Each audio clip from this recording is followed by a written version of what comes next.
Jesus Christ. Are we already getting this Get the... Jesus. Shit's barely started and we're getting bots. Christ. Get out of here. You dang bots. Jesus.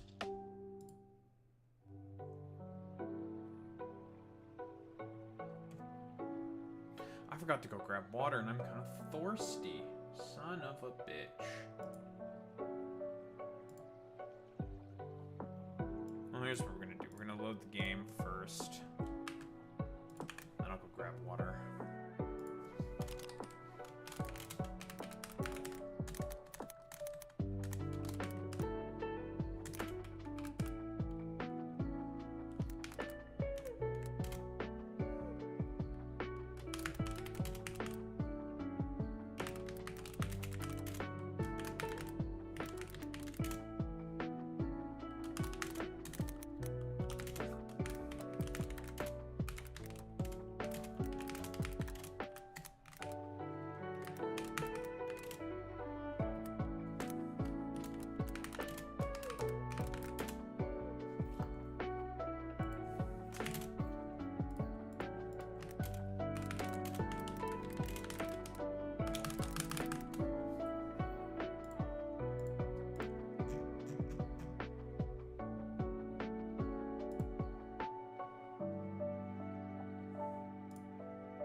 I did say that I would become one of Zohran Mamdani's strongest soldiers.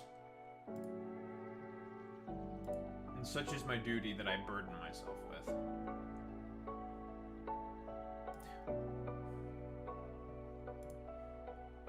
I am one of his strongest foot soldiers. I need to shave. We'll do that after. Alright, let's open the goddamn game. It was a little late today because we had to take care of. I had to take care of a bunch of stuff. My phone was having some strange SIM card issues that I had to fix, and it seems like it's stable now. I think I fixed it. I think I fixed the problem. You know, doing the IT classic of just pull the thing out, you know, to rub it a little bit on your shirt and put it back in. It seems to have done the trick. So, anyway. I'm gonna grab some water while this loads. I'm thirsty.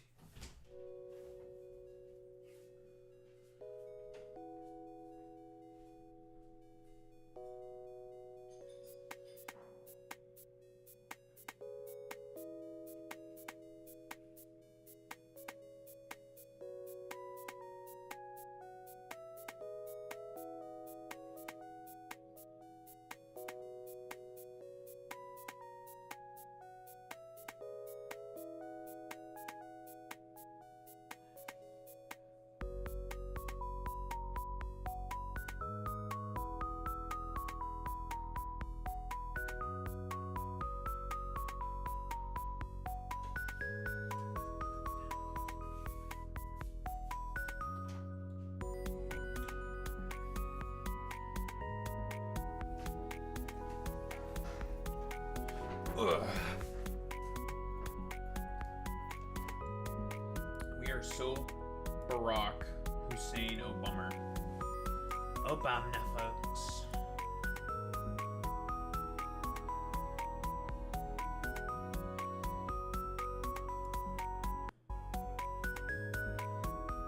Contact by a high-ranking employee of the French government to determine the person's proximity to the French couple. I've deemed the information they gave me incredible enough to file.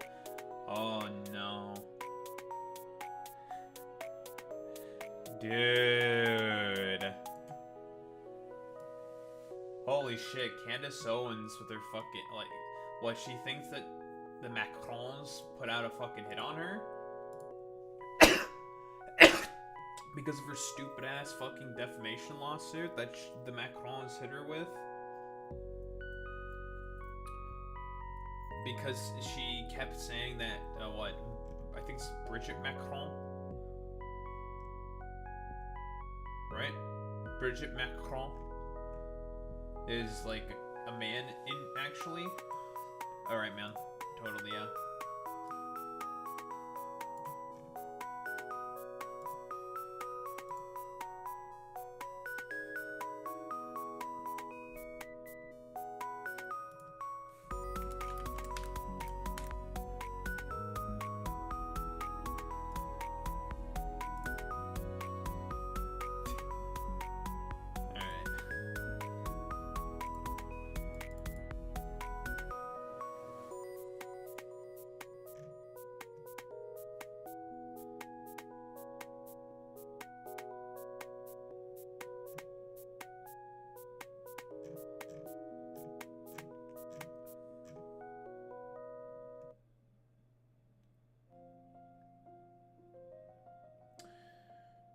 Ay, ay, ay.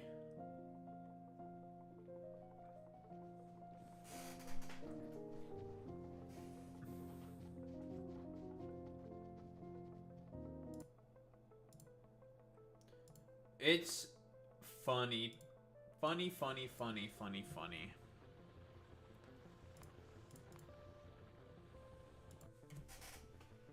Alright, I did a little bit of work here. Like, kickstarting the process of the fundamental loop. It turns out that there are a lot of fuck-ass byproducts that are made with this process. And it's very annoying, and I do not like all the fuck-ass byproducts that exist with this process. Because, man, there are a lot of fuck-ass byproducts that exist with this fucking fundamental loop. Like, holy shit, bro. God, there are so many fuck-ass byproducts.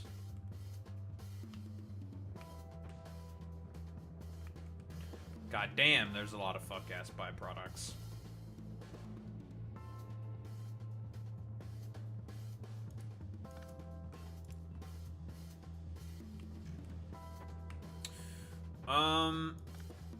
Okay, so one of the issues that we're having right now is the fact that there is a lot of stone stuck in here that we can't get rid of. We also have to find a way to take care of all this fucking carbon. Now, with the carbon, that's not as hard, because you can just kind of stick it in a fucking,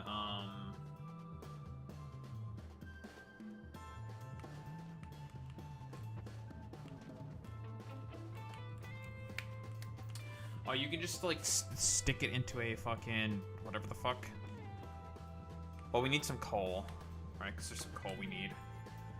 Because we need coal for plastic. Because we have petroleum, we need coal for plastic. So we need to use the sulfur and some of the coal, or carbon, to make the coal. So there's that.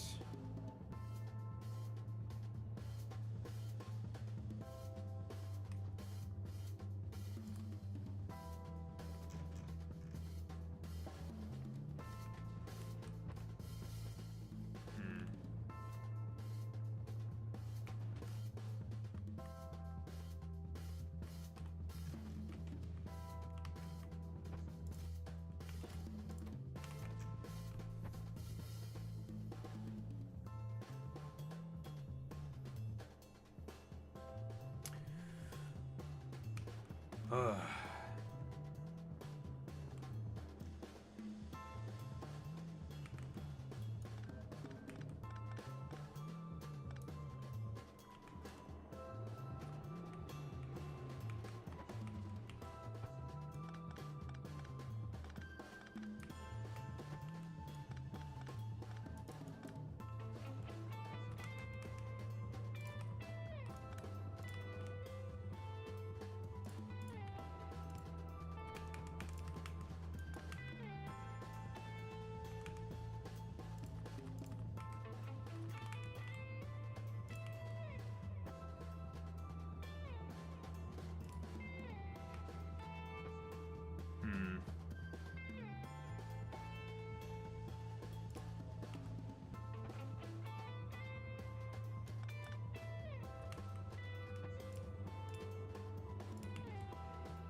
Okay. That's petroleum.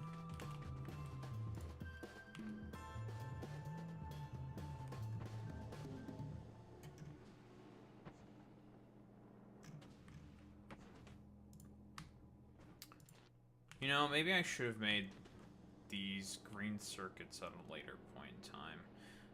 I forgot to even attach the green circuit thing to this as well. I was about to say, why am I getting, like, no damn green circuits? That's why. Okay,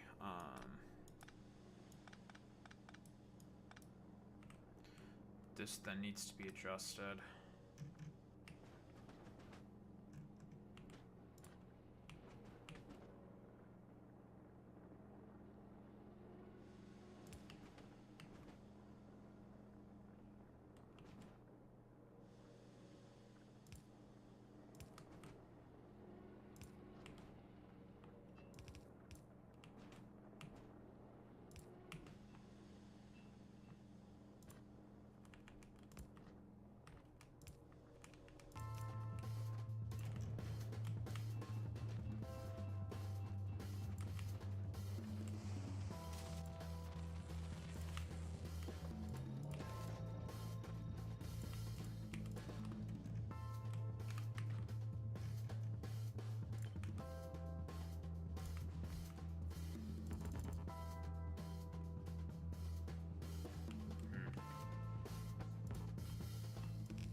Lovely.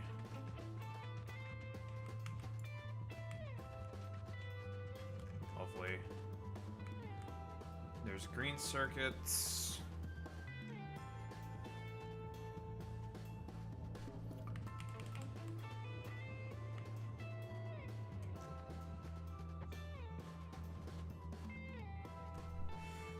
I will be probably getting rid of this little globule here eventually.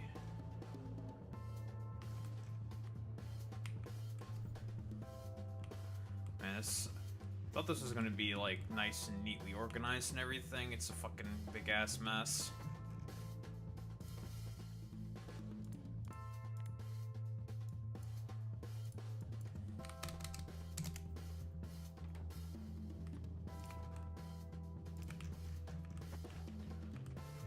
So many kinks I need to be taken care of.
Alright, that works.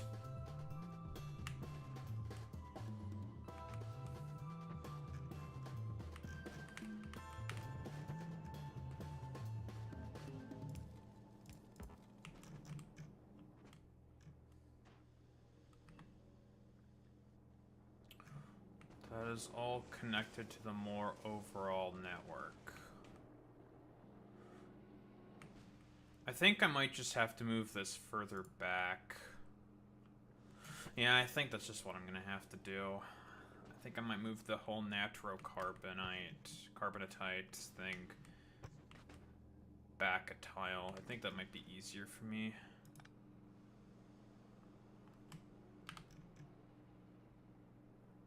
Alright, let's do that.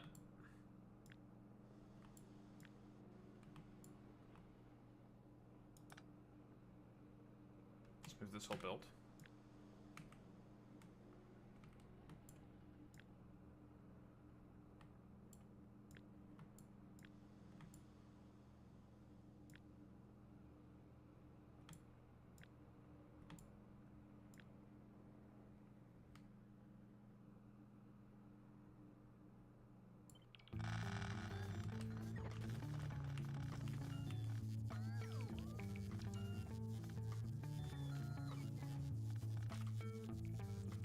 Take care of all this bullshit. For now.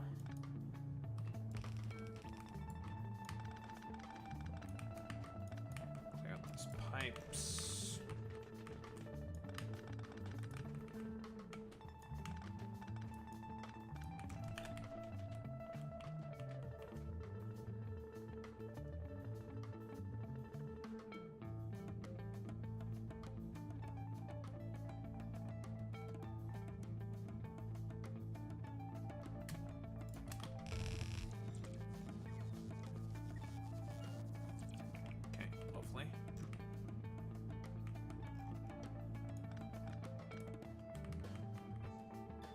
Adjustments as needed.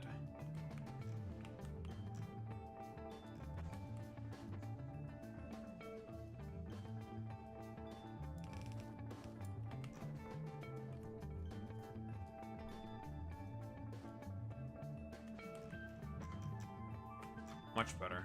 Okay. That will give me the room I want. What's up, Five Wood, sir? He's won over a month ago at this point. Has it been a month?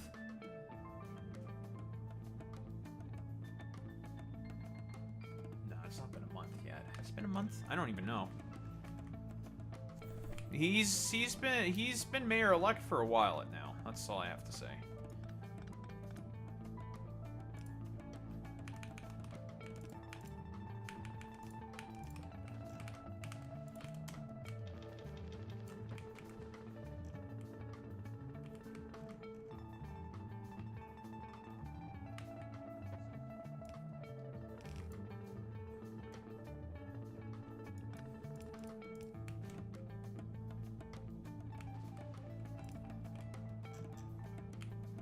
Okay, this should give me the room that I'm looking for.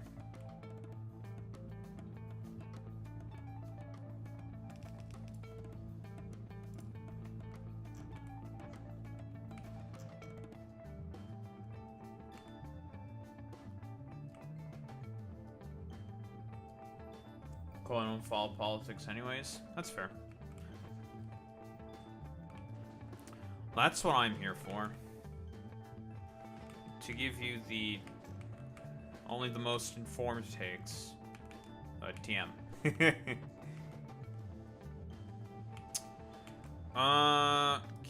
Okay, I have to move these back by a block. Only the most informed takes here at Daharumba Industries, LLC. And whatever other dumbass acronyms exist for companies or something. Whatever.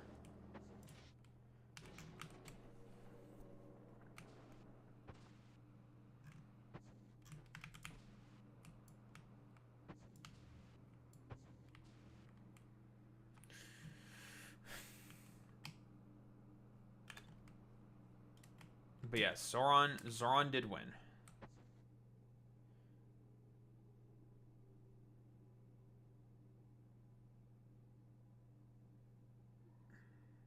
Was Trump fucking up right now?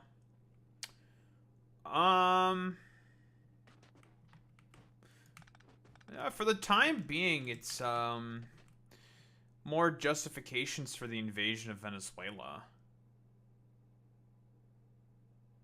That's probably the main thing that's happening right now. He really wants to invade Venezuela.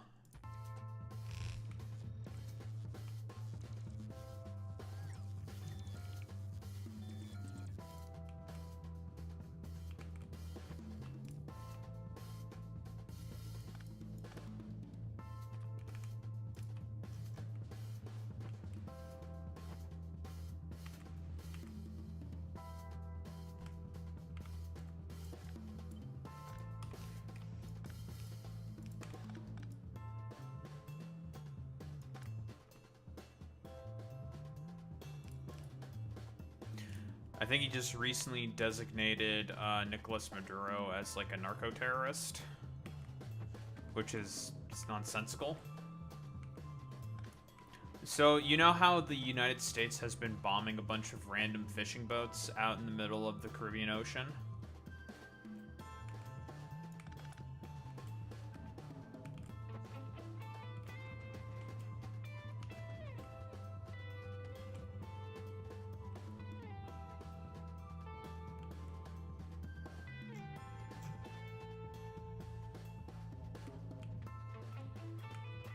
So he thinks that Nicolas Maduro is working with Agua to basically fill the United States with a ton of fucking fentanyl.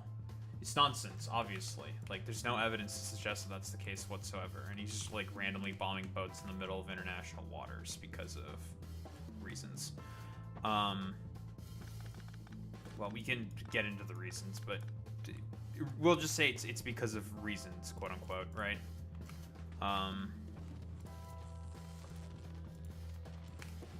So recently, you know how he moved a carrier strike group with the USS Gerald R. Ford, the largest carrier within the fleet of the United States of America. He's moved that carrier group out there. I thought China made most of the fent. Yes, you are correct, Five Blitzer. But here's the thing with Trump.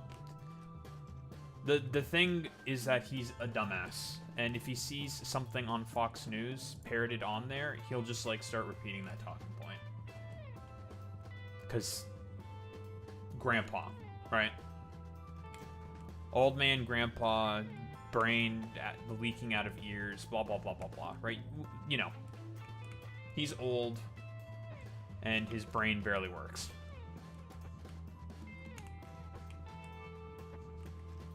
So where was I going with this? Right. So Trump designated Agua as a foreign terrorist organization. It should be fairly obvious why that's fucking stupid. Because there's just no evidence to suggest that Agua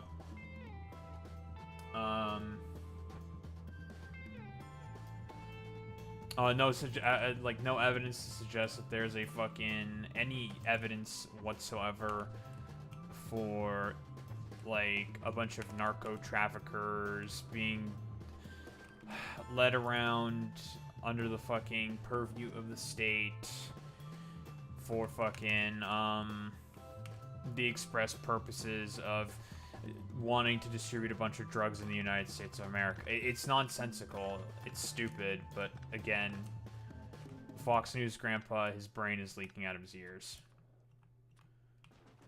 I think you and a lot of other people in the United States also want a much younger fucking president and are getting real tired of the dumbass fucking grandpas that are constantly being put into power. I think a lot of people are sick and tired of the bullshit, to be quite honest, Five Blitzer. Nobody wants their dementia-addled grandpa leading the most powerful economy in the on the planet anymore. Everyone is rather sick and tired of it.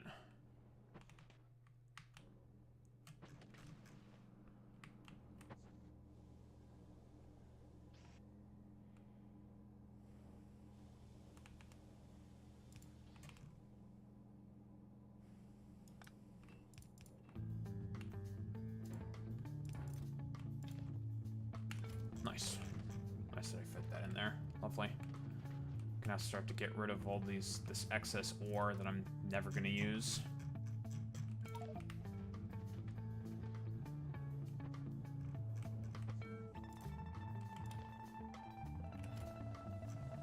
It's gonna take a while, but we'll get there.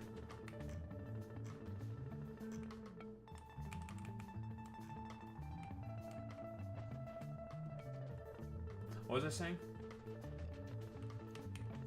Right, so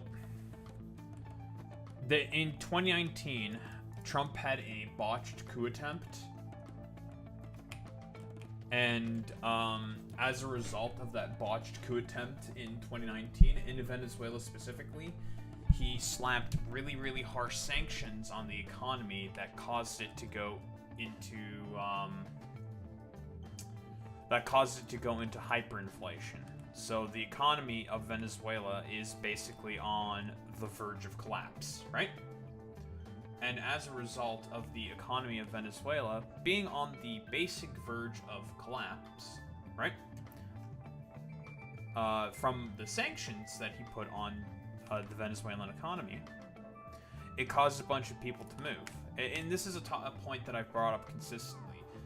A bunch of Venezuelans were given temporary protected status under the Biden administration because of all the stupid shit that Trump is fucking doing, or that he did, rather, with the fucking sanctions, right?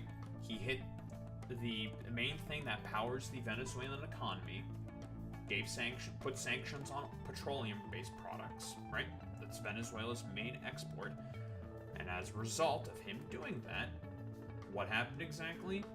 The economy shat the bed, right? Shat the bed completely.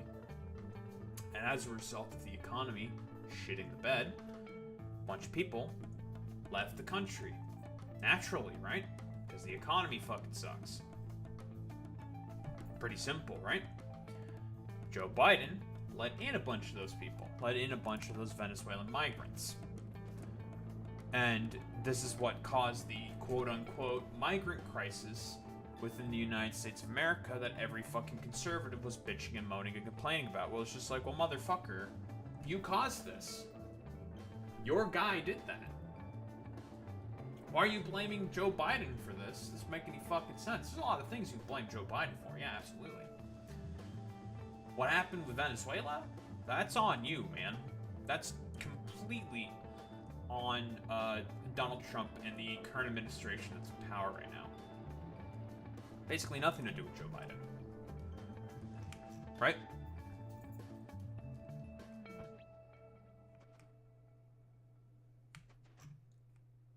And, you know, as a result, he rode the coattails of a manufactured crisis that he made in order to get back into the fucking White House. You know, it's one of those situations, Five Blitzer, where this is about as normal and standard fare for, like, Republicans as it gets. Like, this is, like, totally normal. Yes, this is why I wish our country would still mind its own business. And, well, unfortunately, can't be having any of that. There's money to be made, Five Blitzer, from exploitation of fucking resources in poorer countries. So, unfortunately for you, that can't be the case. So, cope and seethe, or something, I don't know. In the minds of the American chauvinist. Because, yeah, sure, what you're saying is reasonable. Yep. Totally makes sense to me. Absolutely. Unfortunately, current people in power, that talks way more, so.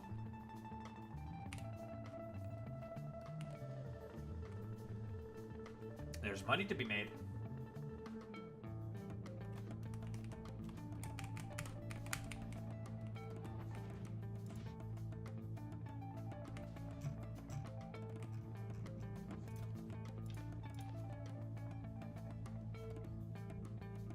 We are Capitalist Republic, after all. Yep, exactly. Many people are saying that it's such a problem that we have to make a bunch of fucking money. Well, I say, what's wrong with that? Yeah, we like money. I fucking love money. I love making money, folks. You know? Feels good to make a lot of money.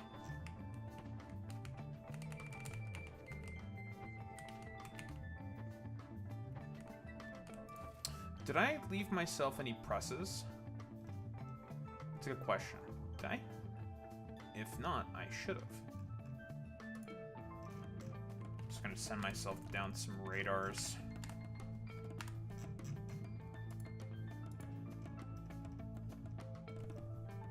Because the press is very efficient at making plastic. Very, very good at making plastic. So we're gonna use to make plastic. And some gaydar. Lovely.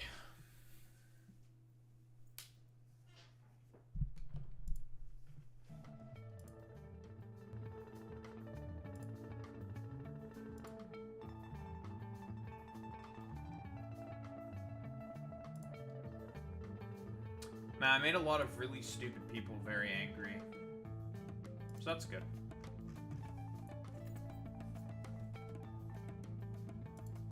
Doing my job. Wonder if the press has a frozen animation. I'd probably assume it doesn't.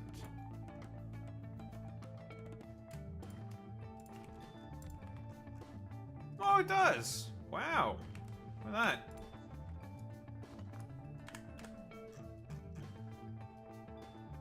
I'm just curious.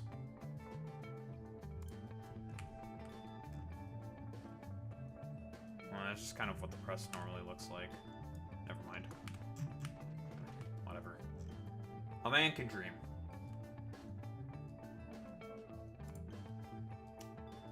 A man can dream.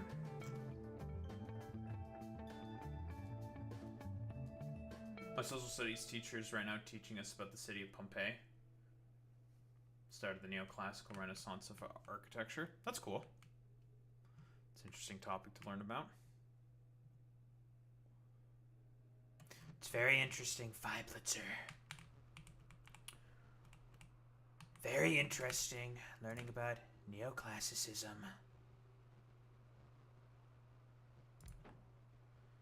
So, the gaydar doesn't work because it's frozen. Makes sense.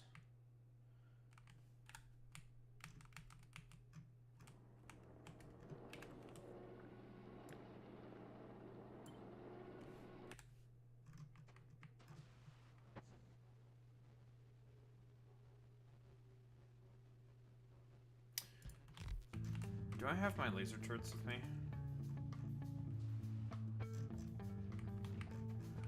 Because this shit is pretty easy to just fucking plop down every now and again. Blah, blah, blah, blah.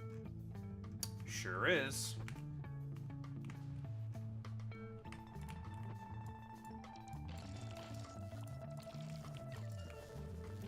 But listen, don't tell the lefties about how you're actually supposed to hate neoclassicism, because for them it's all about having their like LARP shit with fucking brutalist architecture, because they're all a bunch of fucking LARPers.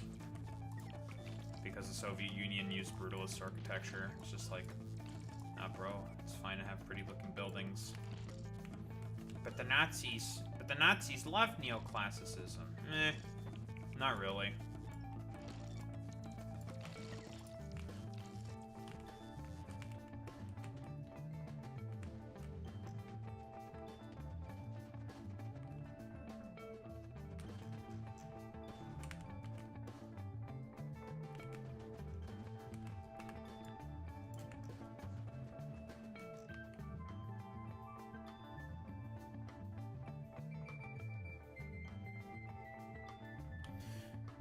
I did say I wanted to get some laser turrets.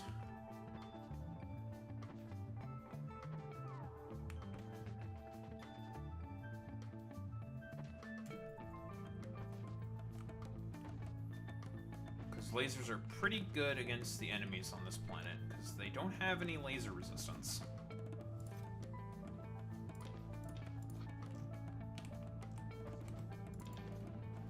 Stick the coal in there, just get rid of it.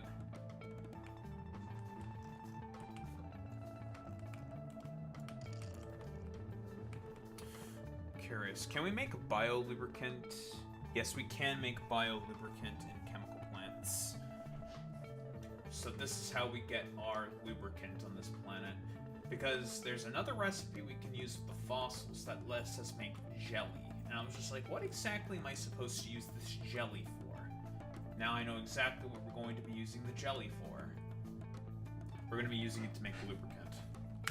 Makes sense. Makes a lot of sense. Daho, how are you using... That doesn't make any sense at all to me. Shut up. Makes sense to me. Fuck you. That's all that matters. Then I can use these final 2 lanes of fossils in order to make our jelly. First, we have to get rid of all this fucking random crap we have here. How the Romans never really invented the just made better for their own purposes. Oh yeah, the Romans weren't actually inventors of anything. A lot of their concepts and designs they took from other cultures. Their helmet design, Gauls. All from the Gauls, for example.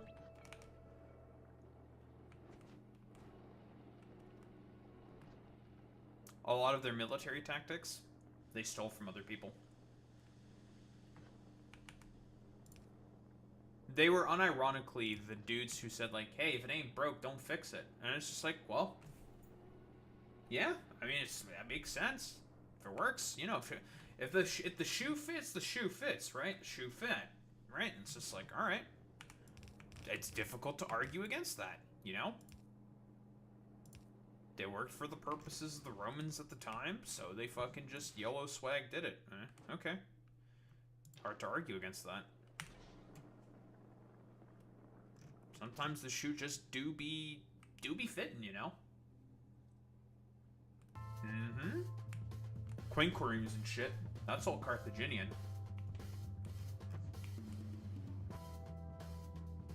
Same with the... Well, the bigger designs they had, that was Roman inspired. Like, I think they were called the Decuries, or the Corvus Decuries or some shit. Basically the thing with the giant bridge to be like, gah! And then, like, reel the ship. That was made by the Roman. That was Roman made, right? For fighting in the Punic Wars, right? But quinqueremes, that's Carthaginian. Biremes, triremes, Greek and Carthaginian. So we know the Greeks and the Carthaginians would often trade with one another.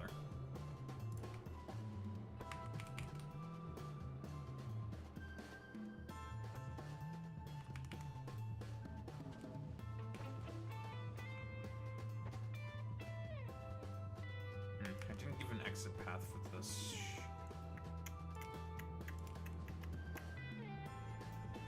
I did not place these correctly.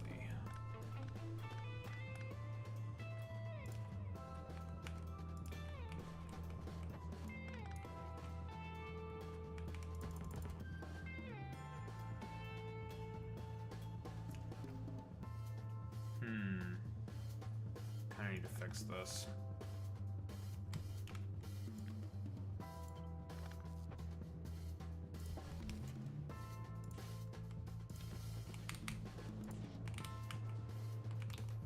Give it a little pick-me-up.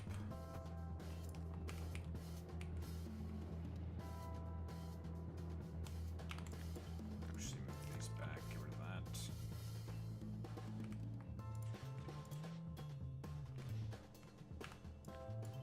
Turns out moving those back did nothing. Yeah, but they made the strips very unstable. Right, yeah. Yes, the giant arm on the ship was very stupid, actually. Yeah. It did make everything unstable and they got rid of the design. But hey, It worked at the time, so it's just like, worked for now, and then they fucking scrapped it. It's like, listen, you can't argue with success for the purposes of the time. It's like, all right, you know, you have to give credit where credit is due sometimes, you know? It is what it is. Sometimes credit do just need to be given.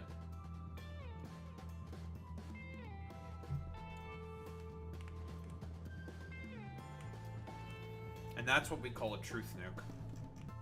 That's a true. That's a real and true. Right, I've been, like, basically faffing about in this area, fucking having to fix so much goddamn shit, because here's the thing with this planet and a lot of its fucking recipes. It has, like, 17 fucking goddamn inputs for everything for some fucking reason, and it's super goddamn annoying. Meanwhile, I'm just trying to, like, burn away and get rid of all this, like, excess fucking ore that I'm never going to make any use of. That I keep getting from, like, clearing out all these goddamn rocks, because all these goddamn rocks have all this ore and stuff, which are meant to give you a kickstart for the base, but we don't need that shit anymore.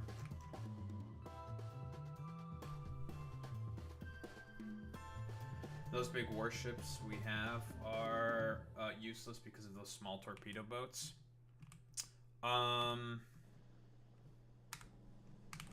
Like mini subs or some shit.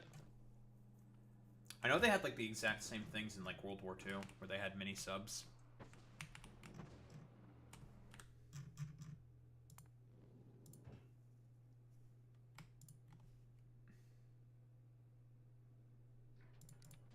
I need more pipes. I need more insulated pipes.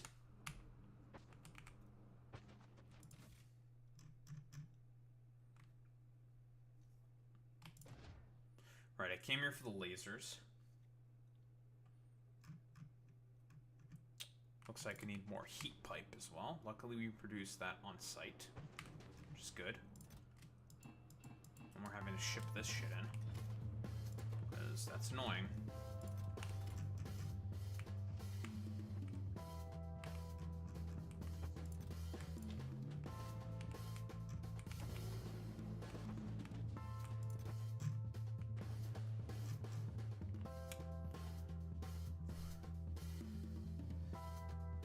No speedboats that have torpedoes and machine guns that are going like 90 miles an hour on the water. Oh, okay. So, like what? Like probably like a little pontoon boat or some shit. They get deployed from like probably another ship or something, and they shoot out a bunch of torpedoes or whatnot, and then basically they shoot out their torpedoes. They have like machine guns on them to probably keep drones off their back or some shit, and then they fuck off and run away. And since we're talking about like torpedoes here, they have a pretty good fucking range, so they can stay away out of like close range arms fire from probably the close range protection that yeah. They shoot the torpedoes, they dip, blah blah blah blah blah. It's probably shit like the, if I were to take a guess, it's probably something that the Ukrainians are doing, right? If I were to make a bet, that's probably inspired from them against the Russian Black Sea. If I were to take a guess, right? I could be completely wrong on that.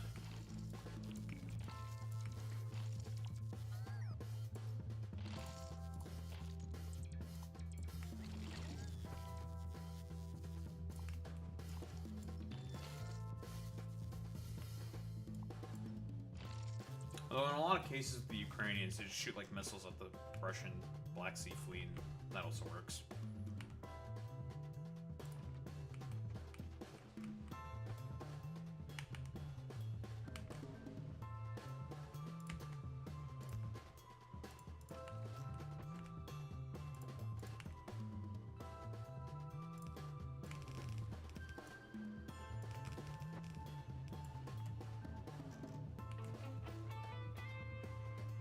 Alright, got big guns.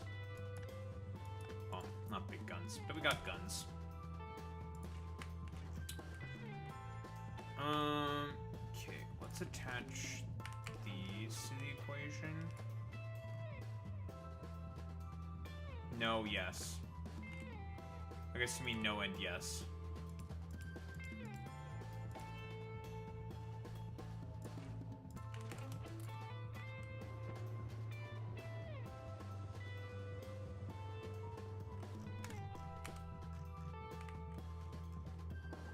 Look at the bugs. Look at the little bugs. Look at them. These things only have 15 HP. These things have no health whatsoever. Everyone's trying to build them right now. Makes sense.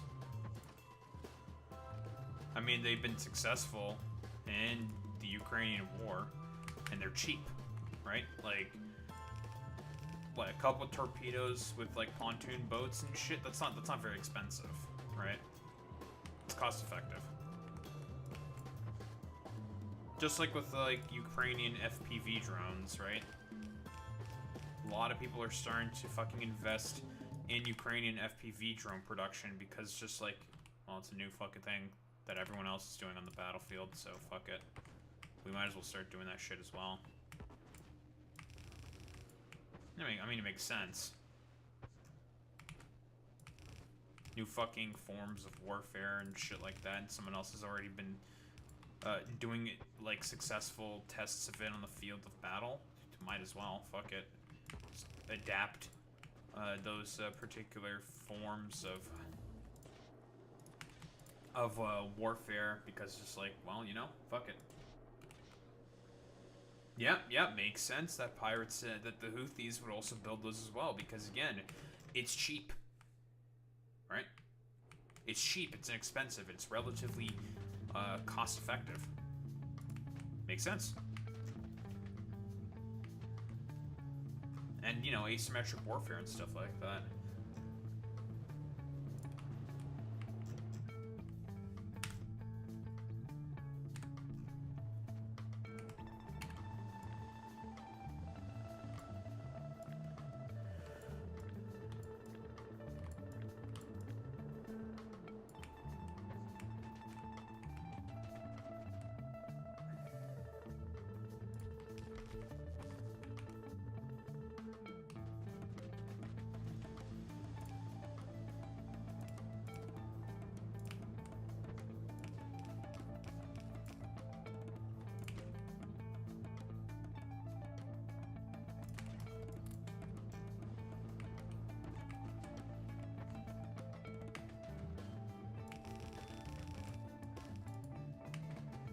Eventually I'm going to bring some bots in this area so we can have automated repair.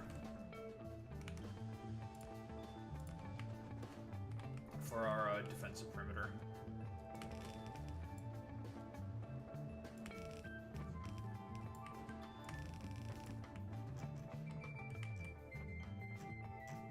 And this is our longest line of turrets.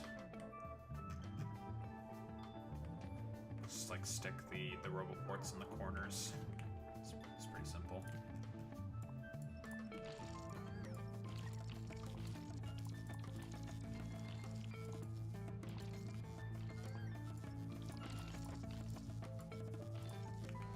Because I have no idea if there's going to be frost spitters.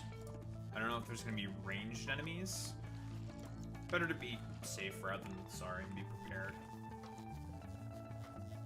Which is what the US Coast Guard uses. Primary now. Gotcha. Makes sense. I mean, again, once again, like, it makes sense, right? Like, I was gonna say, if you can't beat them, join them. I can't believe that Sacrificial MILF is not saying da-boo-boo?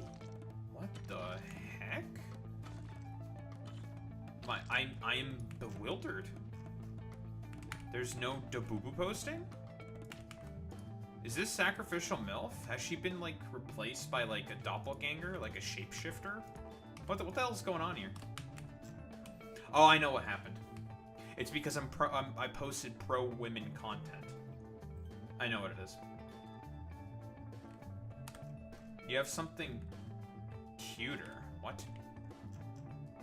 Dabubu is not cute. Dabubu is a fucking, like, demonic spirit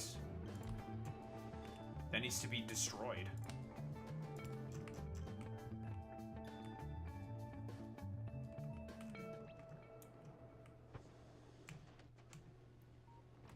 Yeah, it's a sacrificial MILF. She do be a MILF. Happens on the internet sometimes.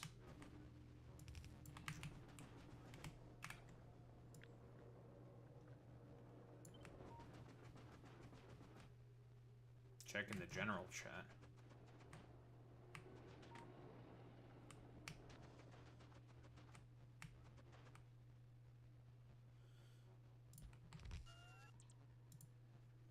What is this? Oh, it's a little chickie. Chickie. That's nice. Don't you now me. Women. Am I right, fellas? It's a little chickie. Fucking Dupupu posters. I'm gonna send you all over to Pazuzu.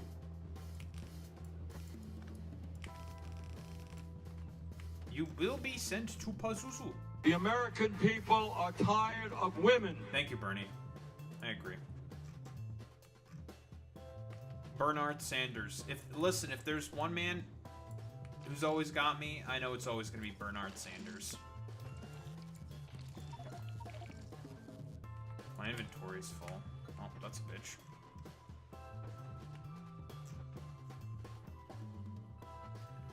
Bernard Sanders. Yeah, I know, you're upset that I don't have the fucking gobbledygook, bobbly bobbly whoop. Wibbly wobbly bibbly bobbly. Yes, I am aware. We can take care of that. Shut up.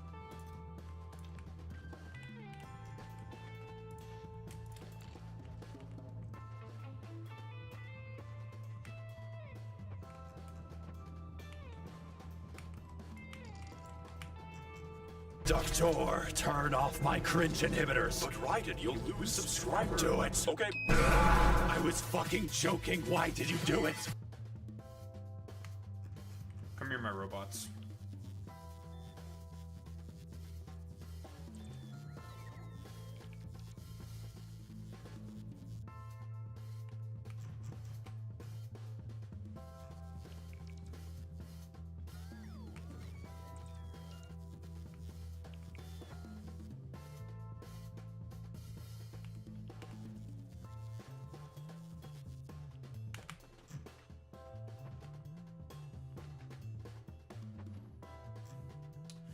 But Raiden, you will lose subscriber. Do it! Okay.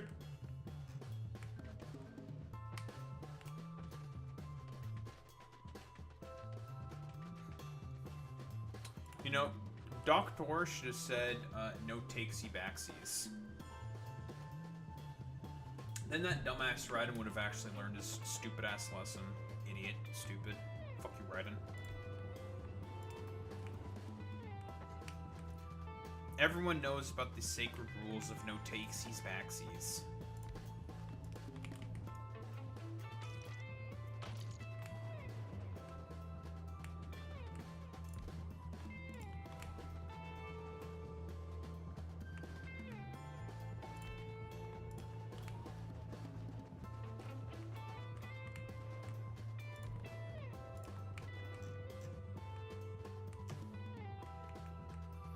I meant another thing with like that I'm learning about like TikTok.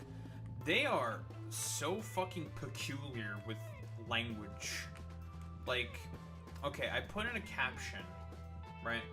Because I made a short about another short about Tactical Templar because that guy's a lol cow. There's probably another video that I'm going to go over his because it seems really, really funny, and I want to go over it and just make more fun of that guy, because he's a loser. As one should, by the way.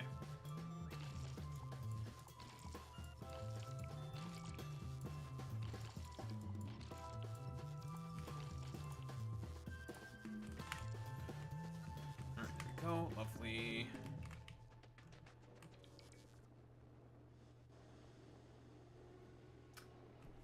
I made it while I'm watching Monday Night Raw. Nice.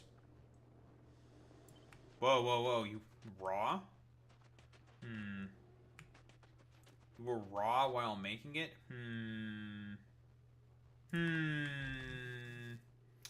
That seems a little sus.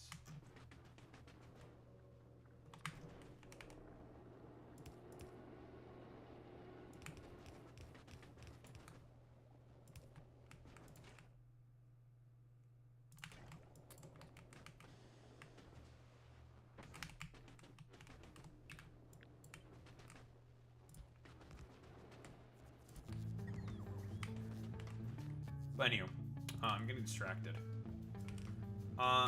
Right. I'm gonna make more fun of that dumbass Tactical Templar, and TikTok is very, very particular with language. Like, I use the term lecherous whore, because he was, like, doing a fucking stupid rant about, like, Bao wearing a tube top means she's, like, a whore or whatever. You know, like, very standard, like, 3 IQ, conservative dipfuckery bullshit, right? You know, the idea of, like, man, I hate the fact that I am, very, you know, people, I have to, like, not project, but basically talk about how, I'm, like, a degenerate weirdo and just have to make, like, such a big fuss and a muss and a bus about, like, other people being degenerate fucking weirdos when I am also, in reality, a huge fucking degenerate weirdo. It's just like, okay, whatever, dog. Like, there's no need to project so hard, right? But conservatives are conservatives. They will project no matter what. It's a matter, right? These people. They don't... There's no standards. No, like, nothing fucking matters to these people. They're all just fucking liars. So they will project at all times. But yeah, like, I use the term lecherous whore. And TikTok said that was a community guidelines violation. I'm just like, is it because I used the term whore? I knew they would not like me using the term lolly, despite the fact that that guy is a lolicon. So I got rid of lolly, but I guess they also hate the term whore. Despite the fact that this is in context, I mean, it makes sense using it in context for the particular little, I don't know, blurb I was going off of to make fun of a, well, a pedophile. Allegedly, of course. I would never accuse Tactical Templar something so terrible and evil. Ever. Will this?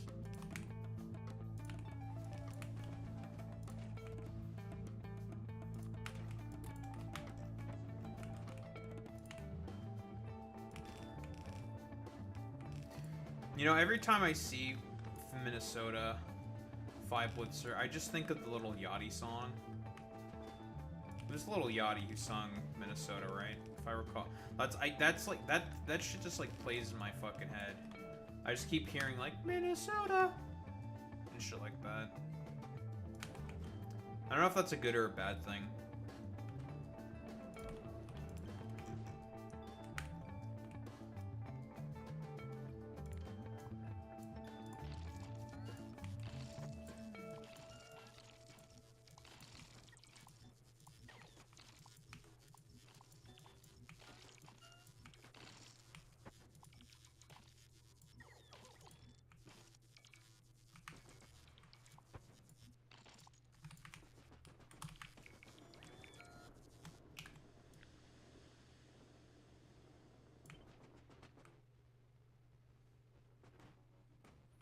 Better than the school shootings?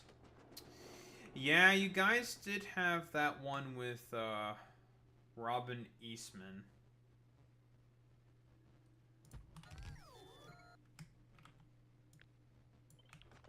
With that 764 cultist. That did happen in Minnesota, huh? And that was a whole fucking dumb fuck media cycle.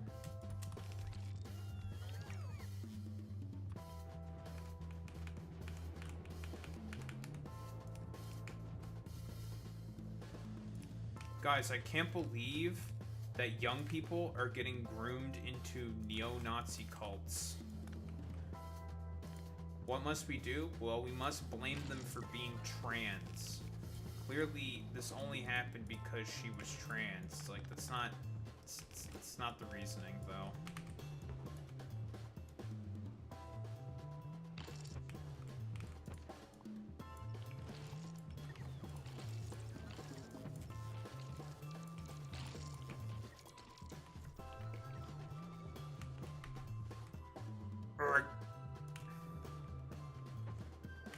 I'm out of heat pipe.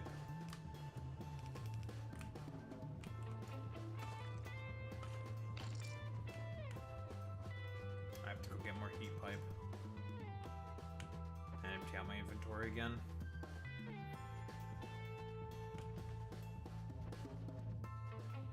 Like, no, let's not have better police coverage and work on mental health and some harm protection. Just number first aid book. Well, see, here's the thing, Sacrificial MILF. As we all know, in the minds of America and Americans, if everything is a hammer, or is a nail... God, I always fuck up this saying. But if everything looks like a nail, then it's time to hit it with a fucking hammer, or however the fuck that saying goes. And that's just how, like, I don't know, like, the twisted sense of American... I don't want to say it's like American justice. That's not true. That's just how it works with, like, America. Like, they see everything as a nail, and it needs to be hit with hammers, when in reality, not everything is a fucking, well, nail. Some things are screws. Some things are flatheads. And there's differing ways to take care of certain situations.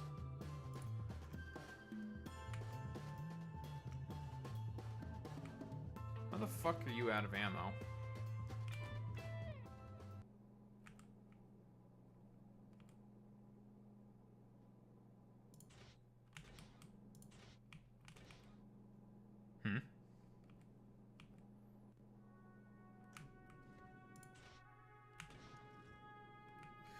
Are we out of water? Yes, we are.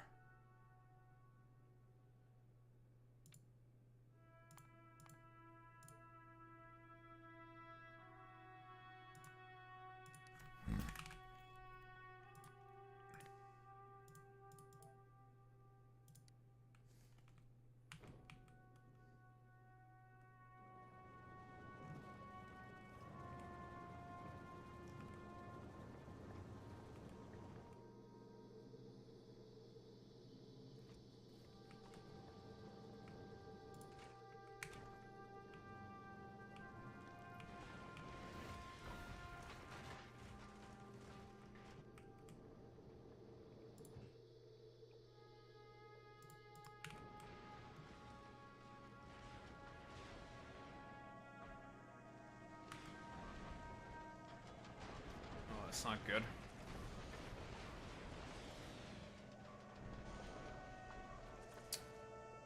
So I ran out of iron on this fucking platform.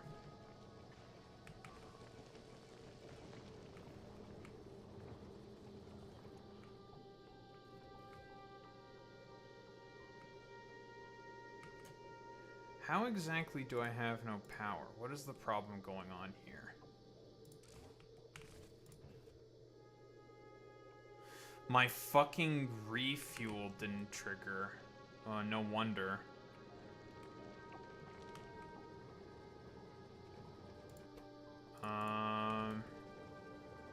Output priority. That's really bad.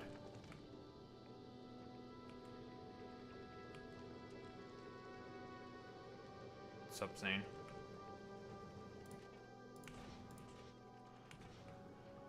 Oh dear.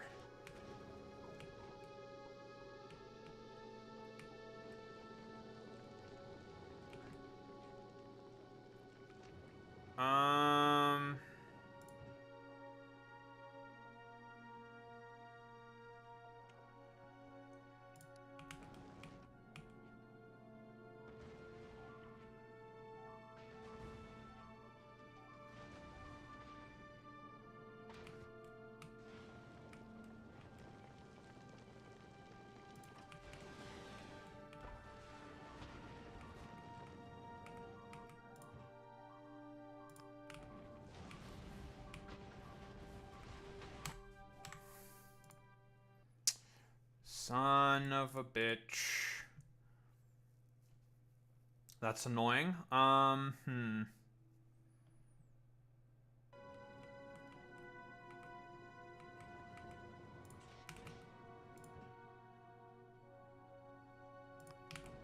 pause the thrust. Okay, so these...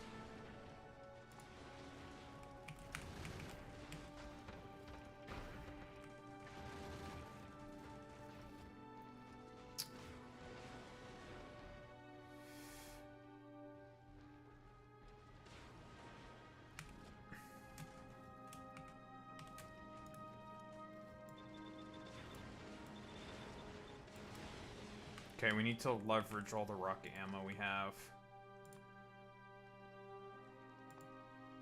To still have these blast at fucking...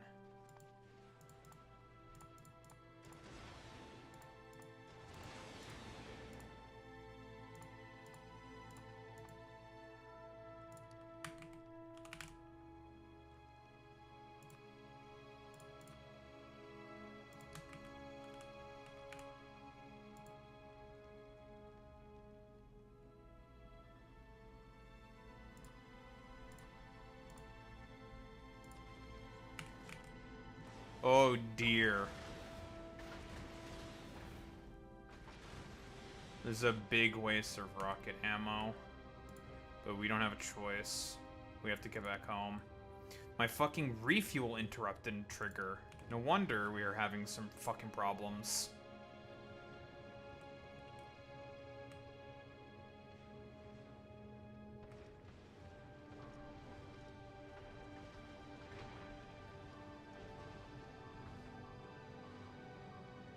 Well, as expected, it's a complete disaster. Yeah, this ship might be kind of cooked.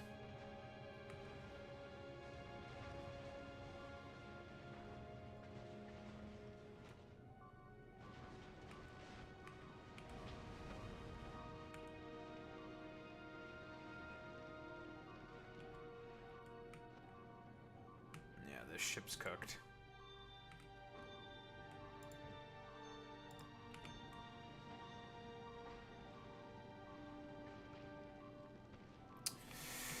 Why didn't this ship do what it was supposed to do? Yeah, because it didn't fucking trigger properly. Are you having the same problems?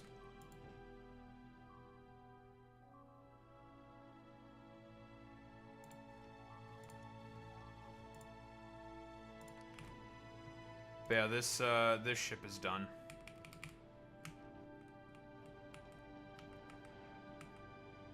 It's dead. This is a dead ship. This is an irrecoverable situation. We might as well just, like, throw it into the ether and just let it die. It's very annoying.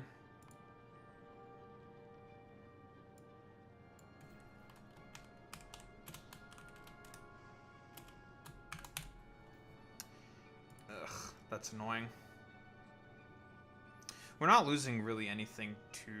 I love China. Amazing. Amazing! Amazing!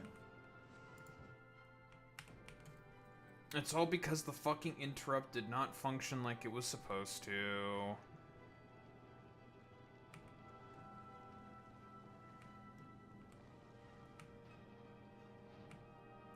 Nuclear reactor is in the back, so even if it does get hit and it blows up, it's not the end of the world.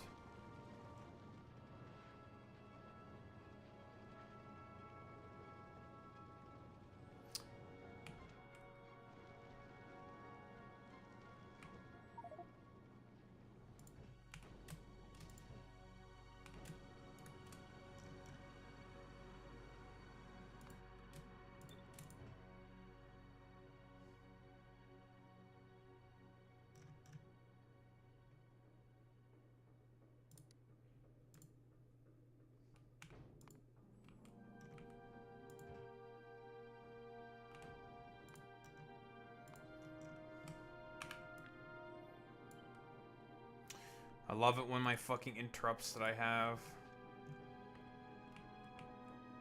put on my ships do not work as intended. I heckin' love it when that happens. Yep, you're pretty much dead. This space platform is done so. Bye-bye. That's a bunch of malarkey. Next, another one will be rebuilt relatively soon. Honestly, the biggest loss there is the titanium barrels. That's the most annoying loss, and now I have to go back to Corundum in order to refill the titanium barrels. That's the most annoying bit.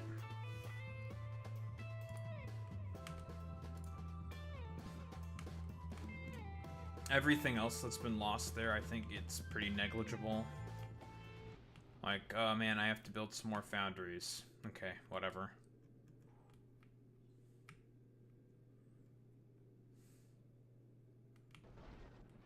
No, losing the turrets is annoying because making turrets is annoying, but yeah, I think the biggest loss is definitely the titanium barrels. That is definitely the biggest loss. That is for certain.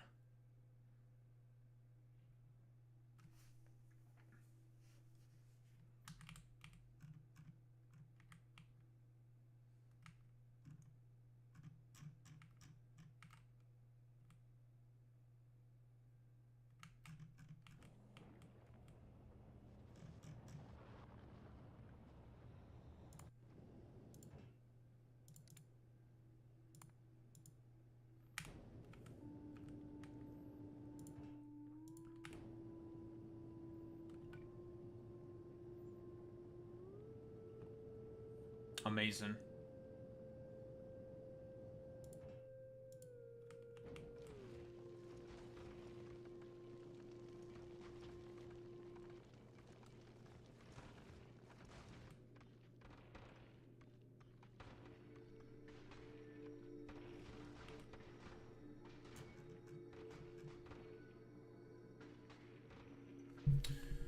There's a child in chat. What say you?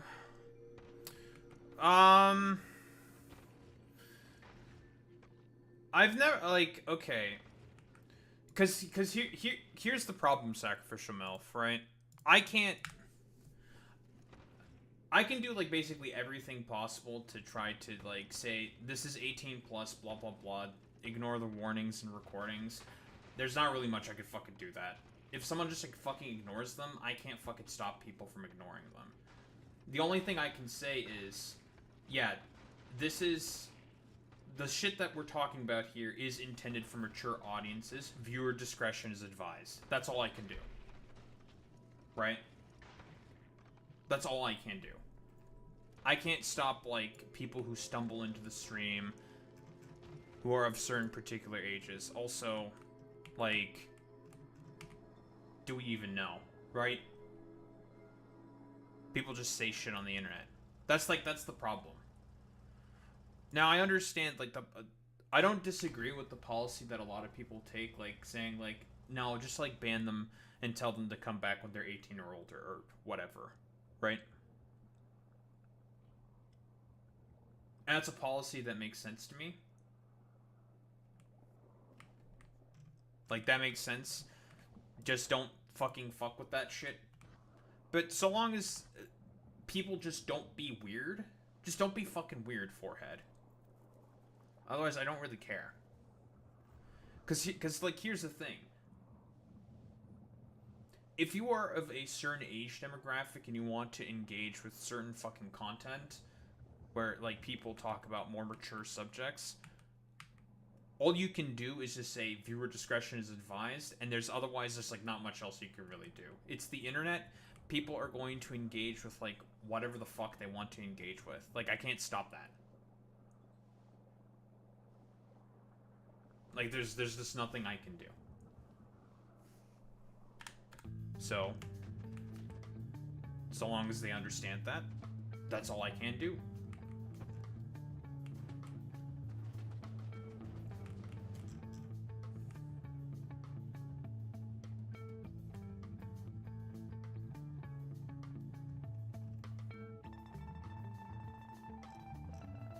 Oh, I can only imagine this is the worst thing you've heard. Like, there was a bit by John Oliver specifically, right? All this, because, like, I really despise the, oh, won't you think of the fucking children attitude. It's like, dog, the internet exists. Yeah, exactly. Like, there's nothing you can fucking do about it, right? Just, all you can do to make it not as bad is just don't be fucking weird. Don't contribute to it, right? And I think that's, like, really the only thing you can do now in this current, like, everything is internet sort of stage of existence that we find ourselves under. Kids are going to engage with the internet whether we fucking like it or not, and sometimes they're going to find things that you're not going to like. And there's very little you can do about it. Right? Very, very little.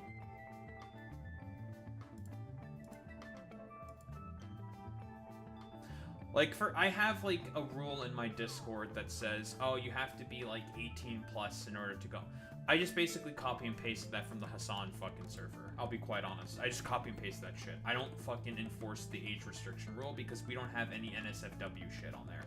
Nor do I ever plan on putting any NSFW shit on the fucking Discord server, ever. Like, fuck that. It's way more of a hassle than it's worth. And I just do not care about that. Go fucking post your titties somewhere else, okay? Post titties, I don't know, in, like, my DMs or some shit. I'll be like, thanks for the titty pic. I appreciate that, right? It's just safer that way, and it's not as big of a deal. Because I can operate off of the assumption that if you want to, I don't know, send me, like, a titty pic or some shit. I've just said, like, I don't really give a shit if you do that. I appreciate it, blah, blah, blah, blah, blah. You do your fucking thing. Whatever, I don't care. Blah, blah, blah, blah, blah. I don't know where I was going with this. This is a random example that I guess I just came up with like, NSFW activities that people do. I would never want to go fuck that, man. Yeah, we are a bunch of fucking nerds. Like, listen, if people want to have NSFW shit on, like, Discords and whatnot, more power to you. Sure. I don't want to engage with the hassle. I'm lazy. I don't give a shit.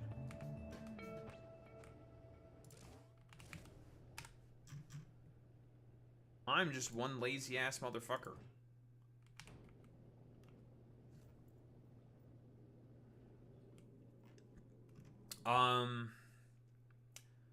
Validation. Sometimes you're a sex worker, right? There's reasons.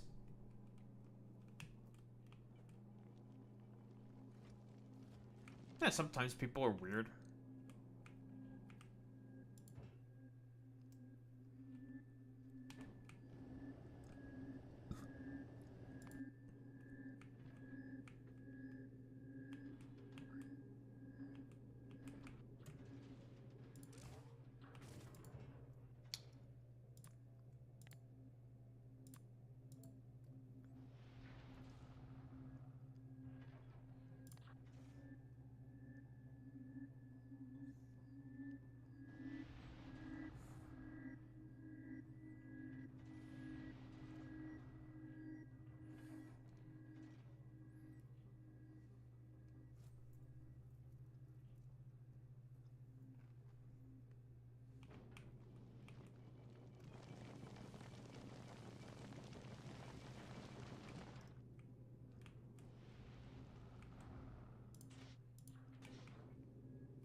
Okay. That should be that all fixed. Oh, that was annoying.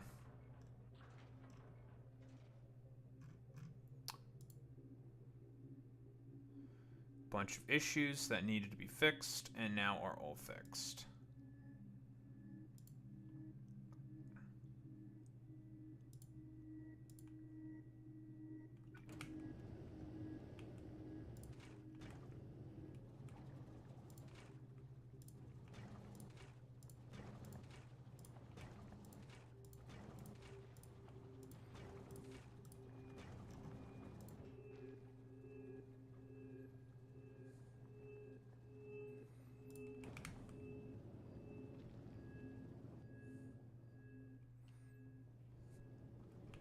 Listen, I mean, if it's like a safe environment for those people, then like it's honestly it's like it's not a big deal. I don't really care about like discords or people who decide to have NSFW sections and post porn and shit like that. I don't really care about all that stuff all that much. That's their prerogative. Like, meh. Who am I to say how someone should run their fucking Discord or the particular environment that they want to cultivate online, right? That's their prerogative. So long as like people are engaging within a safe manner, again, that's their choice as individuals. Like, who am I to say like, man, whatever.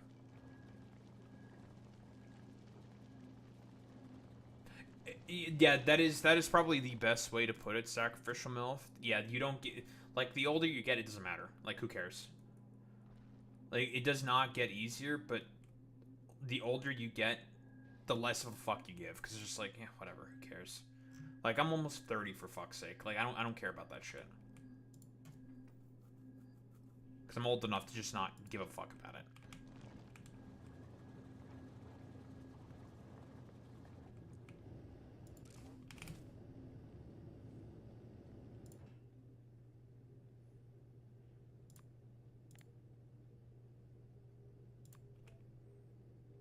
Okay, there's Pelagos, because we have to get him from Pelagos first, and then we flip over to Hieron.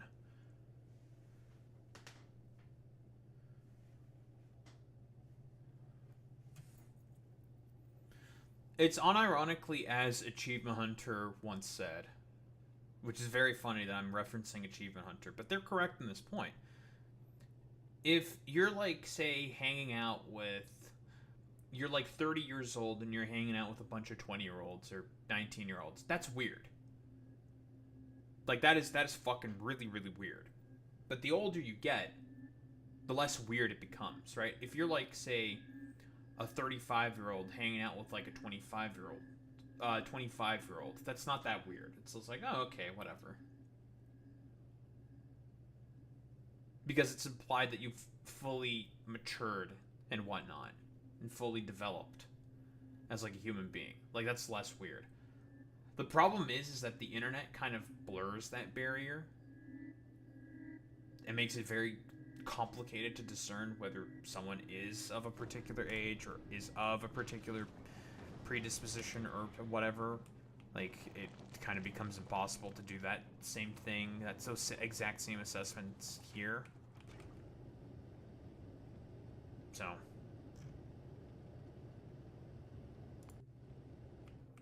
all you can really hope for is just for people to just not be weird. That's really about it. Just don't be weird, Smile.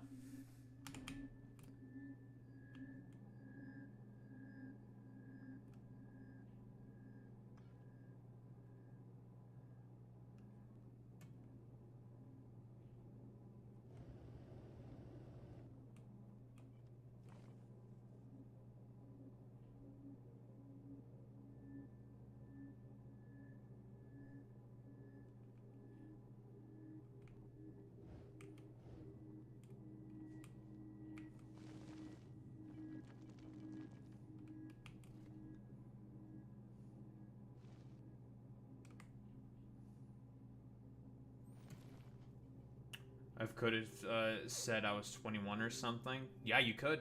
I have no way to verify that. I have no way for anyone to verify that unless I, like, I don't know, force you to give me your ID and I just, like, ban you from chat or whatever. Just be like, okay, well, you can't engage in here unless you give me your fucking ID.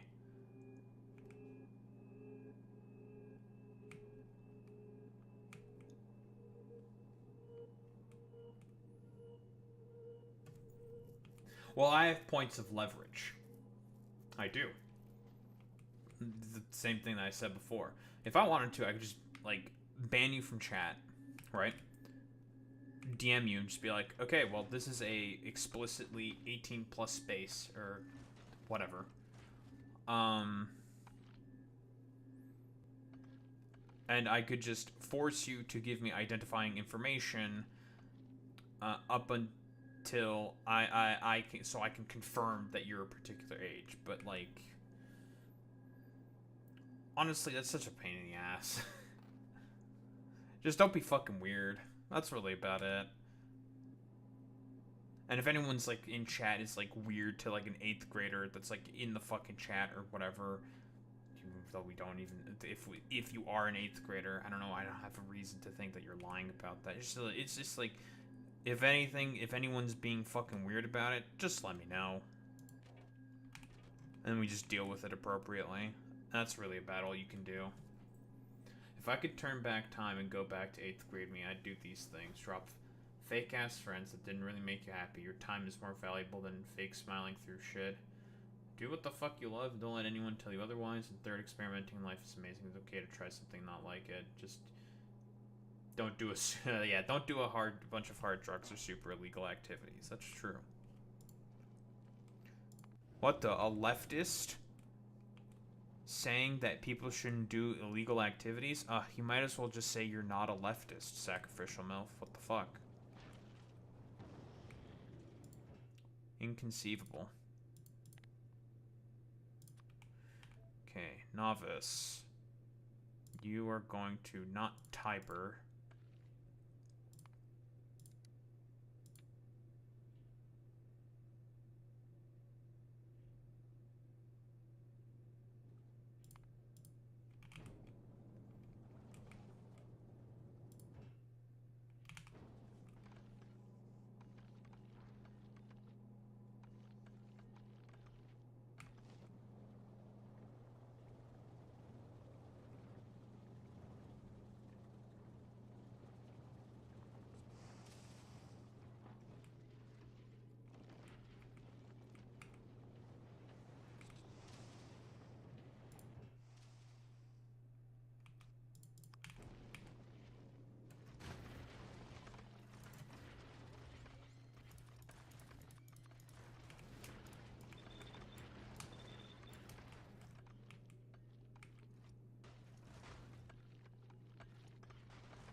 I can't believe that you're trying to get forklift certified. Inconceivable.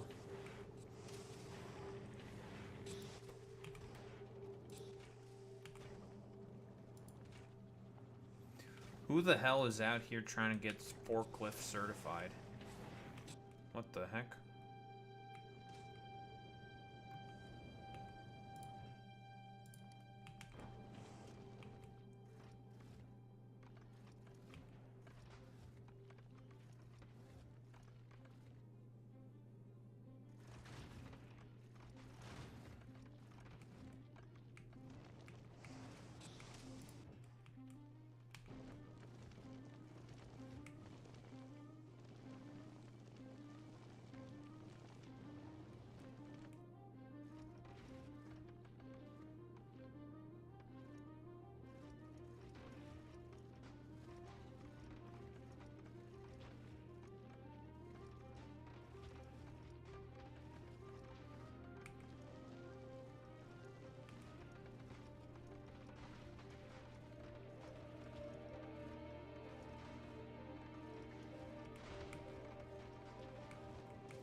Okay, good timing on the paused thrust.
Oh, stupid dumbasses in YouTube chat. No, it's inflicted by idiots such as yourself who have really fucking dumbass attitudes. You're just getting triggered about the fact that, again, Stacy decided to pick Chad or Tyrone over your fucking probable goofy-looking head ass.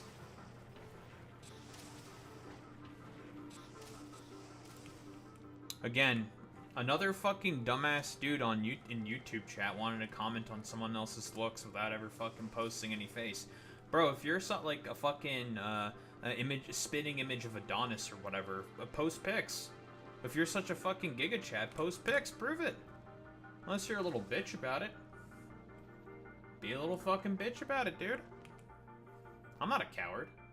Like most of you people seemingly are. Ooh, the irony. Yeah, okay, buddy. Nice meme.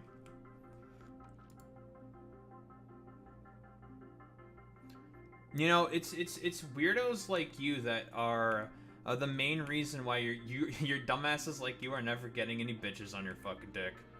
And you can just fucking cope about it, buddy. Oh, we have an idiot in YouTube chat. Don't worry about it.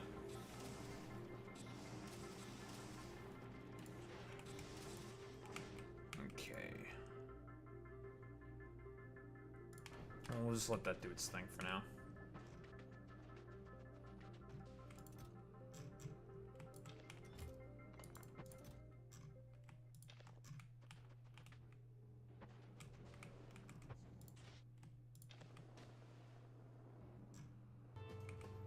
I made a video, you know, of course, for those on Twitch, !YouTube, talking about the male loneliness epidemic, and doing the worst thing possible on the internet, and that is defending women.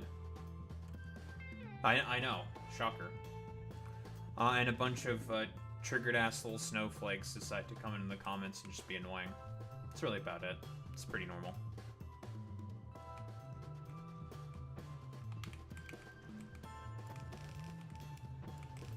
Very, very normal.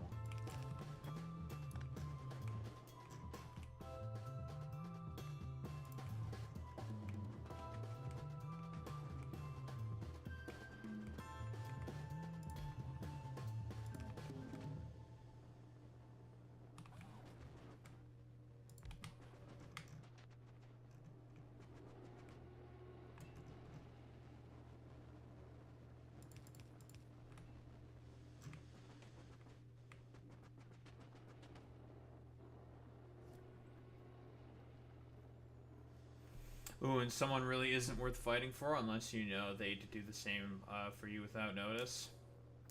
And what I tell my kids every day when I drop them off to school, practice patience and kindness. Yeah, I definitely agree with that. For yourself and others, make sure you do you have a good day and they do too. You know, it's the concept of you know, treat others how you want to be treated. Something which YouTube chatters will never understand. Especially in the culturally conservative moment that we find ourselves under.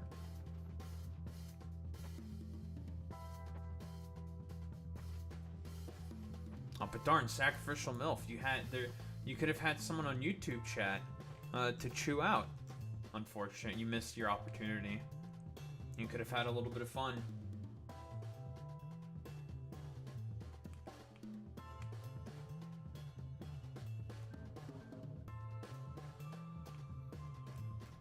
Listen, we don't condone violence here, Five Blitzer. No violence.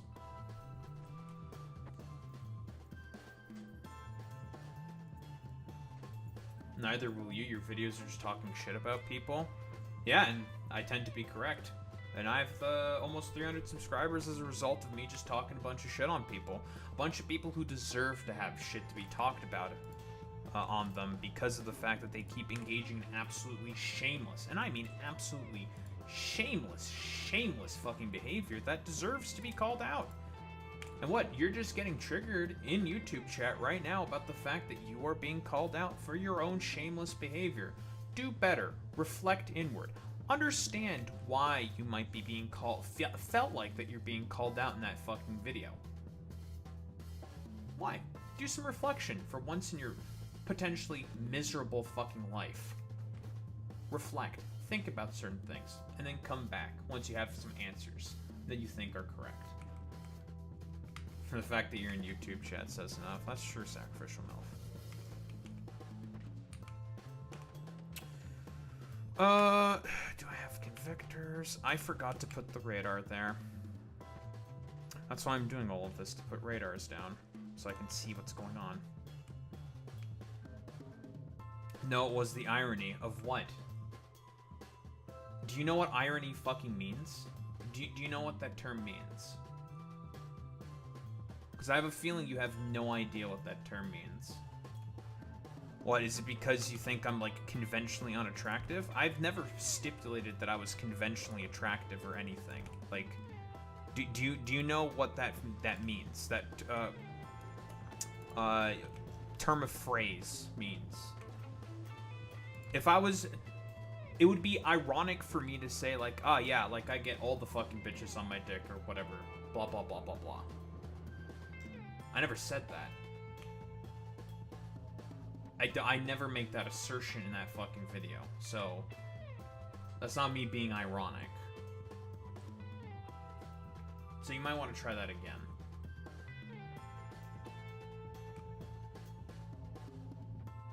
Like, what, are you triggered about the fact that I was being open about my own sort of, like, life situation? You know, bitches love people who are open with their own fucking emotions, okay?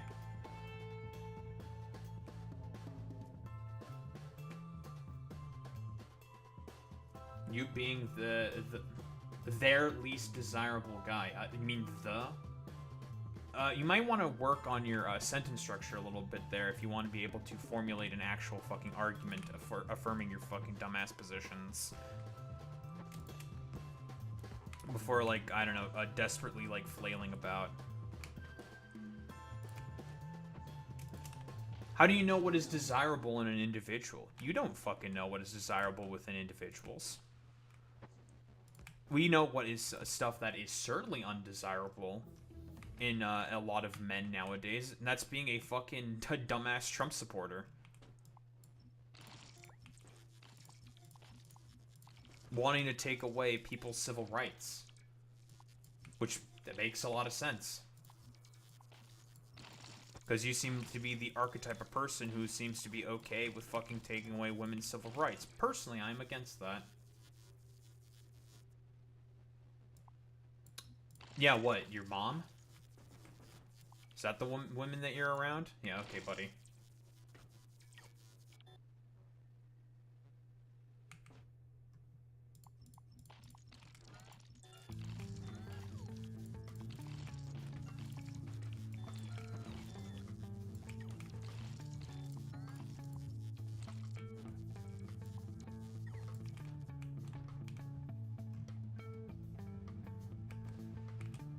Ah, yes, of course, my mother. Mm-hmm. So, that confirms that, yeah, I'm correct, and you're just coping and seething. Keep puffing that fucking copium there, Casey. Trust me. You're gonna get exactly what you fucking want, buddy. Keep puffing it, buddy. Cope and seethe, Jack. Cope and fucking seethe, Jack. I agree. Thank you, Sam. Very cool. But that's a spaceship.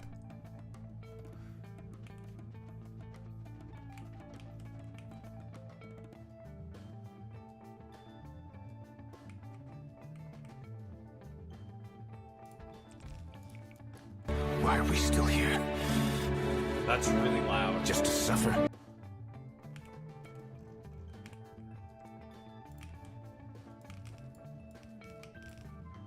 That was really loud. Thank you, Blurp. Very cool.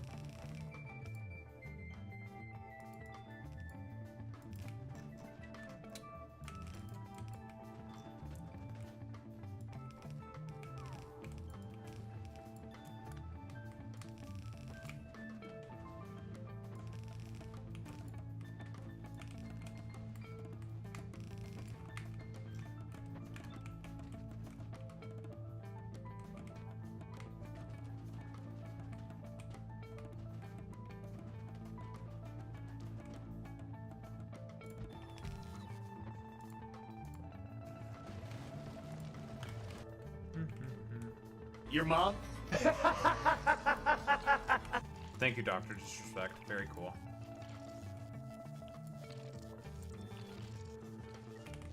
Okay.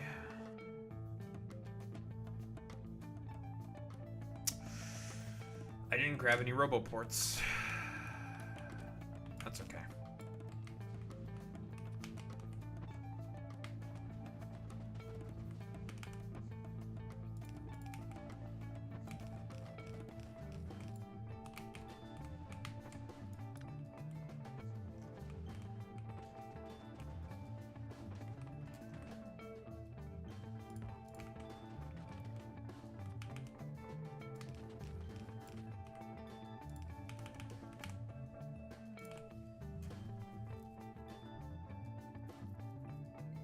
Ah, women are attracted to masculinity. Are they now?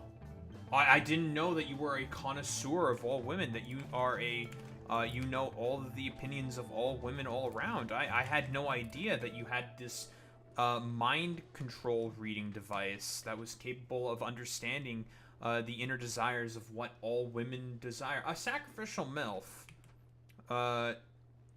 Can you confirm? Are you attracted to masculinity? Are you attracted to, like, I don't know, like 3 IQ fucking, like, I don't know, chest beating morons who want to, like, beat their chests like Karens in a fucking YouTube chat? Like what do you mean?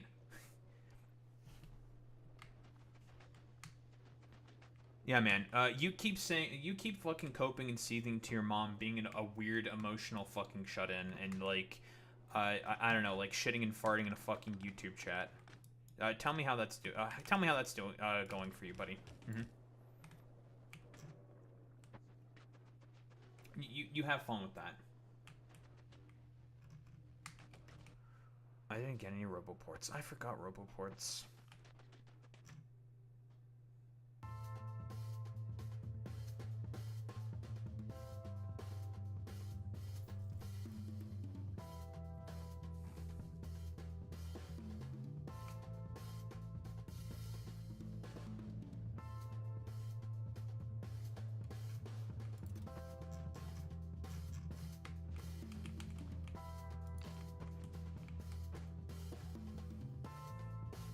Nah, and not really. Usually the Ooga Booga guys make up for the small size somewhere with big-ass muscles elsewhere. That's what I often think. Oh, you want to know what's also another good indicator of people compensating for something, sacrificial MILF?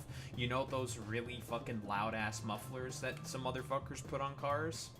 Oh, those motherfuckers are always compensating for something. Like 10 times out of fucking 10, dude. 10 times out of 10. They are compensating for something. Yeah, you know what I'm talking about, don't you? Those motherfuckers are compensating. It's like, why do you need such a loud-ass, annoying, dumb fucking muffler on a car, bro? Like, shut up. It's like, that shit's annoying. Like, goddamn.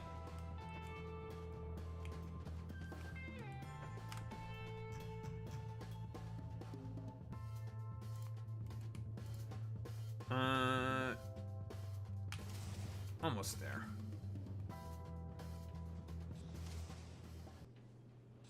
They need the cope. Many such cases. And our belt is now nice and full of yellow ammo. Very good.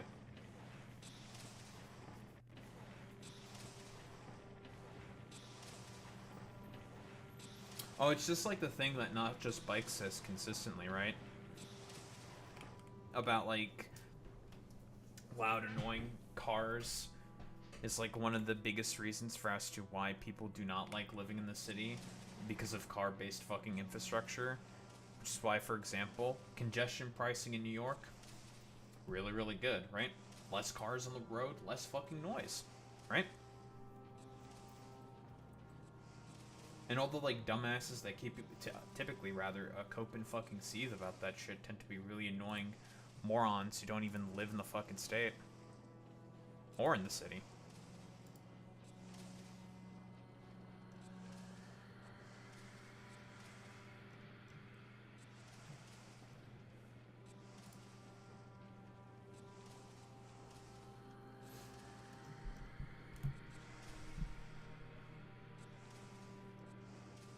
What's up, Merlin Hurlin? I didn't even notice your name there. It just blended in with the chat. That's my bad. How's it going, Merlin Hurlin? That is a good name, though. That's a very good name.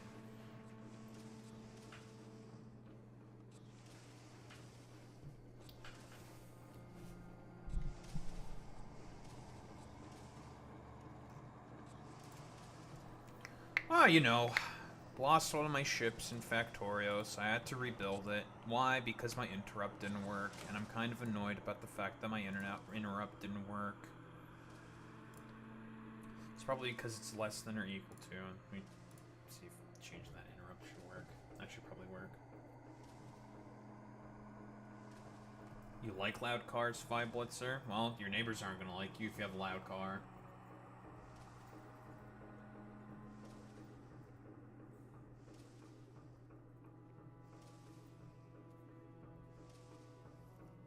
Even in 2 in the morning, even that early on, people don't like loud cars. Right? Like, because one of the things that people complain about the most, say for example, this happened during, I think, the second general debate was talking about what do people mostly complain about. Congestion, not congestion pricing, but loud noise. Loud noise mostly comes from vehicles, right? Small congregated area, lots of cars in a small place, causes a lot of noise. You don't need to have loud mufflers for that. You can just have a lot of cars in a small area, and in that confined area, the sound will just like bounce between the fucking walls and compound that noise, right? I think that's how it works in physics. I think, basically. Yes, this game is called Factorio. You crash on an alien planet. And the goal is relatively simple. Get off the planet. You are an engineer, with the ability to just build a bunch of stuff. So what you do is you build a factory, process material, you mine material off the ground, and, well, you get the fuck off the planet. Except in this DLC, you also go around to a bunch of other planets in order to, well, colonize and take resources for yourself. It is a good game. I love me some Factor Oreos.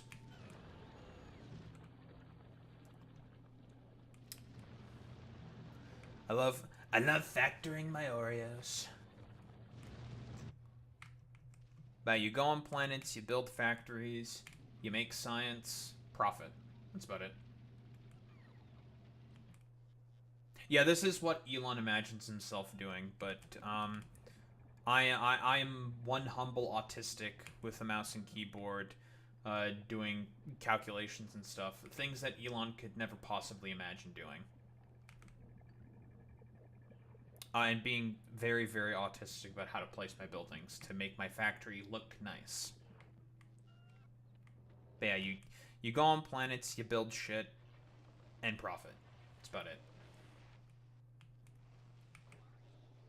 Factorio is a very, very simple beast. But a lot of complex shit to get into. I don't want to look at that stupid transport belt.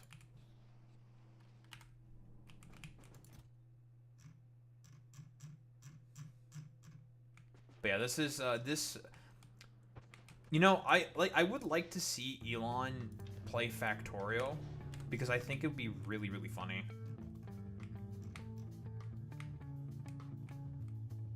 I think it would be objectively one of the funniest things on the planet if Elon played Factorio. Factorio is multiplayer, yes.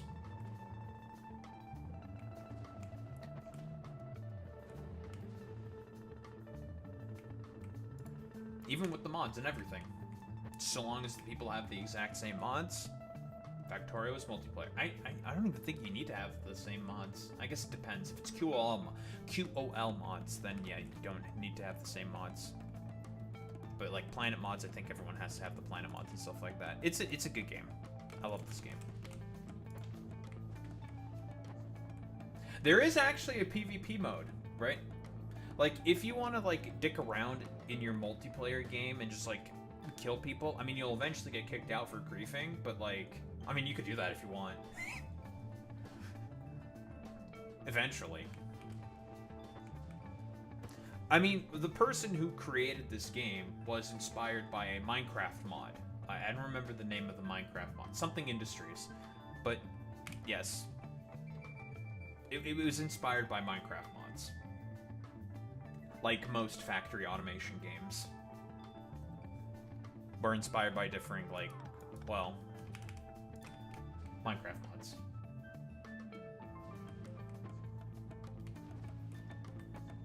I really like the graphics of this game. This game, well, this is a modified building, but very often if you, like, look at,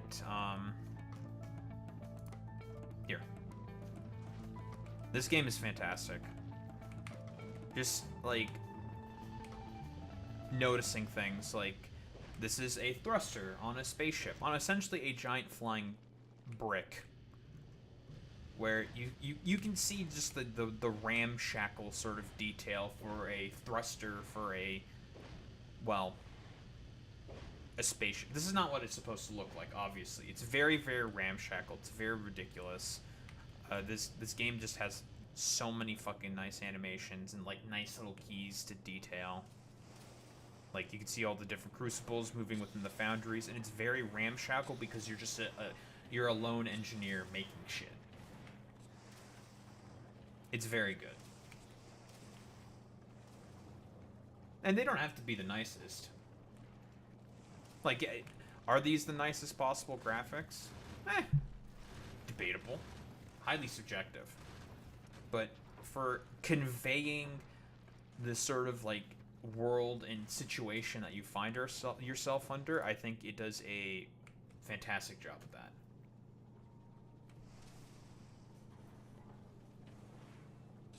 Yeah, exactly. Obviously, the game used to not look like this. This game is almost 10 years old. Almost 10 years old. It is a very, very, very old game. And it's gone through a lot of iterations where it's, well, looked like fucking dog shit, and, well, this is the big DLC where they had their, a huge overhaul. Basically, they took, like, some modders, made a DLC with them, and just put their own twist. Basically. And it's really, really good.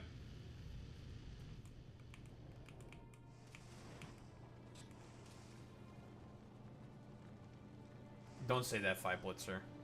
That will make me upset. I will be sad hearing that. I'll be like, oh, Jesus Christ, yeah, it is almost as old as you. Holy fuck.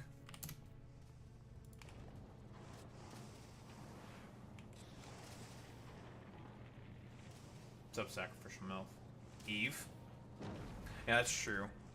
Yeah, but Eve makes people upset, so I don't talk about Eve.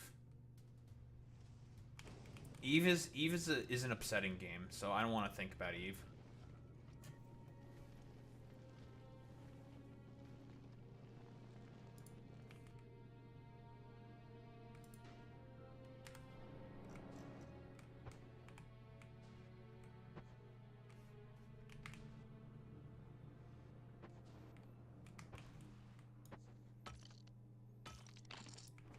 Darn, that person in YouTube chat left. I wanted to keep having... I wanted to keep yelling at them and having my rhetorical fun. What the fuck?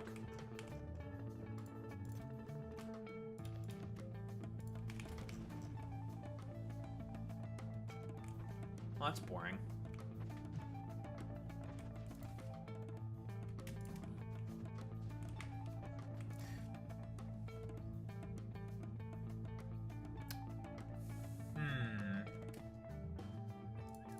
Some amount of bots for anything else. See a Canadian tag there? Are you following the NDP leadership election? I am aware of the I haven't been following it too closely yet, because they haven't done any of the debates or anything quite. That's not going to be for a while. So I have not looked into the NDP leadership quite yet. From what I understand, there's Avi Lewis, and he's kind of like Zohran Mamdani, sort of. Which, you know, cool. Because, yeah, the NDP definitely need a replacement in leadership. Because, oh boy.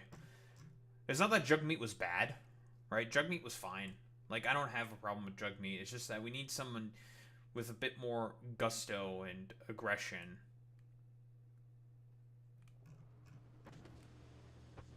And I don't know if, like... I don't know quite yet if anyone in the NDP sort of, like, leadership or the party itself is willing to sort of embody that quite yet. I don't know. Like... it's one of those things that I'll have to, like, look more into eventually.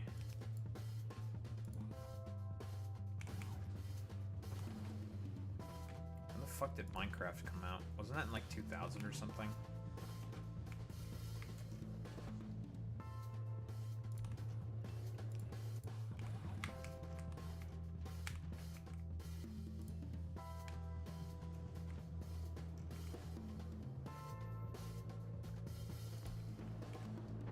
That was not in 2000. I was about to say, like, 2000? That seems, yeah, I was about to say, there's no way. Listen, like, I played, like, fucking beta and shit while I was in, whatchamacallit, in high school and shit. Right? I played some Minecraft, like, beta, even some, like, alpha. Real fucking early on shit, but...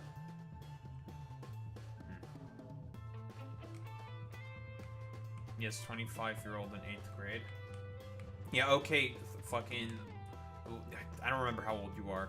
Fucking... 30-year-old in 8th grade or whatever the fuck. Fuck you.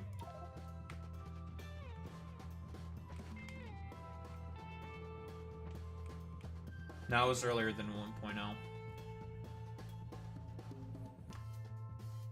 Public option for groceries.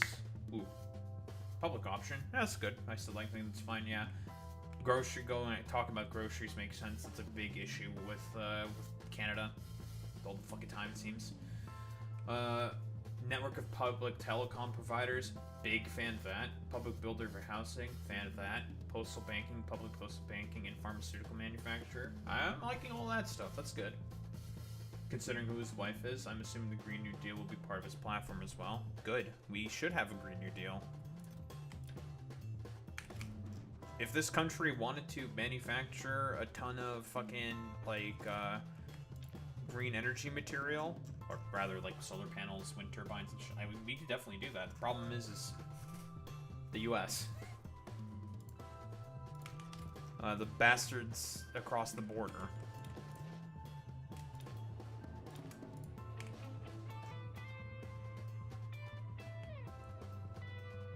Java released in 2011? No, Java, I'm pretty sure, has been out way earlier than 2011.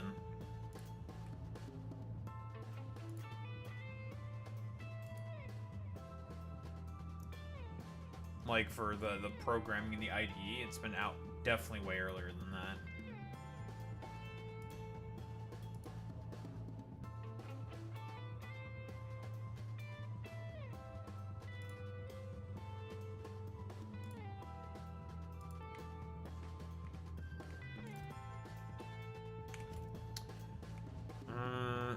No more copper.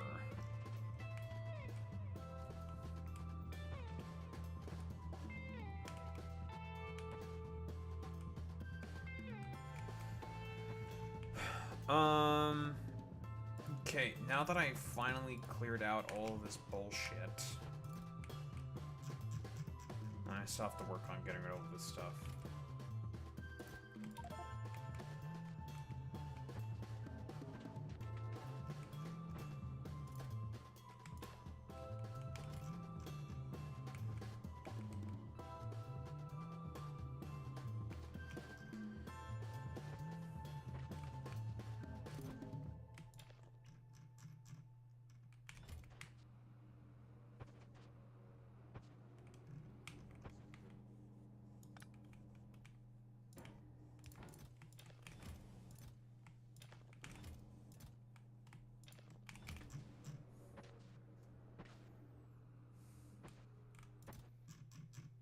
double the speed of getting rid of all this fucking dog shit.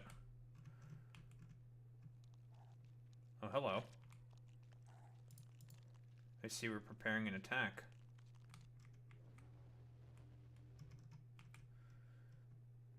Eventually, we're gonna have to bring in some and start creating artillery to start getting rid of the unwanted neighbors. Because they are all definitely starting to absorb quite a bit of pollution. Yeah. Yeah.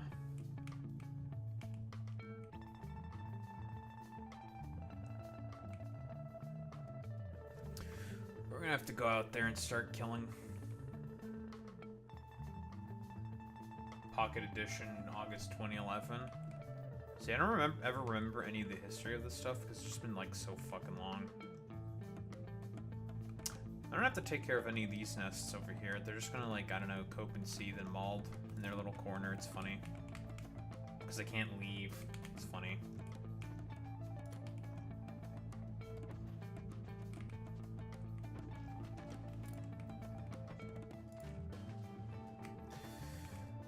Right, we have a lot of rhenium dust that we need to use and process into rhenium, which is the unique ore of this planet.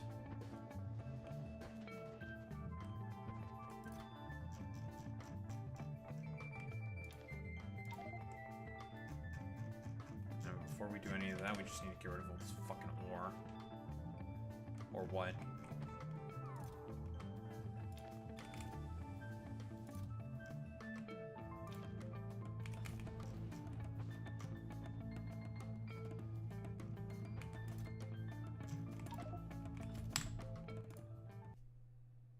Save real quick. I might as well get started with this stuff. There's also another candidate that I like. His name is Robert Ashton. He's the president of the Longshoremen. I assume that's the union there. Yeah, Longshoremen Union. He's focusing more on the reindustrialization and unions with his early platform, including workers on corporate boards. That'd be pretty good. Bring back one-step union certification, repeal of Section 107. Oh, good. Get rid of that fucking shit. Yeah, the fact that, like, we all know about the scandal with the fucking Canadian Airlines saying, like, oh, yeah, we're just gonna wait for the Prime Minister to use Section 107 to force these people back to work. And they were just like, no, smile. And Carney... If I recall correctly, Carney did not invoke Section 107. Or did he invoke 107? I don't remember exactly. I kind of forget when that whole fucking shit was happening. No, he did invoke 107. It's just the union said no. And the government was just like, well, shit out of luck. Ain't shit we can do. And the union ended up winning the fight against... Canadian Airlines, or Canada Airlines. I don't remember the name of that stupid company. They suck, it doesn't matter. But I do like repealing Section 107. That's just some real stupid fuck shit. Sectoral bargaining, the repeal of the TFWP. Ooh, that would be good as well. Very cool, very good.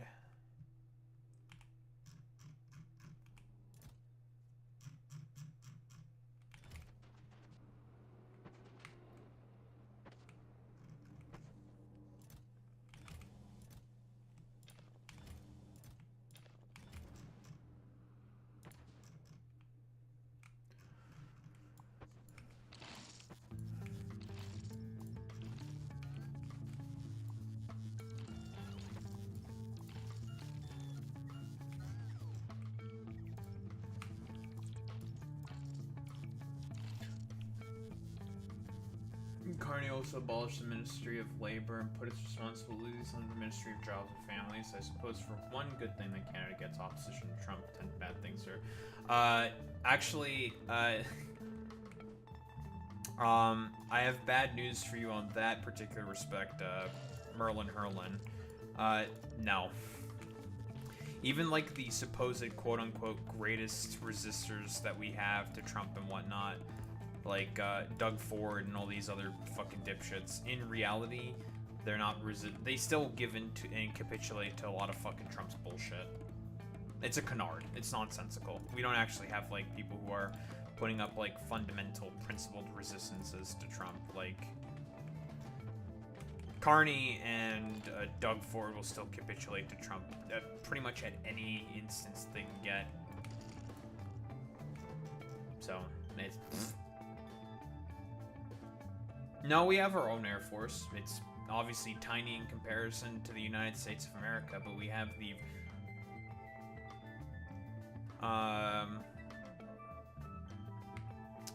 we still have the Royal Canadian Air Force.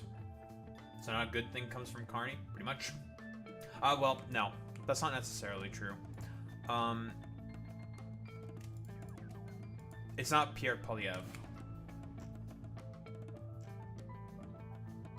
Which I guess technically speaking is a good thing, but otherwise, yeah, that's about it. Like, I'm not expecting anything to happen to trans people, for example, with Mark Carney in power. Man, that's a lot of corpses.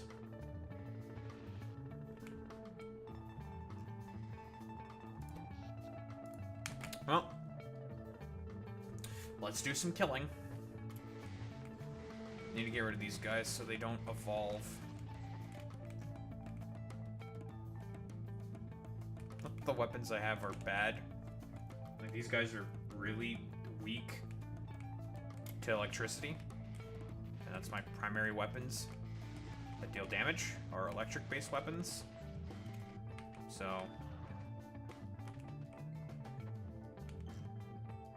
we have no problem with just constant murder.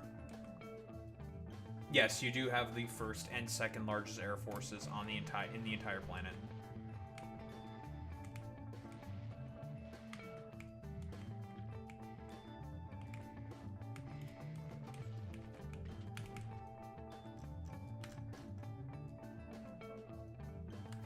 Well,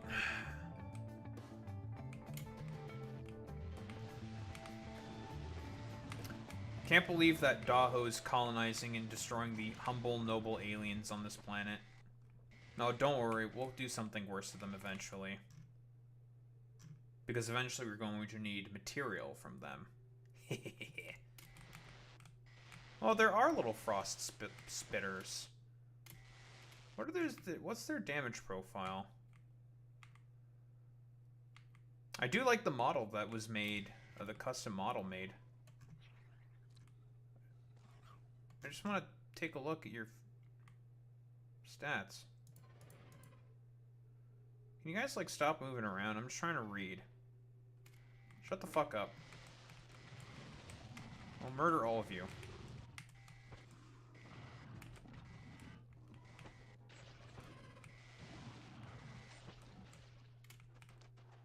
Fuck you.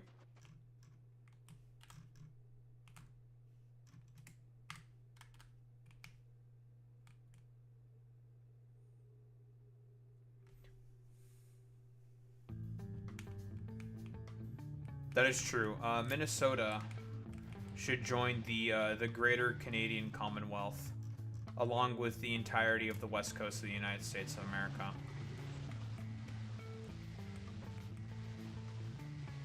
In my personal opinion.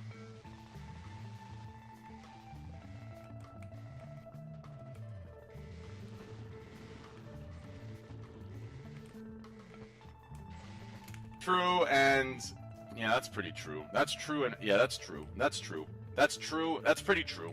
That's pretty true. I mean, listen, if New York also wants to tag along, we can. New York can also tag along as well. We're fine with that.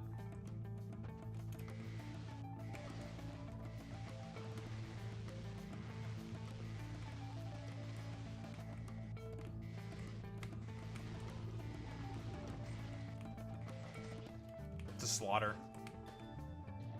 Well, that.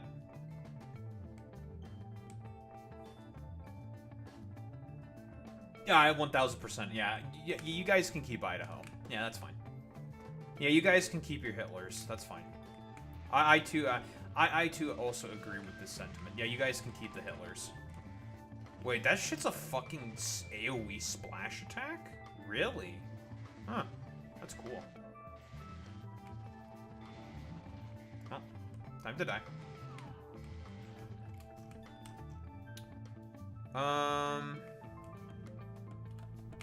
That nest is about to start absorbing my stink, so they will also die as well.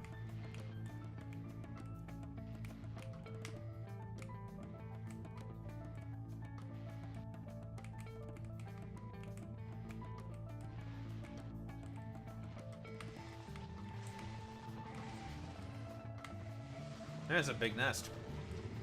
All dead.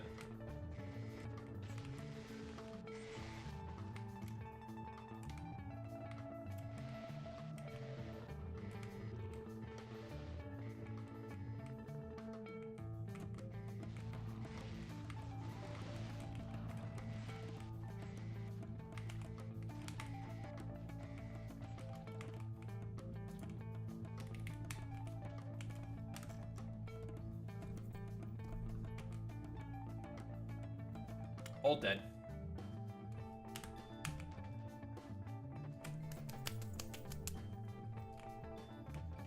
All dead.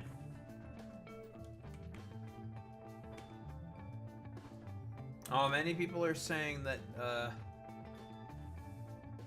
oh, many people are saying this. Wasn't there, like, a polling? There's some polling that was done, like, not that long ago by Harry Emden, saying that, Americans have like a plus 40 point approval rating, I think, of Canada. Something like that. And it's like minus 12 for Trump, which is really funny. So yeah, if there was an election between Canada and Trump, we would trounce you guys. Like, you guys would get fucking annihilated. Oh god, we'd be so rich. Holy shit. I mean, I think California alone in GDP, I think either doubles or triples or GDP. Something like that. In exchange for that money, you get Californians. Listen, there's plenty of good Californians, okay? I will be a proponent of hashtag not all Californians. Is that a worthy trade? Yes. I think it's a worthy trade. Listen, I understand that Orange County and there's a bunch of Hitler territories, like, in the middle of bumblefuck nowhere, right? Well, I can acknowledge that. However, the Californian cities.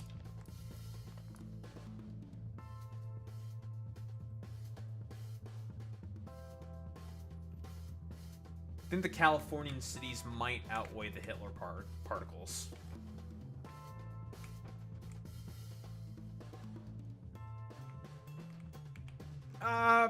Most of it, I'd say, yeah, it's basically Hitler territory. But honestly, like, I don't know if it's correct to say that it's Hitler territory instead of Texas LARPing. So, like, what's worse, Texas LARPing or Hitler? Probably still Hitler. But, like, Texas LARPing is, like, so fucking cringe. Like, you know what I mean? It's like, God, like, come up with anything for yourselves. Instead of just, like, LARPing, like, a bunch of Texans or something. Like, you know what I mean?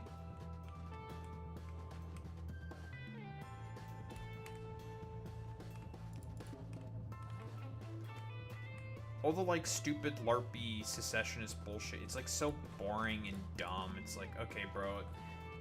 Like, the Quebecois also tried to do that in the fucking 90s, and it was a miserable failure. Like, you guys aren't gonna do shit anyways either, otherwise. And, I mean, there's still Calgary and Edmonton, so... Didn't the Reform Party rise there, predecessor to the Modern Conservative Party? I don't remember... I don't know if that's where CPC came from, although it wouldn't surprise me if that's where CPC came from, but I don't remember.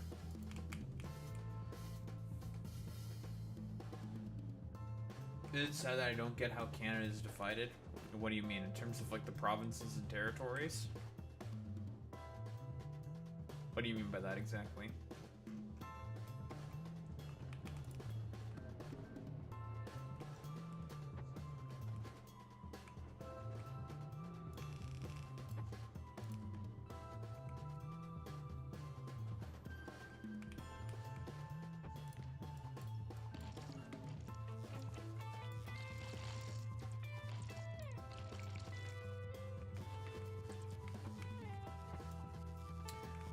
I don't. It's a lot of it. You can probably chalk it up to the British. Like, to be quite honest, like when in doubt, you can just blame the British.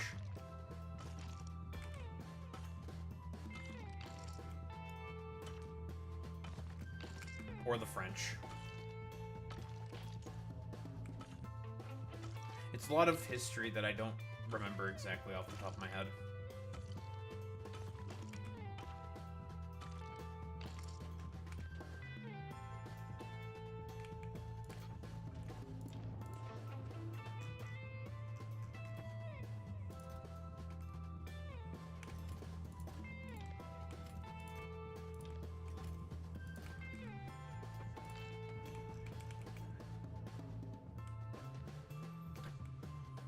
We do that too in the US.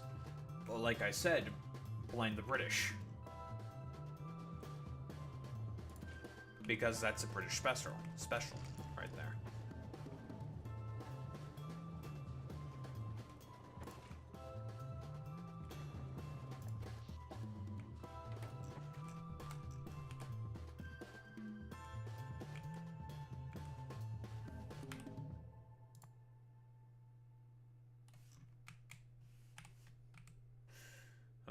Those guys are absorbing pollution. I probably should kill them because, again, they will gain evolution factor, but...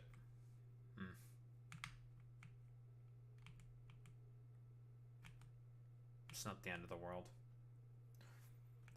A lot of the modern divide is also based on free trade, what the US Canadians would call continentalism, as the western provinces, Manitoba, Saskatchewan, Alberta were mostly industrial and agricultural.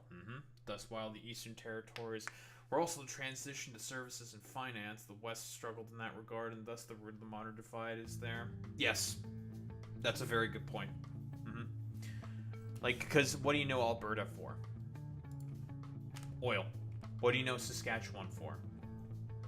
Agriculture. Right?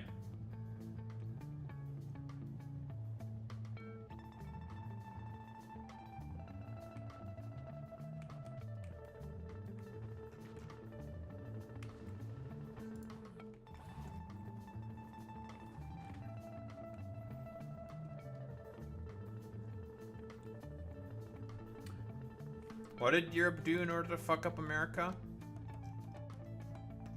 I think it's funny whenever Europe fucks up America. That's always entertaining to me.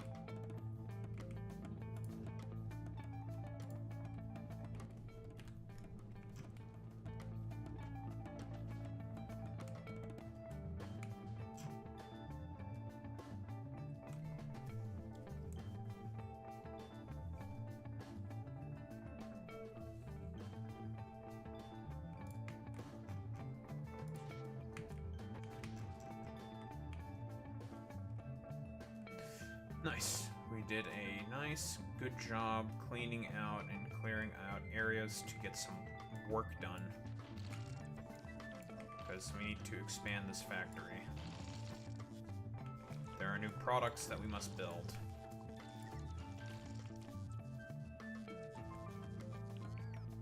Like a lot of the populist complaints, their complaints in and of themselves are not wrong, but solutions are brain dead. I mean, yeah, sure, deindustrialization is bad, but the solution is not fiscal conservatism and smaller government with racist rhetoric. Yeah, it's the exact same shit that I've also said as well. Like...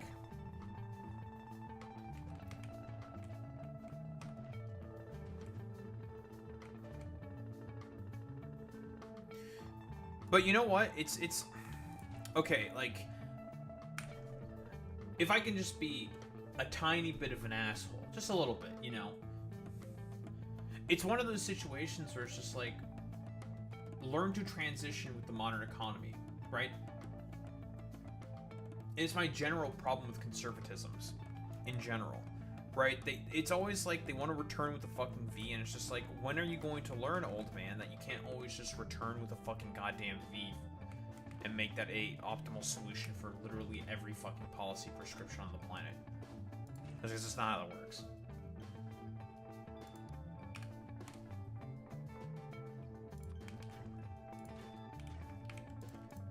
It's one of those things where it's like, I don't know, cope and seethe, Jack.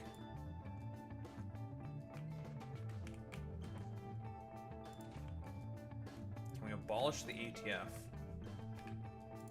I have no opinion on this.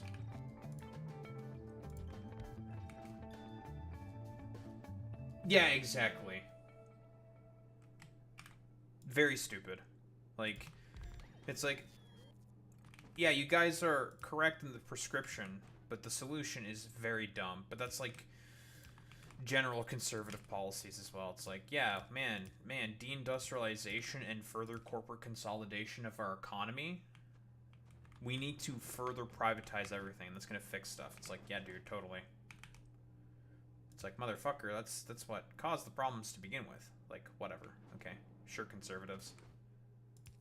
You have fun, I don't know, like, conjuring up the specters in your mind to constantly fight or whatever. You guys have fun with that.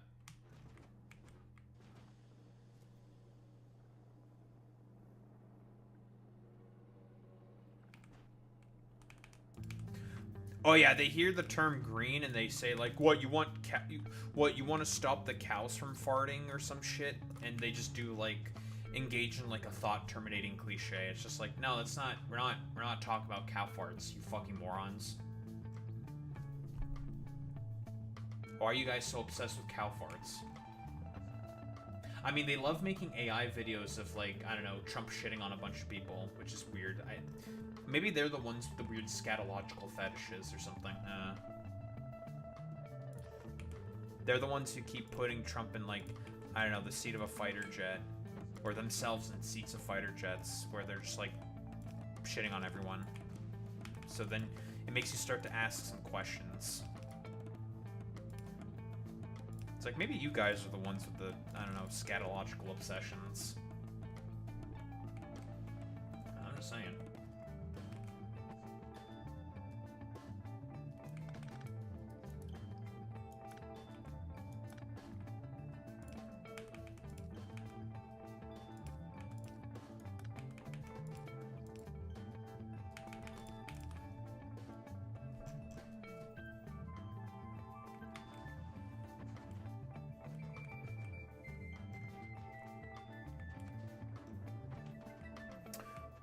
Reagan and Thatcher and their consequences will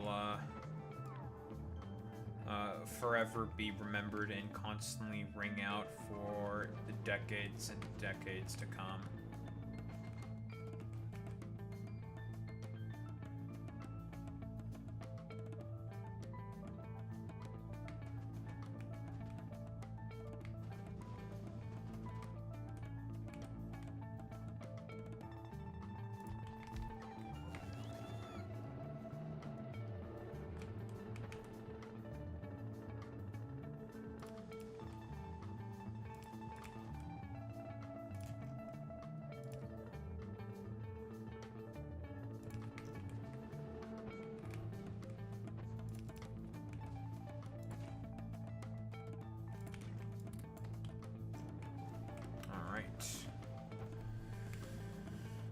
Segment for our heat generation.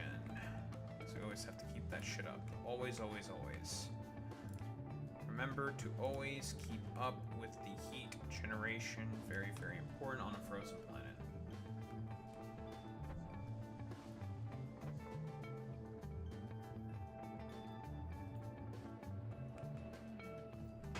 True. That's true. Yeah, Falkland War, that did happen under her, huh? I remember reading, not reading, but like listening to a video about that. Dude, just Orifarm from, I don't know, doing a dumbass war in the Falklands, bros. Bros. Yo, Falklands, bros. Bros, bros, bros. Bros, bros, bros, bros, bros, bros, bros, bros, bros, bros.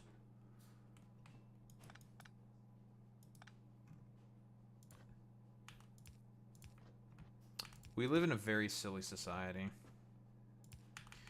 Vivimos en una sociedad. Okay, actually, I'm going to be smart about this. There. So that'll make us coal. And we need coal for stuff. I think. Probably need coal for stuff. What stuff? I'll figure it out.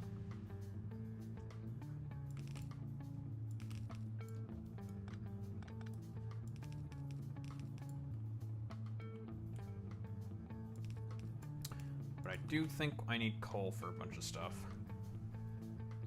What did I need coal for?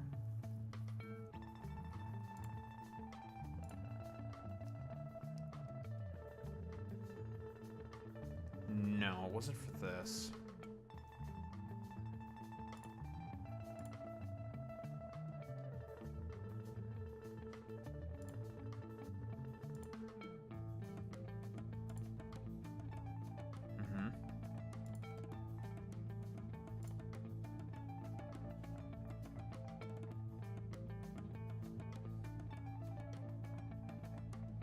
Cool hot lubricant. Lubricant.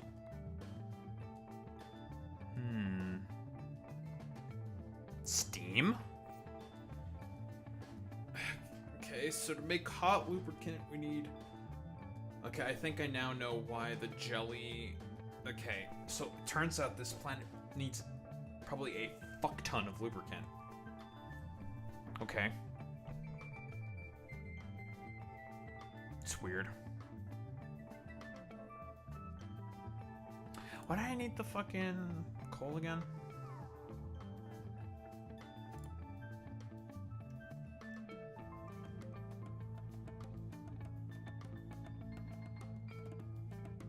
Soon unlock the science pack. Craft the rhenium plate. Craft 20 rhenium plate.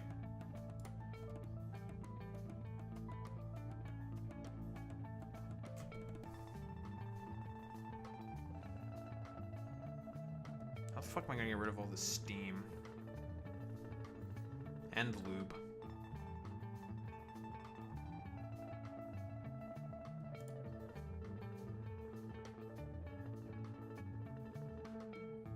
Centrifuges. Because we need to make tungsten. Wait, do I need to make tungsten? I just ship in foundries. Do I need tungsten? I guess I'll make tungsten just so I can make artillery shells. So then I can shoot at unwanted neighbors. Remotely. Quote unquote the undesirables. No, I was not waiting for any lube jokes.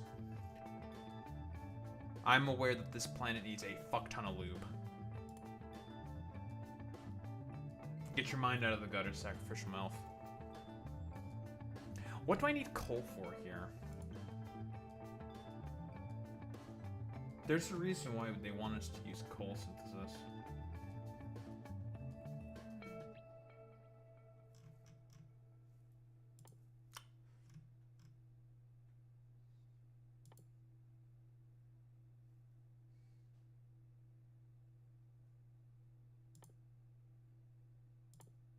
I don't remember what I need coal for. Alien frost artifact. Alien frost extract.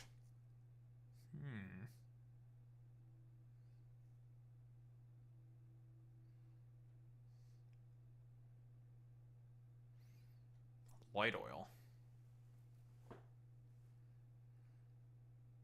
I was about to say, how do we make rocket fuel? We have molten metals.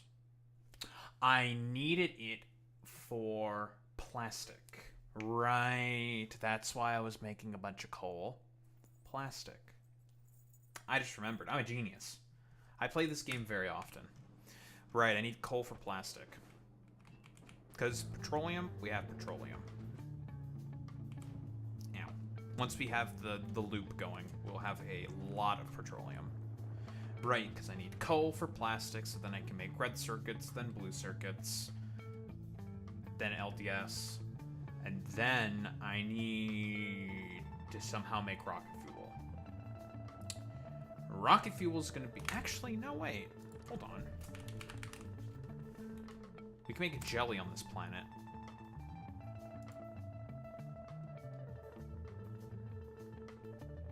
Sulfur and light oil.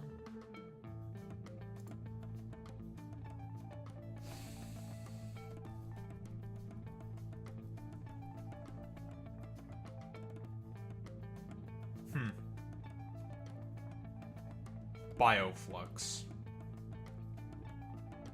That's a problem.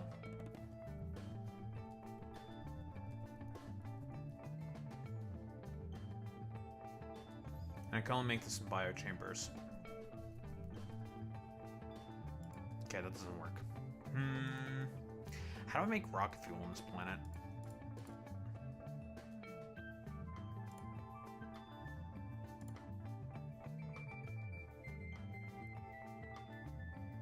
Because we'll have everything else we need in order to get the fuck off this planet, just no rocket fuel. There is a way to make light oil. Right here. Alien frost glands and steam make light oil. With light oil, we can leave. Problem. Big problem with that. Where the fuck am I gonna get alien frost glands? Because the only way you can get them is from the neighbors. By destroying their nests. But I don't want to destroy their nests. I want to extract them. Now listen, I understand that I have done many great and terrible things. I understand that I have captured a bunch of biter nests for the express purpose of harvesting their eggs so I can turn them into products that are useful for me. Or nutrients otherwise. Listen, I know. I'm not saying that we're ethical here as a Factorio engineer. I'm not. Never have been. Never pretended. Or that I also extract a bunch of eggs from these biters as well and turn them into copper ore. Otherwise, they get burned. Why are you gay? Who says I am gay? You are gay. I'm not saying that we're ethical and that we don't do colonization as the cryptid known as the Factorio engineer. I'm not saying this. Not at all whatsoever. What I am saying is, on the current planet that we find ourselves under, how am I going to do the extractive industrial things that I ultimately desire to do? I have to keep doing extractive things for the express purpose of making my factory grow. I have to. I can't stop. It's like palingenic. I think that's the term. It's a genetic thing as the Factorio engineer. You must make the factory grow. It is what it is. It's within your bones. The factory must grow. Damn everything that gets in the way. And yes, I make a lot of fish. Look at them. Fish. And no, this music is not Home Depot background music, Sacrificial MILF. This is music from a Spyro the Dragon game. Get it right.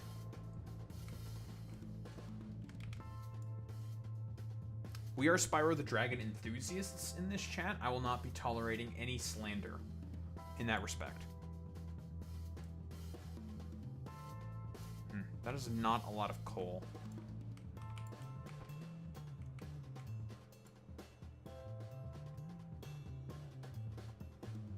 Not a lot of carbon.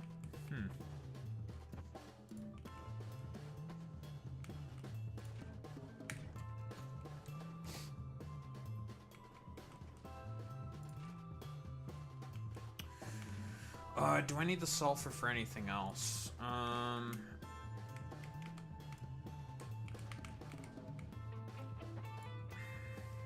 Oh, they're good.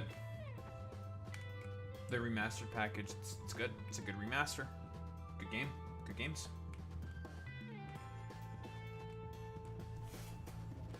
If one has never had the opportunity to play a Spyro game, one should play a Spyro game. Period. End of story.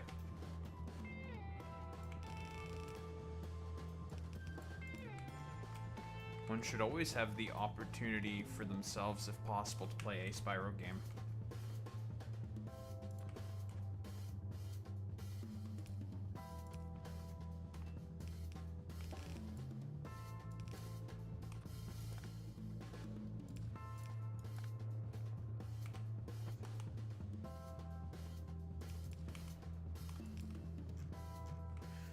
Alright, there we go.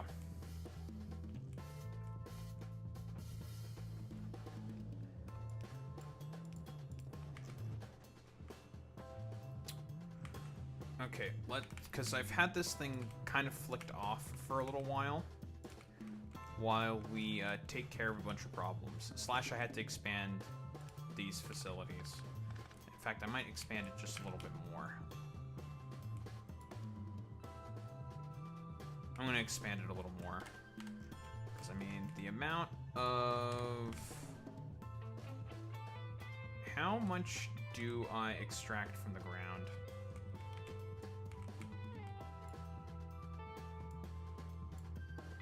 36k per second? Oh yeah, we can definitely have more refineries of this shit.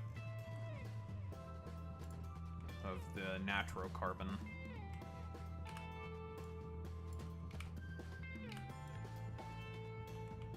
So I think we'll need quite a bit of this to keep the necessary loops going.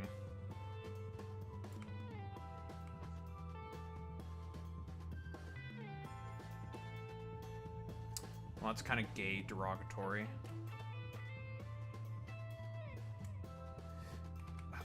Gay, derogatory?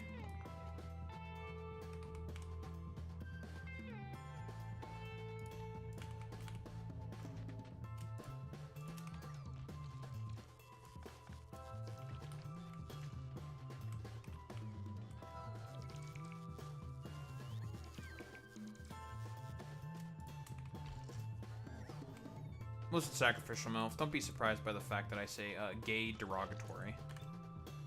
Alright, don't you ha me for that one.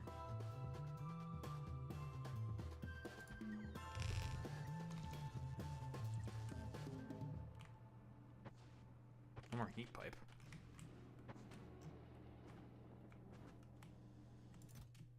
Gimme.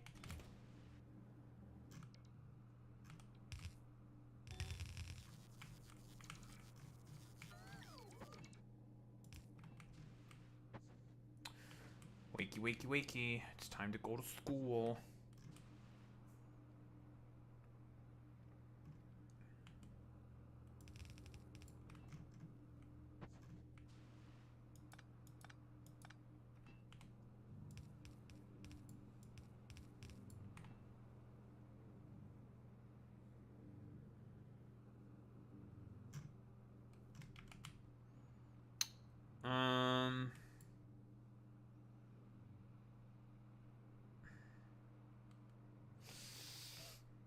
Uh, 35 carbon. 38.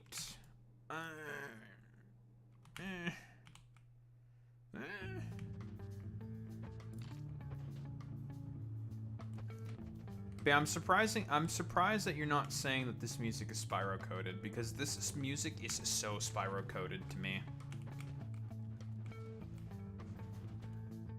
It is so Spyro the Dragon coded. And you're saying that this is shit from, like, Home Depot. Honestly, I find that to be slightly offensive. I'm gonna be quite honest.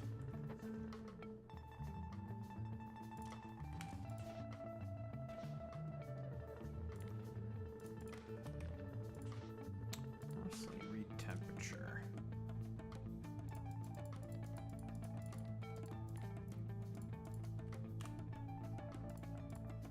Signal T only activate when this is not greater than but less than, I don't know, 100. Cool.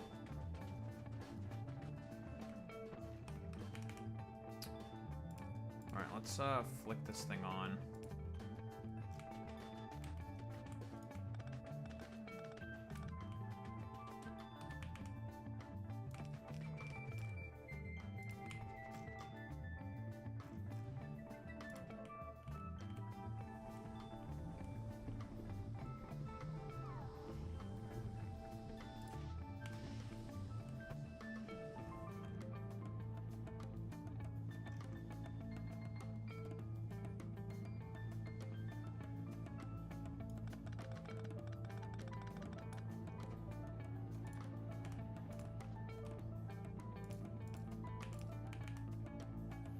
It's the high note that happens on every third note of your bar of every music. Same note as height. Huh? Sacrificial MILF, I think you might be trolling a little bit. Alright, I didn't fucking attach this shit. God damn it.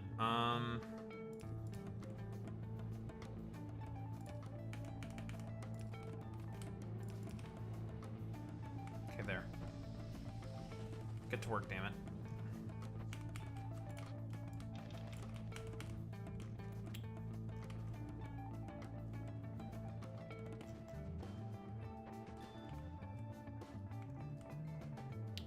And it appears that we are also nice and full on sulfuric acid.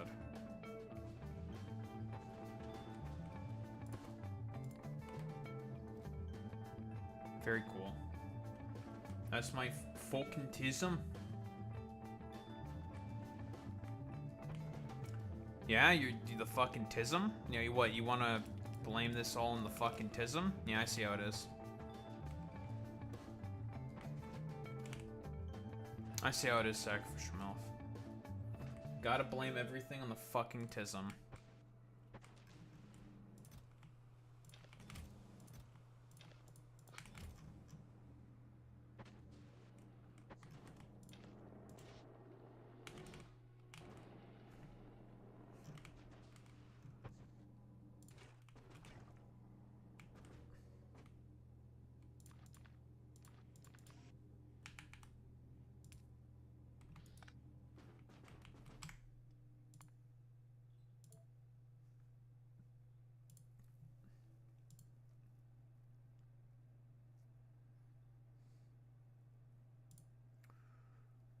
Okay.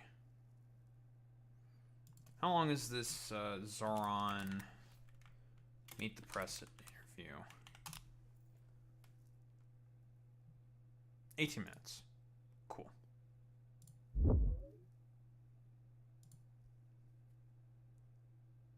Oh wait, the full episode is 47 minutes.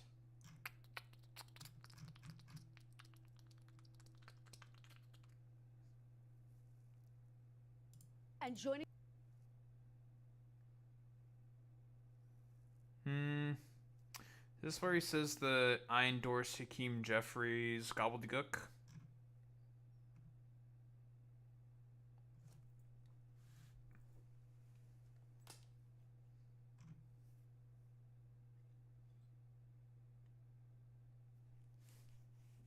Yes, I think it is. That's what I also think that it. Because I don't want to fucking go through the whole thing.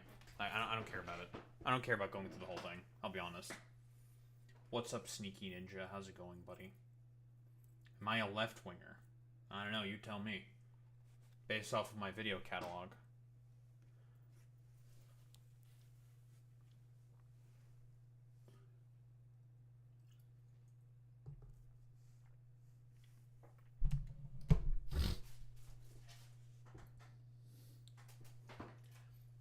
That's true.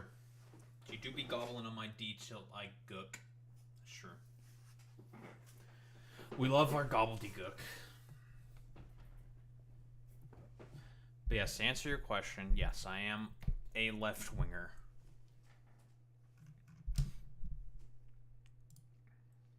True, and yeah, that's pretty true. That's true, and yeah, that's true. That's true. That's true. That's pretty true. That's pretty true. I mean, I'm going to guess yes. Yes. Snarkiness aside.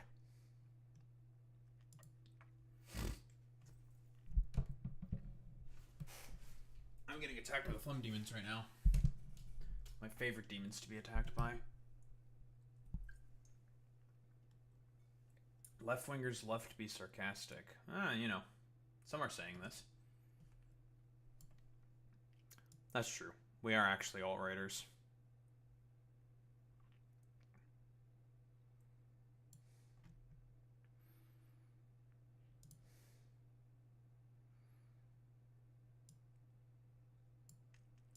The reason you're cringe is not because you ain't skilled, but because you ain't ballin' on that stank-ass Windows 95 pewter. Thank you, Sam. Very cool.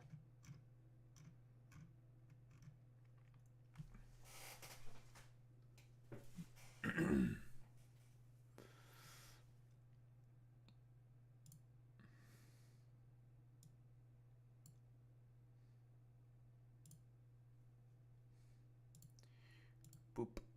Flipperoni.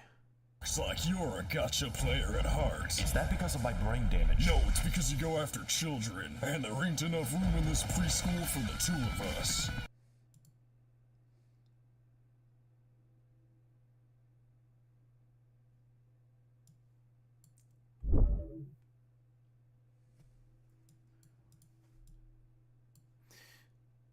Oh my fucking lord, this one dumbass motherfucker just doesn't want to understand what being a fucking incel means. No, a proponent of being an incel, you have to be a misogynist in order to be an incel. That is a prerequisite of the ideology. It's so fucking stupid, but whatever. Hey, like, it's holy shit. Being purposefully obtuse. Yes, you are being purposefully obtuse. You're just mad about it. Okay, whatever. I almost don't want to engage with this stupid motherfucker who doesn't want to fucking get it. God, it's so annoying. So fucking annoying. Cope and seethe, Jack. Thank you, Zane.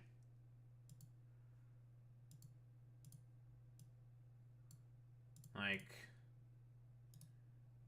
No, not open image, dumbass.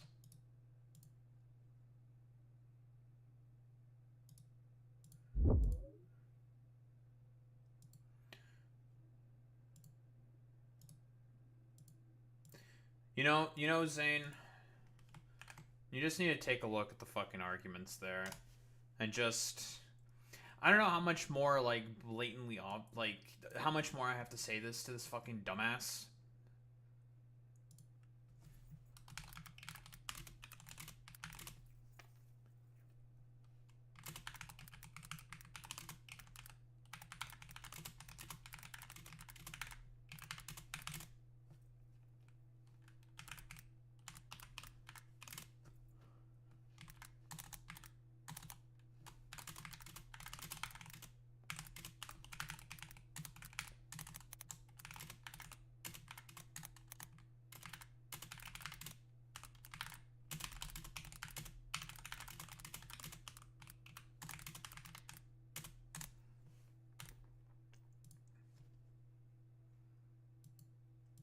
Okay, that's the last time I'm going to reply to that motherfucker, because I do not care anymore. You have a good one, Sacrificial MILF.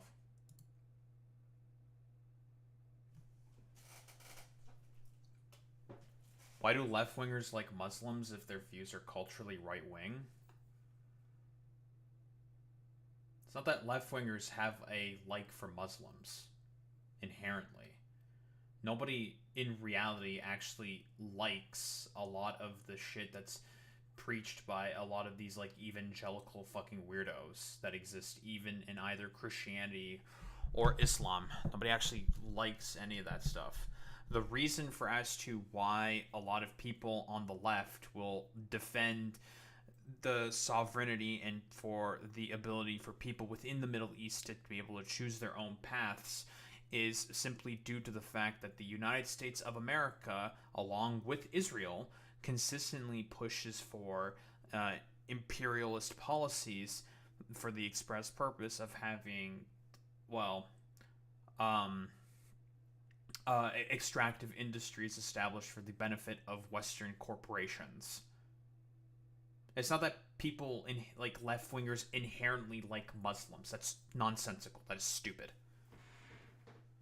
It's just that left-wingers, generally speaking, see the actions of the U.S., what they are doing within the Middle East, and them abusing the Muslims that live, generally speaking, within the Middle East for the express purpose of security apparatus bullshit, military-industrial complex, the extractive industries of oil, and they have a problem with that. And yeah, even what you're saying, they're saying, yeah, most leftists don't like religion.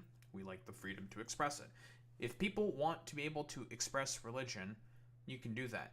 Leftists also do not generally like the institutionalization of religion. That is also another problem they have. But if you're religious, that's not a problem. No one gives a shit about that. It's like, okay, you believe in God, whatever.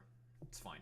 Except for like the Marxist-Leninists, but those guys I don't think are actually on the left. That's a different story. Whatever. We're probably going to get into them when I talk about this with like Zohran Mamdani.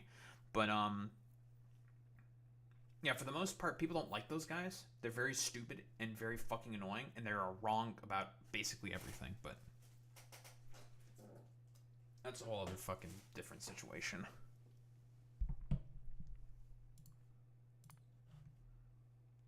But yeah, it's not about like people inherently liking Muslims more than Christians. Trust me, a lot of people do not like Christian evangelicals, right? They don't have a problem with like people practicing religion. That doesn't matter. Who cares about that? Like, it's your freedom. You can do that. Who cares? If people have a problem with like a lot of the same far right fucking weirdos and like evangelical weirdos from any fucking religion. It doesn't matter if one's Christian, one's Muslim, or one's bibbity boppity or flibbity floppity. The general issue is with the fact that the U.S. will very often, through policies where they're just like, whatever. Don't think that imperialism is generally bad when anyone is doing it. What are you talking about? It goes unreported due to left-wing media bias. No, it goes unreported because of commodified media. That's a story that's not going to bring in a lot of money, so it doesn't go reported. Same thing with climate change. That doesn't get reported all that much because it doesn't make a lot of money. Because most of these media corporations are, sponsored by fossil fuel corporations.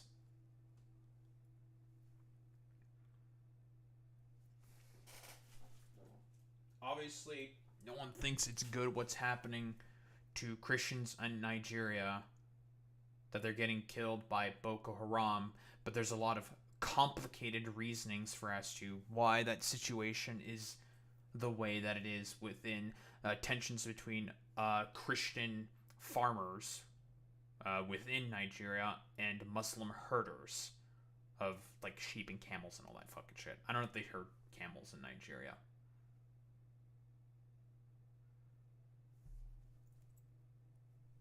There's constant fucking tensions there all the fucking time. And the state, generally speaking, within Nigeria is run by the Christians, and they implement certain policies that abuse the Muslim minorities. Eventually, that abuse culminates in groups like Boko Haram, which then do terrorism, which is not good.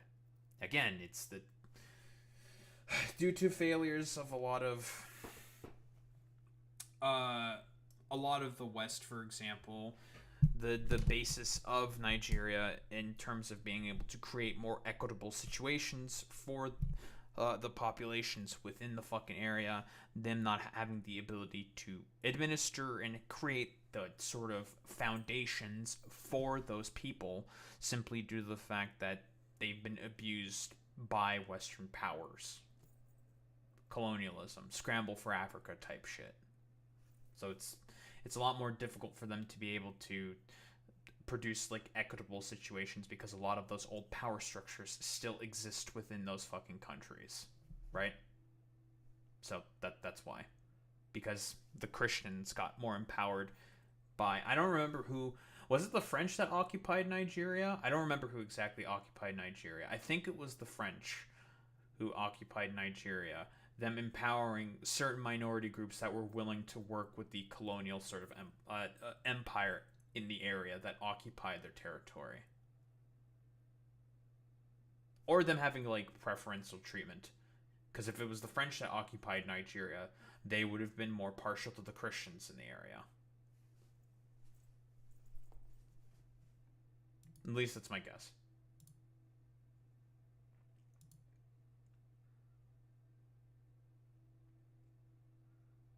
If you think there's a left-wing media bias, why the fuck are all the these quote-unquote left-wing media companies bending over backwards to fucking,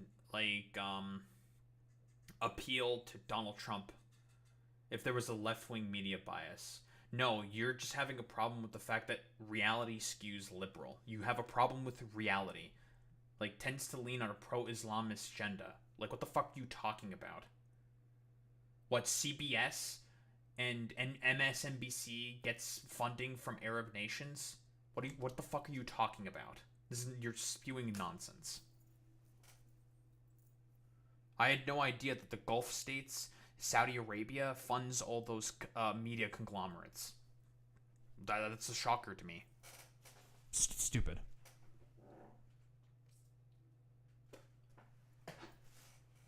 Anywho.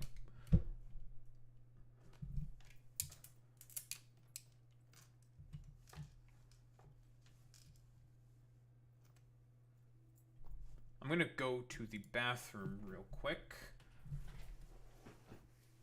Gonna go head to the bathroom real quick. Then we're gonna start yapping about that Zohran shit.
We're back.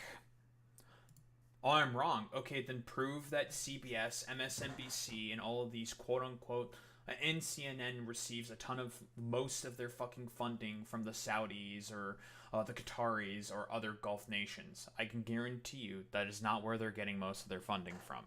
You're spewing a bunch of nonsense. You're just mad about the fact that media does not espouse the biases that you, generally speaking, have. It is how it is. Reality has a liberal fucking bias. That's just how it is. And you're just upset about the fact that they're not conforming to, I don't know, whatever political predilections that you are seemingly holding here. Do you really think that the tiny amount of... What percentage of funding does CNN receive from the UAE? Also, leftist CNN. Yeah, okay, buddy. Literally, the CEO of CNN says that he wants to have more Republican perspectives. Okay, buddy. They're still left-leaning. No, it's just that you have a standard that you're never going to be happy with. You're just upset about the fact that people, generally speaking, are going to report things accurately, and things that get reported accurately are inherently anti-fucking conservative because you believe in anti-intellectual beliefs. Because you do not believe in reality. This is how it is.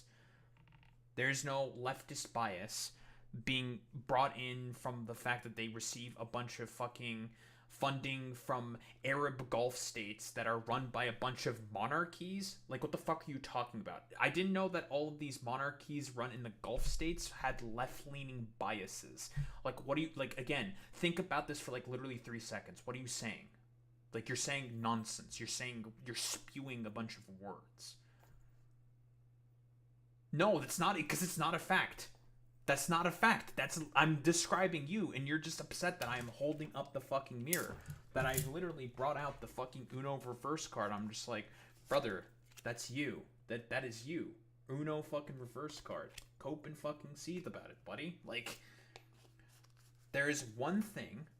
Cope and seethe, Jack. There's one thing that media corporations care more about than anything, and that is making fucking money because they are private entities. Here's a perfect example. NPR and what's the other one? PBS. They will report on stuff like that more often because for them, the profit motive is not the point. They are public fucking broadcasting. Same with CBC. CBC will also write on a lot of the stuff like this as well. No, buddy, you're just fucking mad about the fact that you just do not want to accept reality. And I'm telling you, no, this is what reality is. And you're just upset about the fact, like, no, this doesn't conform with the things that I believe in. No, I can't believe that the stinky left-winger doesn't believe in the stupid shit that I believe in. And you just want to, like, pout about it. Like you're a child. You're a child. Child that's fucking pouting about the fact that you do not agree with fucking reality. Like, what percentage of money does CNN, leftist CNN, by the way, receive from the UAE to skew their coverage? I'm not even mad. Oh, I'm sure you're not mad. Yeah, whatever. Okay, bro. Totally not mad. You keep just saying all of your stupid nonsense within fucking YouTube chat. Buddy, you're the one who's typing all caps in fucking YouTube right now. And you're saying that you're not mad? Okay. Huff that copium, buddy.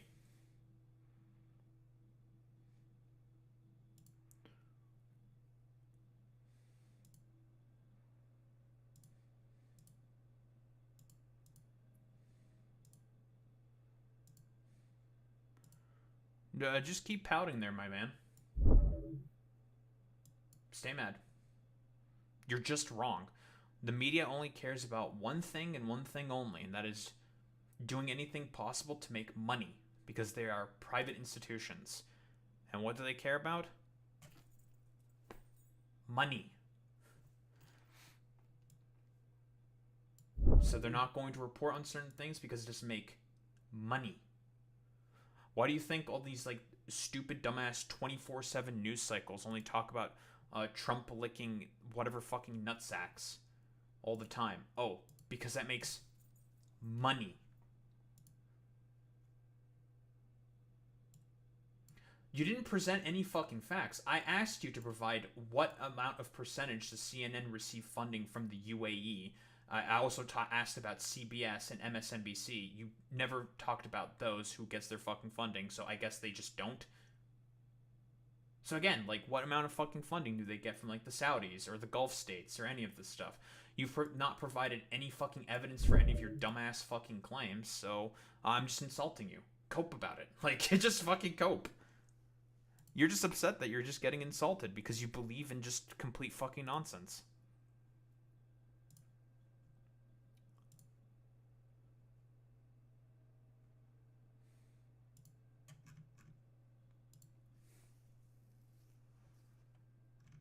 You, in fact, are the one who does not live in reality. Here's a good way to understand every right-winger. Every time they say something, just think of, holy shit, the sentence, structuring your sentence there, Zane, is like boggling my mind. Why does the percentage matter? My point was that they have a pro-Islamist bias. No, they fucking don't. First off, like, what pro-Islamist bias? Like, what the fuck are you talking about?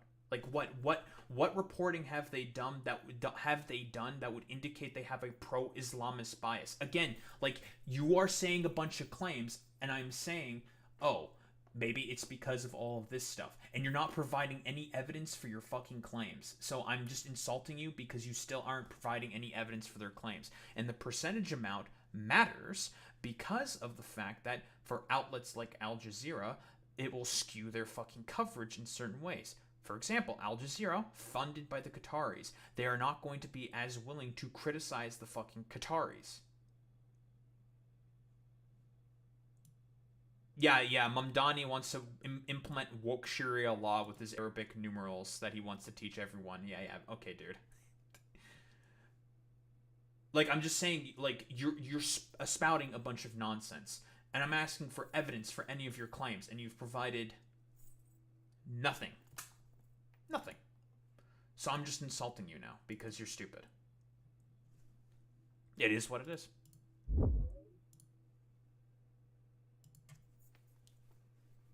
Yeah, left-wing media. Yeah. Mm-hmm. The left-wing media of CNN, MSNBC, and CBS. Yeah, dude. Very, very left-wing media.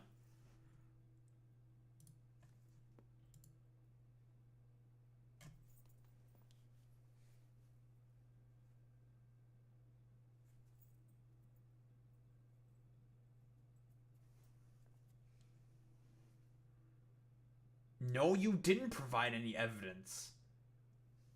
You didn't provide any fucking evidence. What evidence did you say in any of your fucking your nonsensical screed? You, like, I can read your messages back to you, okay? What do you think about Muslims are doing to Christians in Nigeria? I believe Muslims commit a lot of atrocities against non-Islamist groups, but this goes unreported due to left-wing media bias. No evidence there.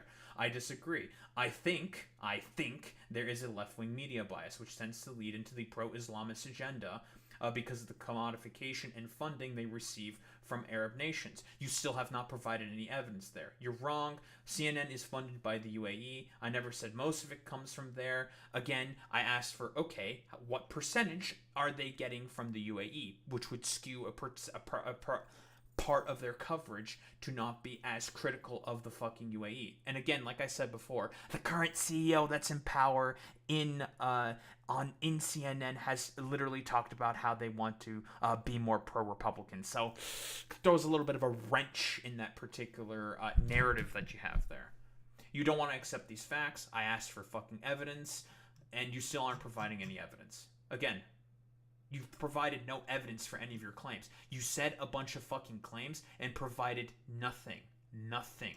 It's not about my fucking ego not being able to handle it. I'm asking for something rather simple. Evidence for your claims, and you just continue spouting a bunch of claims. Like, Zane, do you think that this motherfucker has provided any evidence for his claims? I'm not seeing any evidence for this guy's claims. Oh, so yeah, pro-Islamist agenda, when pro-Islamist left-wing media bias that exists right now in mass media, despite the fact that they have, I don't know, done all this stupid, like, idiotic attacks against Zohran Mamdani, talk about, like, well, what about fucking Israel, guys? It's like, okay, bro, whatever. It's stupid.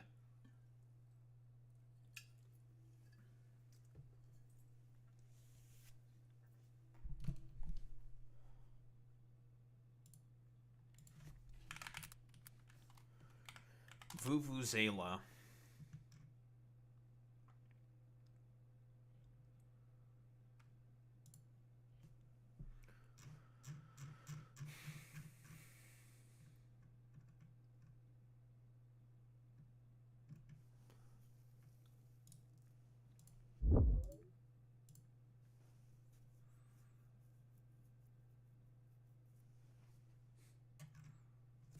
He's made claims and still has not shown evidence and proof to any of his claims, and just made more claims to prove his claims. That's also what I'm assessing as well, Zane. That the dude is just making a bunch of claims. No evidence for any of the claims. So again, nonsense. It's not how an argument works. It's not how a discussion like this works.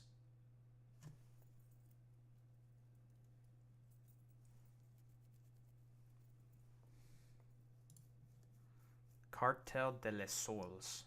Ooh, spooky.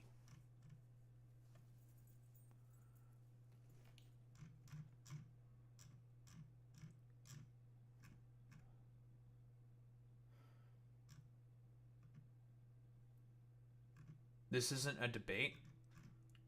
Okay, buddy. Sure, man.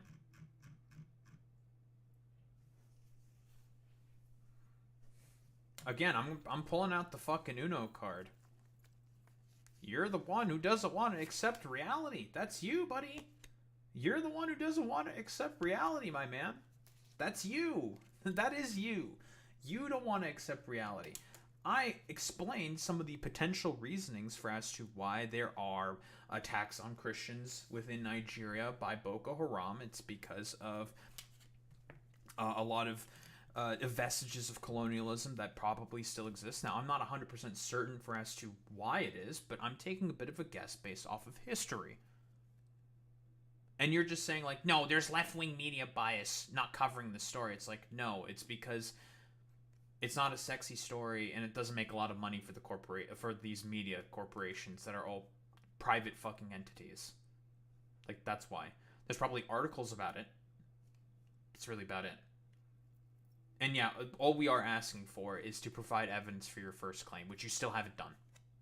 Like, you just said that, well, CNN gets funding from UAE, and then I ask, okay, what amount?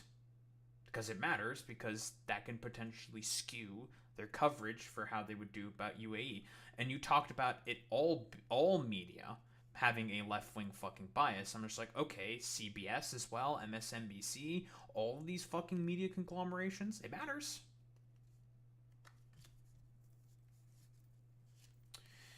Because colonialism would have, by the French, now the French, as you very well know, Catholic, they're Christian predominantly.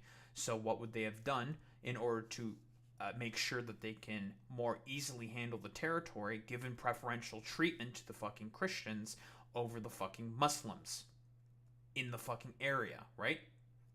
And as a result, after colonialism fell apart and the French were forced to move out of Nigeria, I think it's the French. Oh, shut up. No, you meant all fucking media. Like, no, you did. Like, in your first claim, no, you meant it. Get the hell out of here. And what we're talking about here is mainstream fucking media, okay? Don't be fucking obtuse. Like, get the hell out of here. I don't give a shit about any of this stuff. Irrelevant. What was I saying? The French would have given preferential treatment to a lot of the Christians within the area and would have caused problems for a lot of the Muslims, right? Preferential through that preferential fucking treatment. I don't care about your fucking word games, bro. So, I don't know. Cope and fucking seethe about it. You still haven't provided any evidence for any of your initial claims. So, again, cope about it. Spiel. Right, of course. I keep getting distracted. The French would have given a lot of preferential treatment in a lot of... Yeah, so are the Brahmins and the British Raj, you fucking moron. And the British gave them preferential fucking treatment. Again, stupid. You're dumb. Like, what? Like, you... Like, maybe if I finish the fucking goddamn sentence, I wasn't even talking about there being a majority or a minority in terms of, like, population amounts. Again, you're being stupid. You're being dumb. You're being very, very stupid. So they would have given them a bunch of preferential treatment because they are both Christian, obviously, put them in positions of power, more and more so, and when the French left, a lot of those colonial structures are still in place, and a lot of those Christians are still going to be in power, and are going to adopt policies that are more than likely going to be preferential to the Christian minority within that fucking goddamn country. Same thing happened during apartheid South Africa, same thing happened in the British fucking Raj. This has happened already in fucking history. So, again, you just have no idea what you're fucking talking about. And as a result, Boko Haram rises up as a group within the northern parts of the country and start doing violence against Christians, yes, but predominantly, and this is something that you're forgetting here, Sneaky Ninja,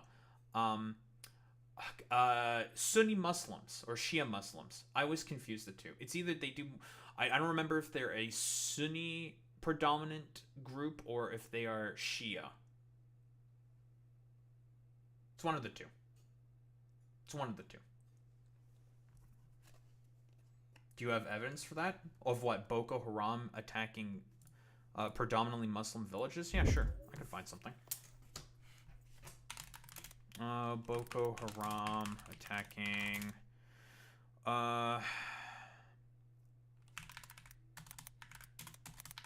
Sunni villages.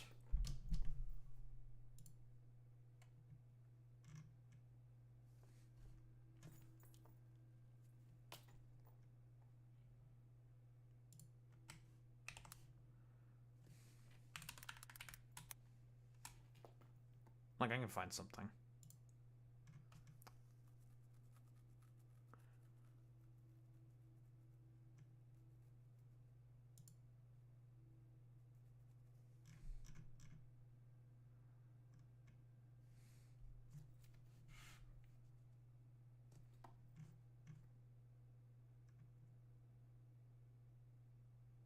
I have no idea what this thing is. Say anything about Christians? No. Sunnis? No. Doesn't explicitly go into detail in the article. Very cool.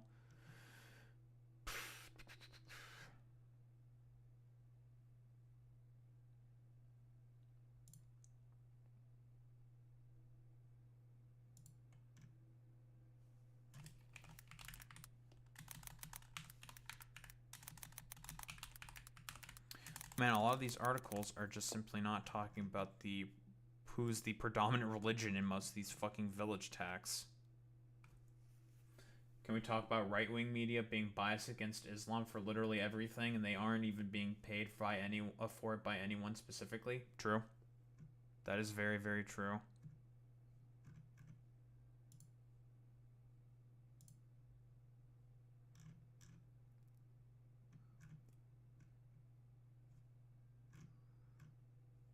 Boko Haram kills at least 16 overnight attack on Nigerian village.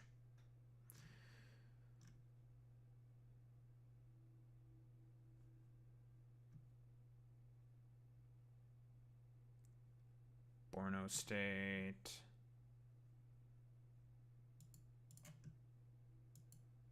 Houses, blah, blah, blah. Nigerian Air Force killed 30 of the militants. Yes, but I want to know who. What is the what is the fucking religious fucking makeup for all these villages? None of these articles are saying. It's very annoying. I don't know, Sneaky Ninja. It seems like you're just a fucking Islamophobe.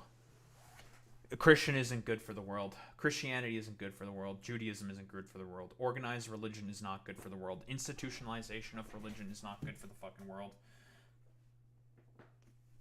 In general. We can just do that exact same shit. What makes Christianity any better for the world in comparison to Islam?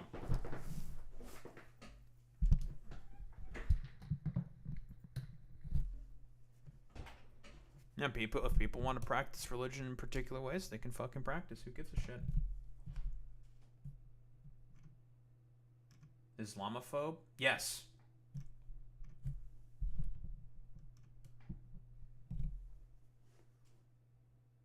Yeah. Only fucking dumbass Islamophobes, generally speaking, talk about there being Islamic left-wing fucking media bias within America. That's nonsensical. That is stupid.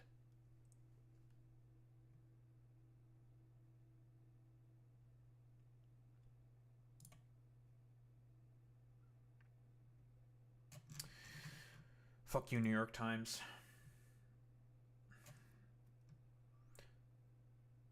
Buddy, you literally made it about Christianity versus Islam, talking about the Islamists that are attacking the Christians within within fucking Nigeria. You literally made it about that. When you forget that Boko Haram, I think is a, I wish fucking Boy Meets Menu was here, because he would know better.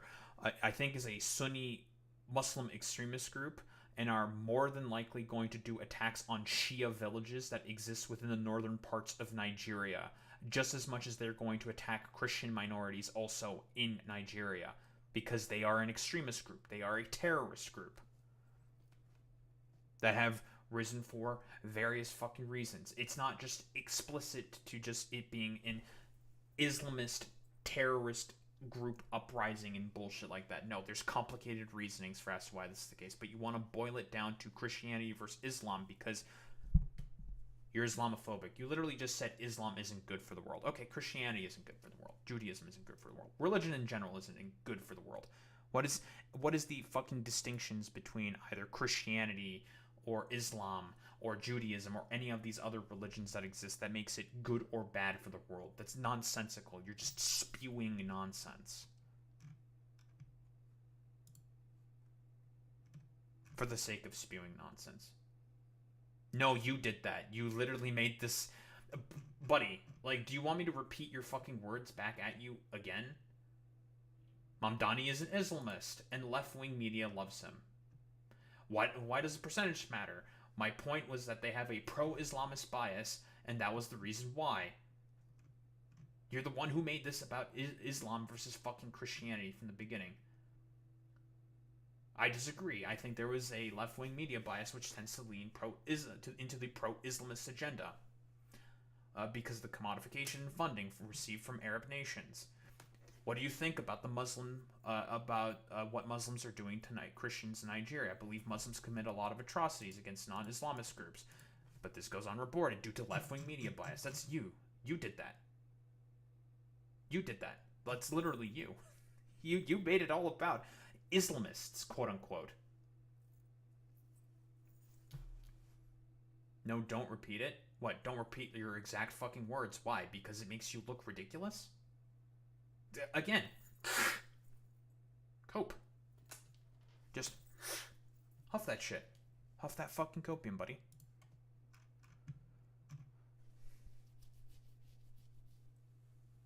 You didn't do anything? Oh, I'm sure. Yeah, you totally... No, I'm being called out for all the stupid shit that I'm fucking saying, so therefore, I'm just going to say that I actually didn't do anything and not accept any of responsibility. You fucking people are such cowards. Pathetic. Pathetic.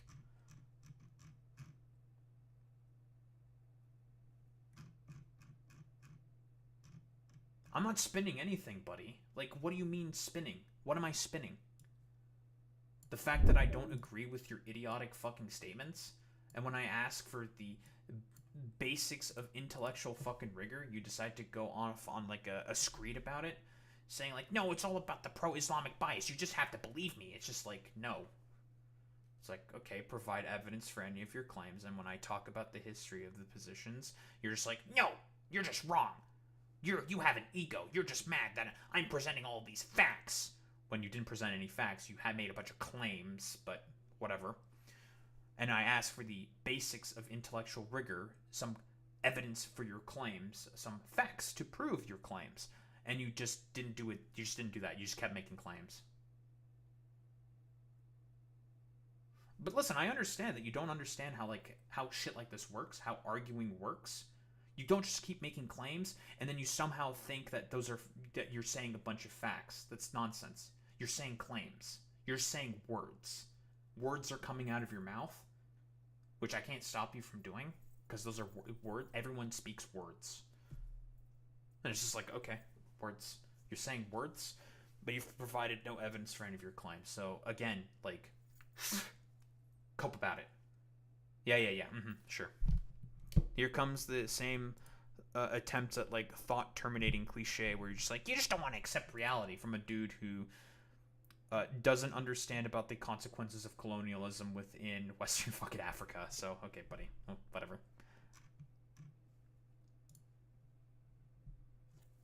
And a lot of the left-wing media coverage of Islam is literally just them saying stop being Islamophobic most of the time, and I generally don't see what's wrong with that. That's true, Zane. Very true. Honestly, even in most, like, mainstream media sources, they don't even do that often.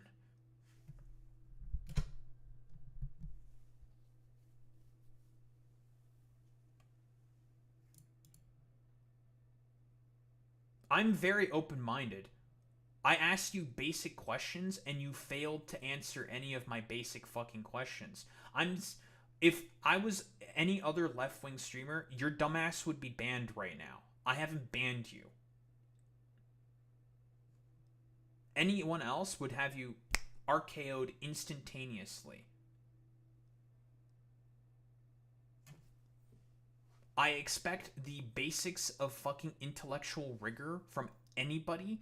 I ask these questions. I ask you to provide evidence for your claims, and you still haven't done any of that. So as far as I'm concerned, I'm just going to start insulting you, because that's it. What do I think about modern feminism?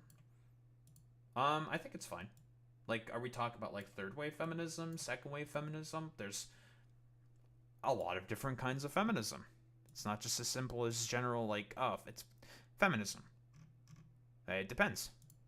What do you mean by feminism?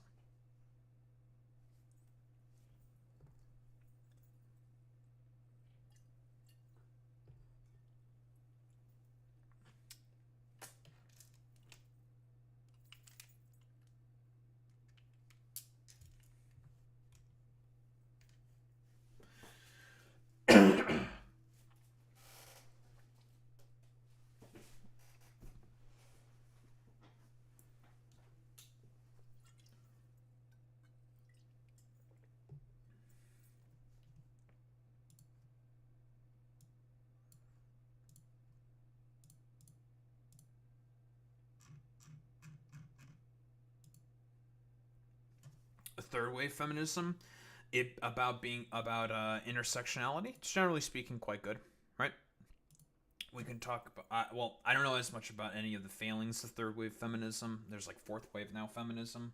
I don't know as much about that, but generally speaking, yes, I'm in favor of third wave fucking feminism and shit like that. You know, intersectionality, them also talking consistently about the issues that men face because of the consequences of patriarchy. And also them being talking about a lot of the repressive sort of attitudes that generally speaking exist because of the current capitalist patriarchy that exists. Yes, I agree with those positions. I believe what they are saying is definitely true.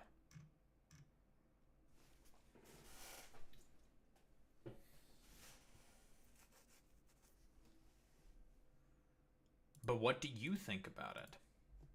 What do you think are the issues?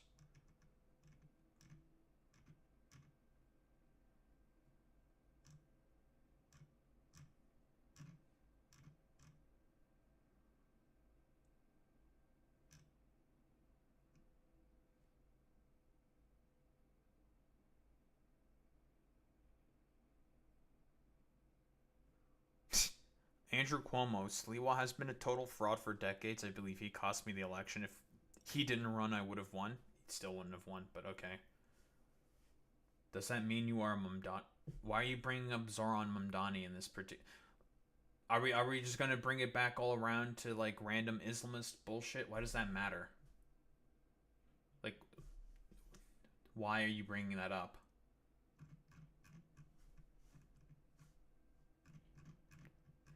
There's no relevance to any of the points.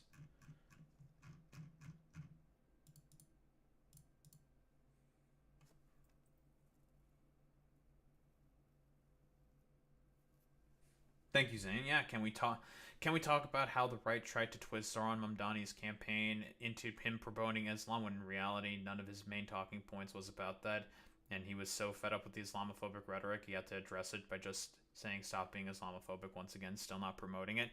Yeah, you know, Sneaky Ninja, at any point in time did Zohran Mamdani mention Sharia law at any point? Did he ever talk about Sharia law? Did he ever talk about fucking Islam during his campaign?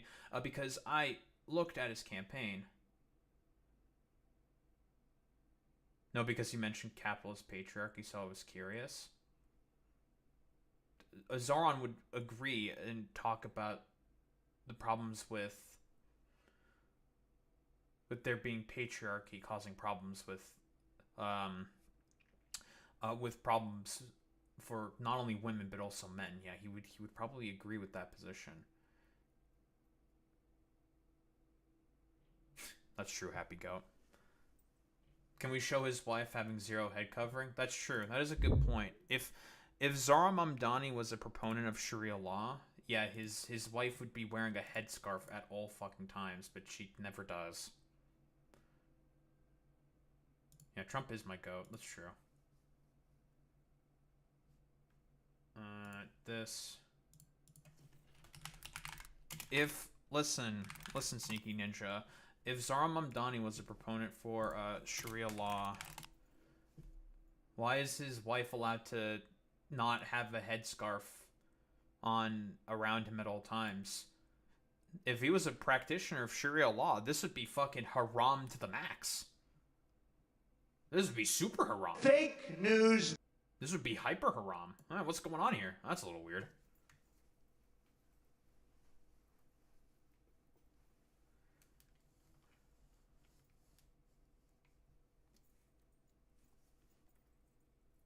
That's true, Happy Goat. On you. I need to start doing segments and stuff. True, actually. Like, people talk about Sharia law all the time, but no one ever talks about Christian morality and law and shit like that. No one ever fucking does that stuff.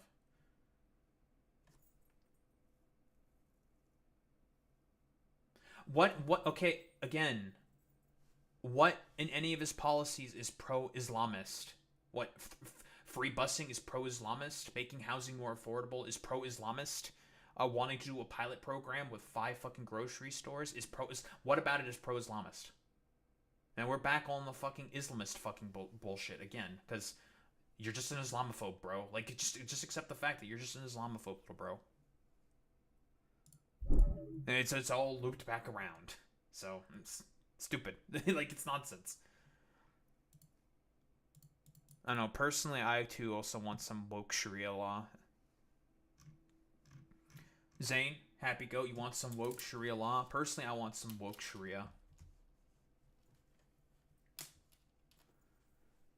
Deuteronomic law or Levitical law? See, I don't really know, honestly. Can you pull up his campaign page? I don't think campaign pages are going to be necessarily relevant for Sneaky Ninja over here. Do you know what Islamophobe means? It's not you being afraid of Muslim people. Like, what the fuck are you talking about? No, you're just repeating a bunch of, like, idiotic, racist positions that a lot of people have about people who are fucking Islamic or perhaps Muslim, rather. Like, you're saying a bunch of shit like, oh, there's, like, a pro-Islamist agenda that currently exists in media, when that's just, like, nonsensical. It doesn't fucking exist. And you're saying a bunch of shit like, Zohran Mamdani wants to implement, like, woke Sharia law upon, like, New York City, when that's just, like, not even the... Like, did you fall for, like, the meme about, like, Zohran Mamdani wanting to implement Arabic numerals in classes? Him mandating Arabic numerals or something? Like, this is coming out of somewhere. You're not saying this out of nowhere. Yes, Happy Goat. ! YouTube. I'm 1 sub away from 300. Sub to the YouTube. Yes, it is fear-mongering, exactly. And villainizing Islamic people. Exactly, Zane, exactly. Because that's what you're doing. You're just villainizing Islamic people.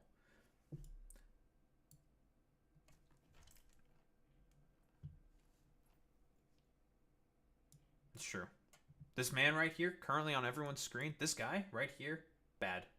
Why? I don't know.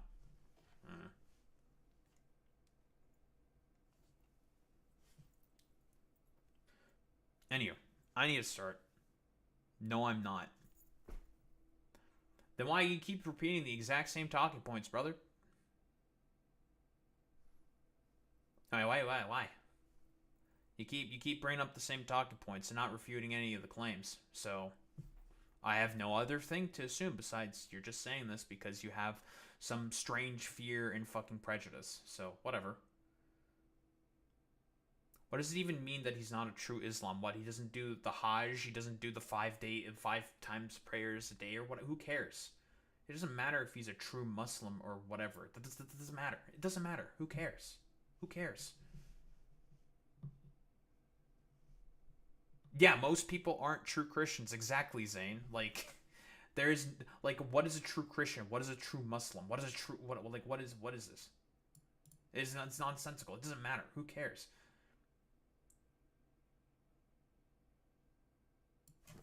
It doesn't matter. These truisms. Anyway, I need to start doing this shit.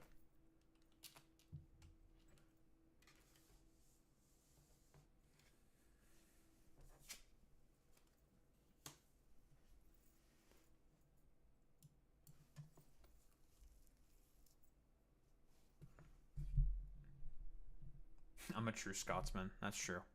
I'm a true Romanian. This is real and true. Well, our boy, Zohran Mamdani, apparently he's gone into a little bit of hot water. Apparently he's endorsing Hakeem Jefferies for House Speaker or something, and it's got a bunch of really annoying people's panties in a fucking twist, where they're complaining like, how dare you endorse fucking Hakeem Jefferies for Speaker of the House? And I have to immediately ask the exact same fucking question. Like, okay, lefties who have a problem with this, because obviously I don't like Hakeem Jefferies about as much as the next guy. I think he is a complete fucking dumbass and is, well, you know, Apex Shakur, very, very, very relevant to consistently. And I have to ask this question.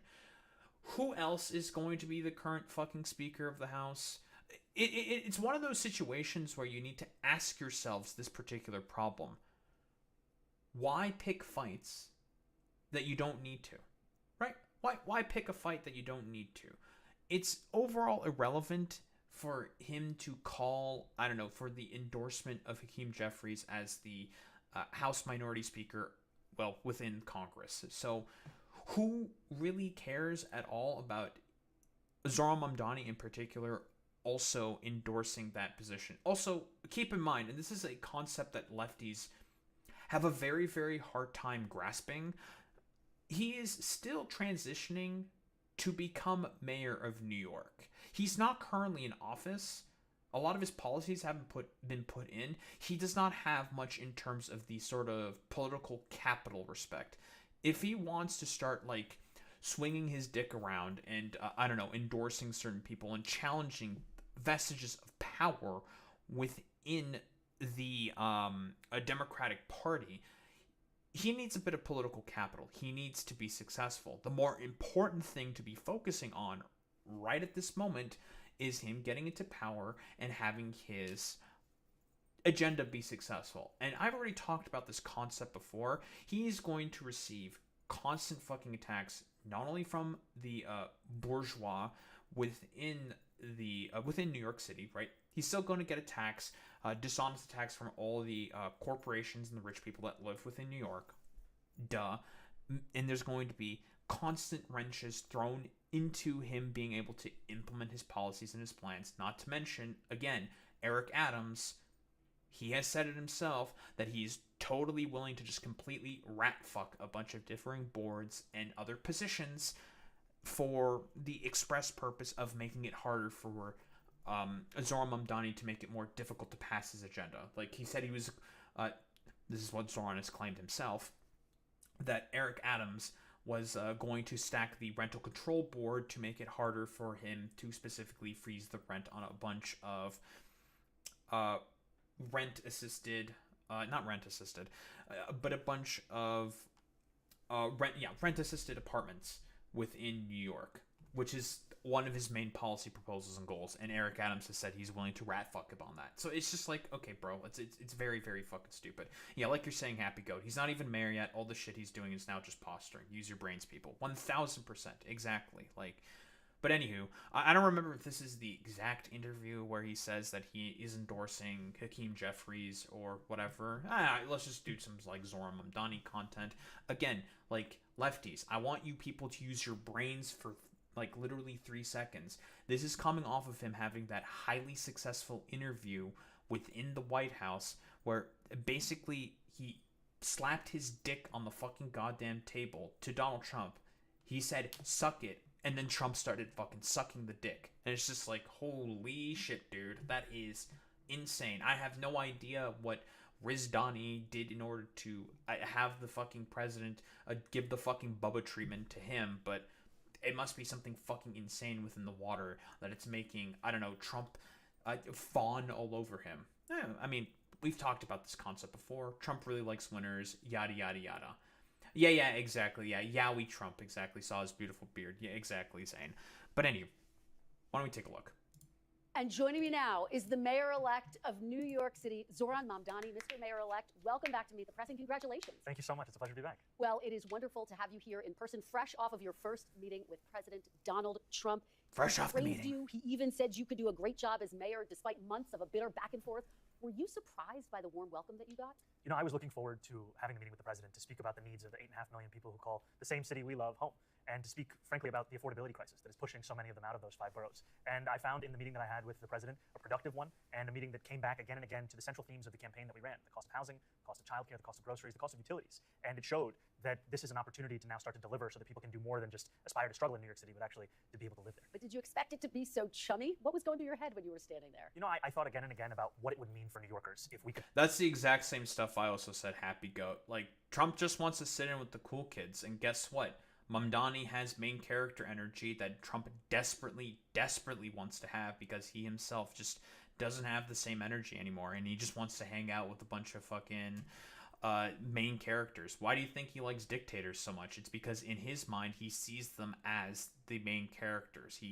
They have the vibe in his mind that he wants to ultimately achieve. Because if we go into a little bit of history about Trump, he was broadly seen as around his peers as a bit of a fucking laughingstock. It's like, oh, look at this fucking billionaire nepo baby coasting off of the success that his father had with his real estate ventures, taking all the fucking money and just like pissing it away in like really stupid, idiotic business ventures. Because again, Trump sells the idea of what a rich guy is supposed to be like. That is it. That's it. Like, that is the idea that Trump wants to sell. Like, he wants to sell his name because he thinks that his name is associated with success. Any evidence of this? Not really, right? He's got a bunch of like real estate assets that he inherited mostly from his father, and like some golf courses that he bought. If we're talking about like that in like the grand scheme of things in terms of like real estate fucking empires, unfortunately that doesn't really hold much of a candle in comparison to all the fucking private equity fucking vultures. But that's a completely different fucking goddamn story. And a lot of his like peers around him would shun him and make fun of him. Just make fun of him. That's really about it. So as a result, he got very jealous. He would get upset about the fact that he was, generally speaking, like insulted. So he wanted to get one back on them, and so he decided to get into politics. That's what it is. And now he's the guy in power, and he's enjoying the fact that now all those billionaires have to slob his knob in order to make sure that they get some form of like tax exemptions and shit like that. Like, that's what it is. Hanging out with your uncle today in the first days and years, and we immediately started bitching about billionaires. Hell yeah, Happy Goat. Could establish a productive relationship that would focus on the issues that those New Yorkers stay up late at night thinking about. Because so often in our politics, we try and tell people what they should be worried about, what they should be concerned about. When you actually ask New Yorkers and you listen to them, you hear it come back to the issues that animated not just the conversation the president and I had I'm not sure about that one, Happy Goat. Frankly, in the meeting itself, it was a conversation where we spoke about the need to deliver on this agenda. And I appreciated that when we had that meeting, it wasn't just in the Oval Office. He also took me into the cabinet room, and there we were looking at portraits of presidents of years gone by, and we admired a portrait of FDR. And I love in FDR. many ways, when I think about the candidacy that we've put forward, my favorite looks guy. to Fiorello LaGuardia as the greatest mayor in New York City history. You can't tell the story of LaGuardia without telling the story of FDR and the story of a relationship with the federal government that finally delivered on the scale of the crisis it was facing. Well, prior to your meeting, I don't have to tell you this, President Trump repeatedly threatened to cut off federal funding to New York if you won. The president seemed to back away from that yesterday, though, in his public comments in that joint news conference that you all did. He said, I don't think that's going to happen. I expect to be helping him, not hurting him. Do you believe him when he says that? No, I believe the president in the conversation that we had, and I will continue to make the case, both to the president and to the country at large, about the needs of New Yorkers. Because what I found, frankly, is that New Yorkers have grown tired of being asked to believe in a system that has delivered very little for them. They're tired of a politics that expects everything from them while delivering little. And what they want now is a politics that can see the scale of the crisis in front of it and actually start to work. Of course, in reality, Trump doesn't really give much of a flying fuck at all about affordability. Like, given the tariffs, given his polling numbers on this, how he's performing rather terribly in terms of those aspects in particular. Like, I don't think he really cares at all about, like, Zohran Mamdani talking about those things. I don't think he really agrees with that at all whatsoever. I think he's just like, yeah, affordability. We really care about that. The only reason why he started bringing up affordability is because of the man on the screen right now. That was the laser focus of his campaign. He won his campaign as a result of that laser focus on affordability. And so the president starts to talk about affordability because the only thing that the president cares about, fundamentally speaking, is winning. That's it. And Trump, he's got an eye for winners. He's got an eye for talent. If someone is displaying talent and is being very, very, like, talented in terms of their political acumen, Trump's going to resonate with that particular message and be attracted to it, purely speaking. Because, like I said before, he's a dude who wants to emulate the main character energy, the vibe of success, because he himself has had difficult with successes. Yeah, exactly, Happy Goat. Yeah, he still thinks he's on The fucking Apprentice. Exactly. Where he had a bunch of people constantly slobbing on his fucking knob. He wants to replicate that. He wants that exact same fucking energy. Because, again, Trump's always been a con artist, right? First and foremost. There's always been a con into, like, basically any fucking job. He is one of the, that will be remembered throughout history as one of the biggest fucking con artists in history, right? That's not ridiculous or hyperbolic to say whatsoever. And he always sold the idea of, like, this is what a rich man is supposed to be like. This is what it looks like. I'm rich as a result of all these different things they're doing, that I'm doing specifically. And obviously it's a bunch of gobbledygook. It's nonsense. Like, it's bullshit. But he was able to successfully, I would say, sell a lot of that idea to the American people. Not the American... actually, honestly, the American people throughout the fucking 90s. 1,000%. So, that's just how it is, right? He's always been a fucking con artist, first and foremost. He's always not paid a lot of the contractors who have worked on a lot of his fucking projects, like, and has threatened to deploy customs and border protection on a lot of the fucking Polish migrant workers that he was using in order to build a bunch of his fucking towers. So, again, that's really, really about it. Work together to deliver on that. You know, you ran a campaign, though, saying that President Trump had... Oh, not to mention, I forgot, all the crypto scams, all the scams with, like, all the different merchandising and shit like that he sells to his voters consistently, right? Cryptos. How could I forget about Trump coin? How could I forget about that? Not delivered on his promise of affordability. Did anything that happened in that meeting make you think, yes, he can deliver on that promise for Americans, for New Yorkers? Well, I spoke to the president about the fact that while our campaign technically began on October 23rd last year, for many people, they became aware of it after the president won his election. And when I went out and spoke to New Yorkers, asking them who did they vote for and why, in two neighborhoods that swung most significantly towards the president. This was Fordham Road and the Bronx Hillside Avenue in Queens. And I shared with the president that when I asked those New Yorkers, why did they vote? In that first viral video that Zohran made in social media where he was asking a bunch of people, right? Oh, it was not only just Ivanka coin, Happy Goat. It was Melania coin as well. I don't know if he had, like, Jared coin. Probably not. I don't think he likes Jared all that much, but he likes Ivanka. Like, I don't know. He seemingly always wants to have an incestuous relationship with his daughter. It's really fucking weird. For the president, they told me again and again it was cost of living, cost of living, cost of living. And when the president and I were speaking, we were speaking about what is preventing from delivering on that affordability agenda. Sometimes it's a lack of taking on the broken system that we have, and I spoke about in New York City, for example, Jared Kushner. zoning regulations. We spoke about ULURP. This is a process by which you either approve or deny zoning changes that are made in New York City. We spoke about the need to change so many of those situations such that a developer doesn't tell you the thing more expensive than labor or materials is waiting. And we also spoke about the importance of understanding what it is that hurts New Yorkers in their pockets. It's their rent, it's their childcare, it's their utilities, and it's their childcare. Because the childcare, I say twice, because it is the second highest cost after housing, $22,500 a year. It's Ivanka's wife. Well, let me ask you about the other threat that we heard from President Trump to send troops to New York City to address issues of crime and immigration.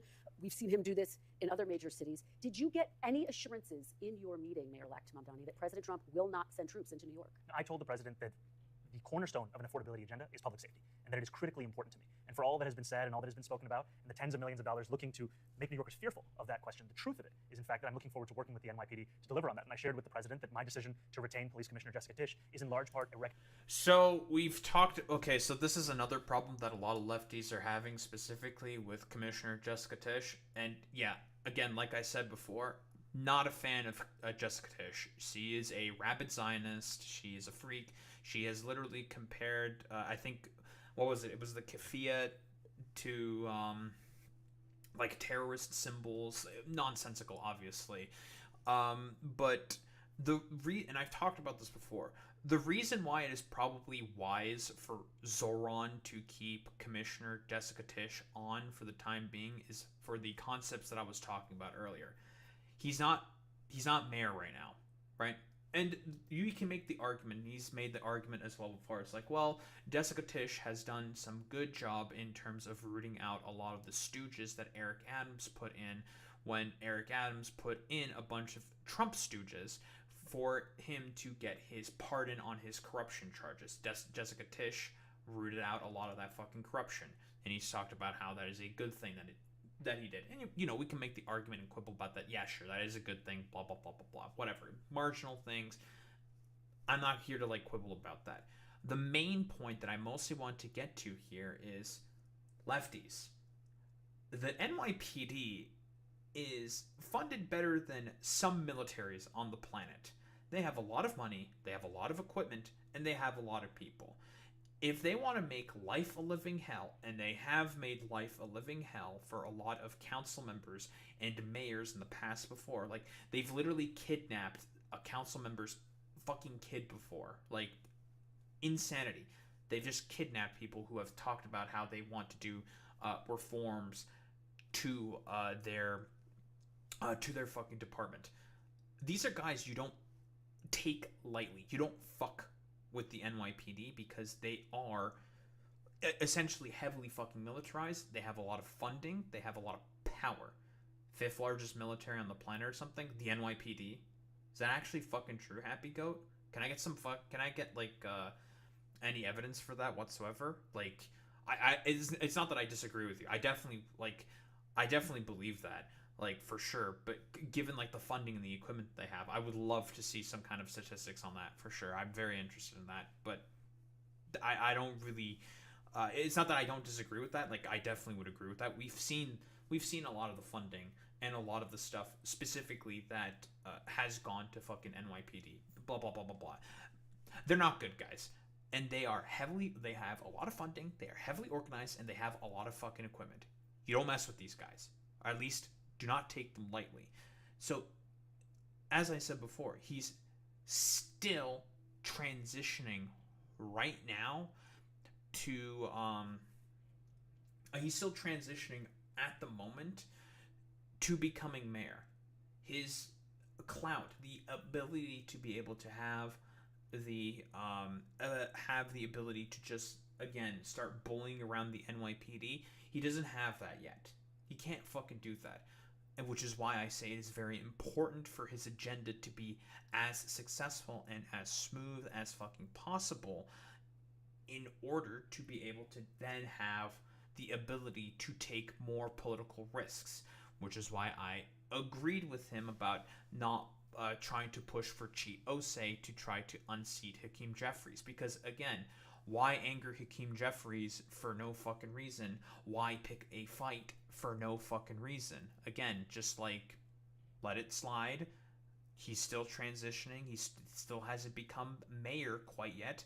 Why pick an unnecessary fight with the House Minority Leader and someone who is very popular in his district, a district which he won by 10 points, may I remind you? Why pick that fight for no reason? That seems very illogical. That seems very stupid. Especially when Hakeem Jefferies was forced to have to endorse Zohran Mamdani to make sure he does not look out of touch for his constituents. Again, that's because of the vote margins that Zohran had within his district. Plus 10 points. That's significant, right? Hakeem Jefferies is going to be like, well, I can't look out of touch for my constituents because I need them to make sure that I stay within fucking Congress, right? Like, there's layers to this. You have to fucking think about these in terms of politics, lefties. Because again, as soon as he gets into office and he starts having successful things done in terms of his agenda, it's going to make it such that he gets a lot more clout, he gets a lot more political capital in order to wave around and have to take more fucking risks. That's how it works. I think the only thing, but in terms of like police reform and challenging the NYPD, if you're going to challenge them, you have to be very careful and you have to be ready to challenge them, right? Like, you don't just like challenge them out of nowhere. I know he said he wants to get rid of the special response unit, that unit that typically goes out to break up fucking protests, violently break up protests. He wants to take care of that, which is good, right? Like, people should be able to protest if they have a permit or whatever, and not just get randomly broken up by the police. Duh, obviously. And he said he's willing to go after that. A unit that is just not very, very popular within New York.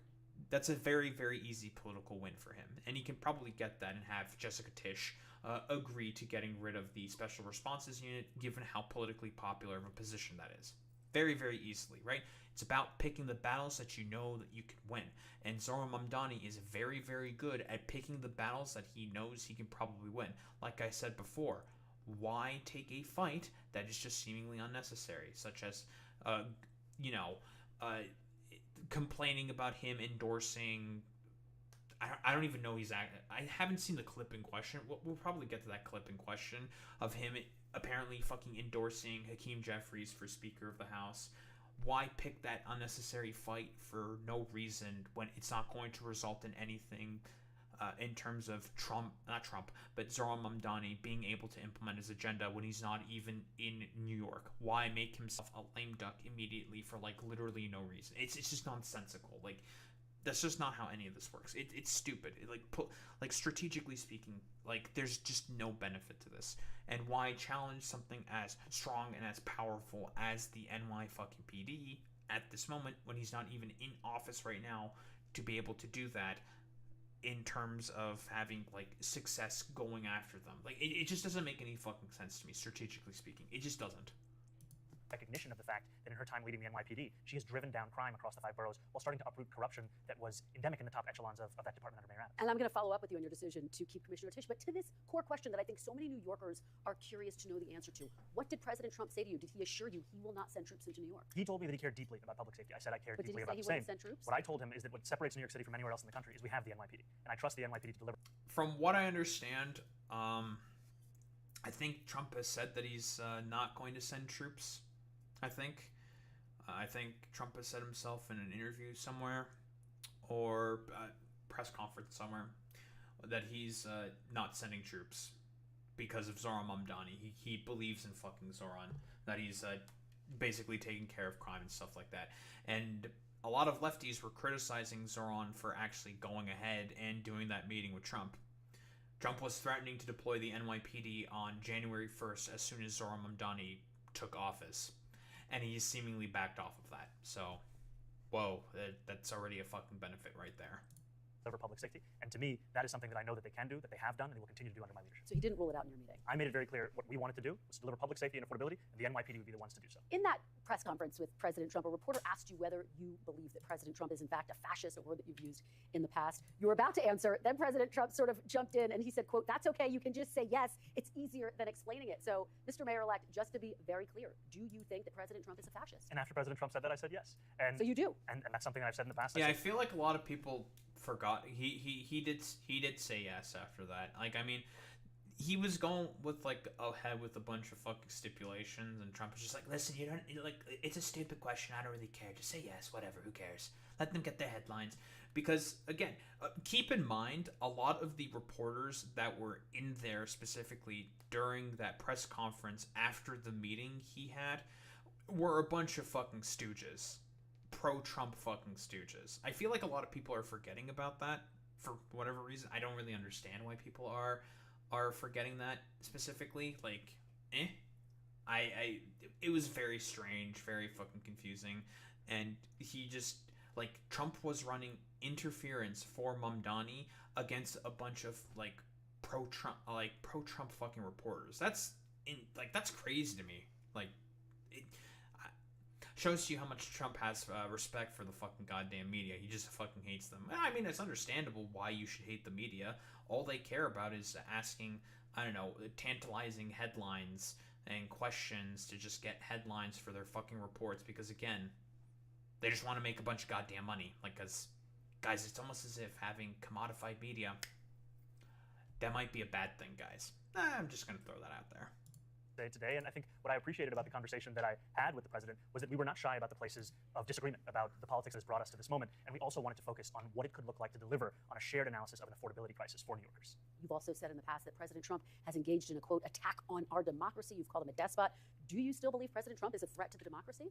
Everything that I've said in the past, I continue to believe, and that's the thing that I think is important in our politics, is that we don't shy away from where we have disagreements, but we understand what it is that brings us to that table. Because I'm not coming into the Oval Office to make a point or make a stand. I'm coming in there to deliver for New Yorkers. And a few weeks ago, I was asked by a reporter 3 words to describe myself. I said New York City, and that's what animated that conversation. How do we deliver for the people of New York City? I think that some of your supporters would be curious to know, you say you stand by your past statements that yes, he's a threat to the democracy. How do you square working with someone who you still think is a threat to the democracy? I think working for the people of New York City demands that you work with everyone and anyone, and that you always look to find those areas of agreement while not overlooking the places of disagreement. And I think this was something that came up in our meeting. We spoke about immigration. We spoke about the fact that in New York City we have sanctuary city policies that allow for the city to work with the federal government on around 170 serious crimes. The concern for so many New Yorkers comes about anything beyond that. And I spoke about the importance of us being able to protect New Yorkers, and some of the incidents that we see, they do not do that. You raised the issue of sanctuary cities, so I want to speak to you more broadly about the issue of immigration. This is one that is so critical to New York, the rest of the country as well. One of your top supporters, Senator Bernie Sanders, recently weighed in on President Trump's record managing the border. He compared it to former President Biden. I want you to take a listen to what he had to say. I'll get your reaction on the other side. Trump did a better job. I don't like Trump, but we should have a secure border, and it ain't that hard to do. Biden didn't do it. Those before him did not do it. We should have. Yeah, so this is like Bernie's sort of like protectionist sort of like policies and shit like that. I don't agree with Bernie here necessarily, at all whatsoever. Trump just basically implemented a lot of the Biden rather implemented a lot of the same policies that Trump did as well. So it's a little strange that he is saying this. Very, very, very strange that he is saying this, because Biden kept Title 42 from COVID in place. The only difference is that Biden let in a lot more immigrants on temporary protected status when they were making a bunch of asylum claims to be let into the U.S. And I've talked about this before. The reason why it was like a vast majority of Venezuelans, for example, for as to why Biden let in a lot of those Venezuelans in temporary protected status after they were claiming asylum, is because of the 2019 Venezuelan coup attempt that Trump did, and then the harsh sanctions he slapped on the Venezuelan economy. And as a result, a bunch of Venezuelans left the country because the economy was shitting the bed. So, like, that's probably the biggest reason for us to why there was a lot more Venezuelan migrants, for example, coming in, and Biden letting them in temporary protected status, which is like fine, but he didn't really do anything to clean up Trump's mess in that respect, which is not as good. But that's like a whole nuanced like conversation tangent we could just go into. Generally speaking, the position here is that Trump basically catalyzed the main reasoning for as to why a bunch of Venezuelan migrants were not allowed, but were emigrating from Venezuela into the United States of America, claiming asylum there because of the policies that Trump did specifically with those sanctions on the Venezuelan economy. That is why. Not sure where the 5th largest number comes from, but by people, they have 51,000 something members, which would put it at 59th or 60th largest, just under Australia. Jesus Christ. And budget of $6 billion puts it 40th, just under Iraq. It's so fucking insane, dude. That's one police department within the United States of America. That's so fucking nuts, dude. Maybe like 5th biggest in terms of like police departments in the world is probably what you're talking about there. Happy goat if I were to make a bet. But yeah, like, it's nuts, man. That was a good one, period. Do you agree with Senator Bernie Sanders that President Trump has done a better job securing the border than former President Biden. You know, I haven't thought much about comparing presidents on the question of securing the border. I think it's important that it's secure, and I also think it's important that we have an immigration system that is humane. And that's what I spoke about with the president, is that New Yorkers want to see humanity in the policies that are being implemented. Do you give President Trump some credit for the work that he's done to make the border, in Senator Sanders' estimation, more secure? What I give President Trump credit for is the meeting that we had yesterday was one that was focused on how we could work together for New Yorkers, and the place that we could do so most effectively. This is a very is stupid, ensuring every New irrelevant Yorker question. Well, you take me to my next question, which is about really the central issue of your campaign, affordability. You have said that you want to raise $9 billion in new taxes, increasing taxes on the wealthy, on businesses, in order to fund your key policies like universal child care, which you mentioned. You would need Governor Kathy Hochul to be on board with this. You'd need her signature. She has never publicly committed to increasing taxes. I know you just spoke with her. Mr. Mayor-elect, From what I understood, I think Kathy Hochul herself has said that she is willing to raise taxes now. Because a bunch of people were saying that she was going to raise taxes on everyone. No, that's inaccurate. Zohran's proposal is raising taxes specifically on the 1%, the millionaires that are from New York. And it's just a modest, well, for the corporate rate that's getting raised to the same as within New Jersey, from I believe 7.5% in New York to 11.5%, which is the same as New Jersey. And the argument's fairly simple there. It's like, New Jersey's able to do that. Why can't we do it? We're a much bigger, more wealthier state, so we should just do it as well. Seems like a pretty reasonable argument there. And in terms of the richest 1% of New Yorkers, that being the millionaires and the billionaires, he was proposing just a modest wealth tax of about 2%. That's it. And that would raise billions upon billions of dollars of revenue for his policy proposals. Simple and clean. Governor Hochul commit to you that she will support and sign on to your plan to increase taxes? The governor and I had a productive conversation, and what we both committed to is working together for the affordability agenda. And one thing I appreciate of the many about Governor Hochul is that she's been focused not just on affordability, but specifically on universal child care. So Kathy Hochul has to be, in particular, and I've talked about this before, very afraid of Zohran Mamdani and the clout that he has. This is why it was very important that he wins and also begins to have successes within his administration as soon as possible. He probably has about, Majority Report talked about this concept. I think where he was talking with like a bunch of different people in his transition team and also within New York City DSA, which he is still a paying member for. He went to their fucking forum and they said like, yeah, he probably has about 6 months to get the real big fucking proposals in place before there is a lot of like natural political osmosis and resistance to what he is doing as the incumbent mayor within New York City. So when he gets in there, he has to hit the fucking ground running, right? And so picking a bunch of fights with the NYPD and also Hakeem Jefferies is not going to be very useful in terms of that hitting the concept, the idea of having to hit the ground running in order to implement the agenda that he wants to implement. If he is successful in a bunch of his fucking proposals, then from gaining political benefit from that, political capital specifically, then he can start thinking about throwing it around and taking some more risks. This is basic fucking politics 101, people. For quite some time. And now is the time to bring a partner forward in City Hall. And I've said plainly and openly that I believe that these are two tax proposals that make sense, increasing the personal income taxes on New Yorkers making $1 million or more by just 2%, increasing the top corporate tax rate to match that of New Jersey. And what I've also said is more important than how we fund something is that we fund something. And if there are additional or alternate revenue streams to do so, I will accept them and I will celebrate them, because the most important thing is to actually deliver for the New Yorkers who right now can't even conceive of having a family in New York City because of how expensive we've made childcare across the five boroughs. Well, and your entire agenda is incredibly ambitious: universal childcare, free buses, among other things, lowering rent. Can you deliver on this agenda without Governor Hochul agreeing to increase taxes? Well, I'm thankful that I'm not going to have to engage in the hypothetical, because I am confident of the two of us working together to deliver on this agenda and ensure that finally, this goes back to just that portrait of FDR. We look at what politics has been in the past. It has been there in the moments of such transformation, meeting the scale of the crisis. We can do that again. So just yes or no, you think she'll raise taxes? I think she'll work with me to deliver on affordability. I think raising taxes make the most sense. If there's any alternative that raises the same amount of money, I'm open. All right, let's talk about another major issue, which you referenced: policing. So many major crime. issues. There are a lot of major issues, I know. So many 5 issues. years ago, you were calling for defunding the police. Now you are in charge of the largest police department in the country. You have tapped Commissioner Jessica Tisch to stay on in her job. She has accepted. She wants to put thousands more police officers on the streets of New York. Will you do that, Mr. Mayor-elect? I've said over the course of the campaign that I think the number we've had budgeted of 35,000 officers is a sufficient number. What we have to do, however, is allow those officers to focus on policing. And what I mean by that is... So again, I don't know how many times this has to be said to literally everyone on the fucking planet. No, more police, just throwing more of a thing at a problem is not going to magically fix the problem if it's not working. Like, why would you throw more of a thing at a problem if it's not doing anything to fix the problem? That is the definition of insanity, but whatever.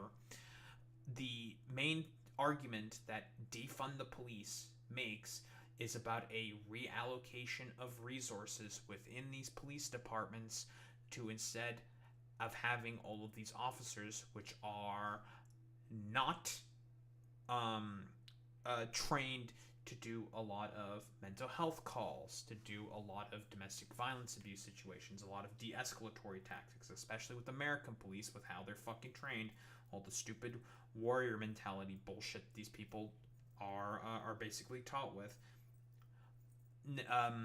Those guys are not going to be the optimal sort of solutions for people having mental health problems. They're not going to be the optimal solutions for domestic violence situations. Not every single time. Obviously, it depends on the situation. It's a lot more nuanced than that. Blah, blah, blah, blah, blah.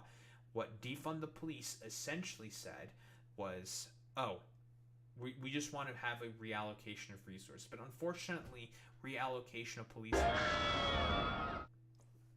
Boy Meets Mini with the raid of 7 people. I appreciate that. How is it going, gamers? I am Rumba. I am but a humble variety streamer. Humble variety streamer, yapping about politics, playing video games, blah, blah, blah, blah, blah. Right now, we are talking about lefties being fucking stupid when it comes to Zohran Mamdani. Yeah, lefties being stupid when it comes to Zohran Mamdani. Many such cases. All because they're having, like, a conniption about the fact that he apparently endorses Hakeem Jefferies for fucking Speaker of the House. Yeah, okay. Because, again, lefties, for whatever reason, do not understand the concept of why pick fights that you do not need to pick for no reason, because he's not even the fucking mayor right now. It's stupid. Yes, also, of course, shout out to Boy Meets Mini. That's my whole spiel. Subscribe to the fucking goddamn YouTube. I am 1 sub away. I'm at 299 subs. We are 1 away from 300. So sub to the fucking YouTube. Sub to that shit. ! YouTube.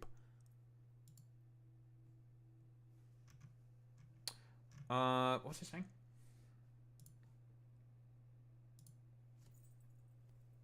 Yeah, sub to the YouTube. Blah, blah, blah.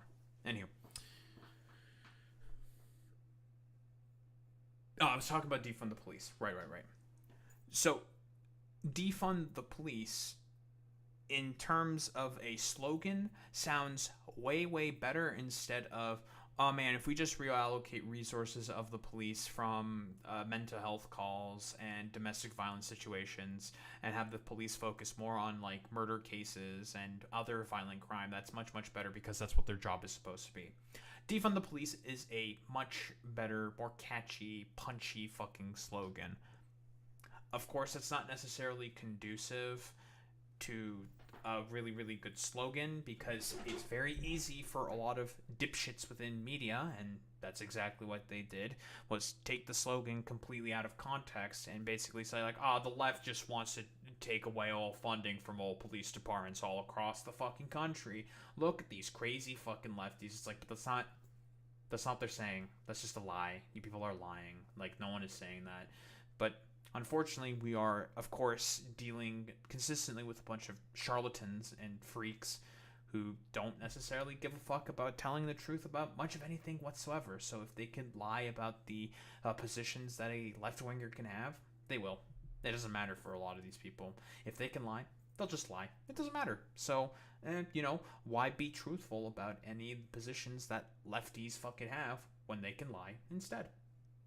Is that In 2020, the response time for the NYPD was less than 11 minutes. Today, it's closer to 16 minutes. A large part of that is because officers are now having to deal with 200,000 mental health calls a year. And so our proposal is create a Department of Community Safety, task it with the mental health crisis, the homelessness crisis, and allow officers to focus on serious crimes so we can get back to the work of delivering on this, as opposed to being trapped in a political discourse without it. I'm so fucking glad that he keeps repeating this, the actual goal of defund the fucking police over and over and over and over and over and over and over and over and over and over and over and over and over and over and over and over again. I fucking love that he's always consistent about this, because that was literally what defund the police was about.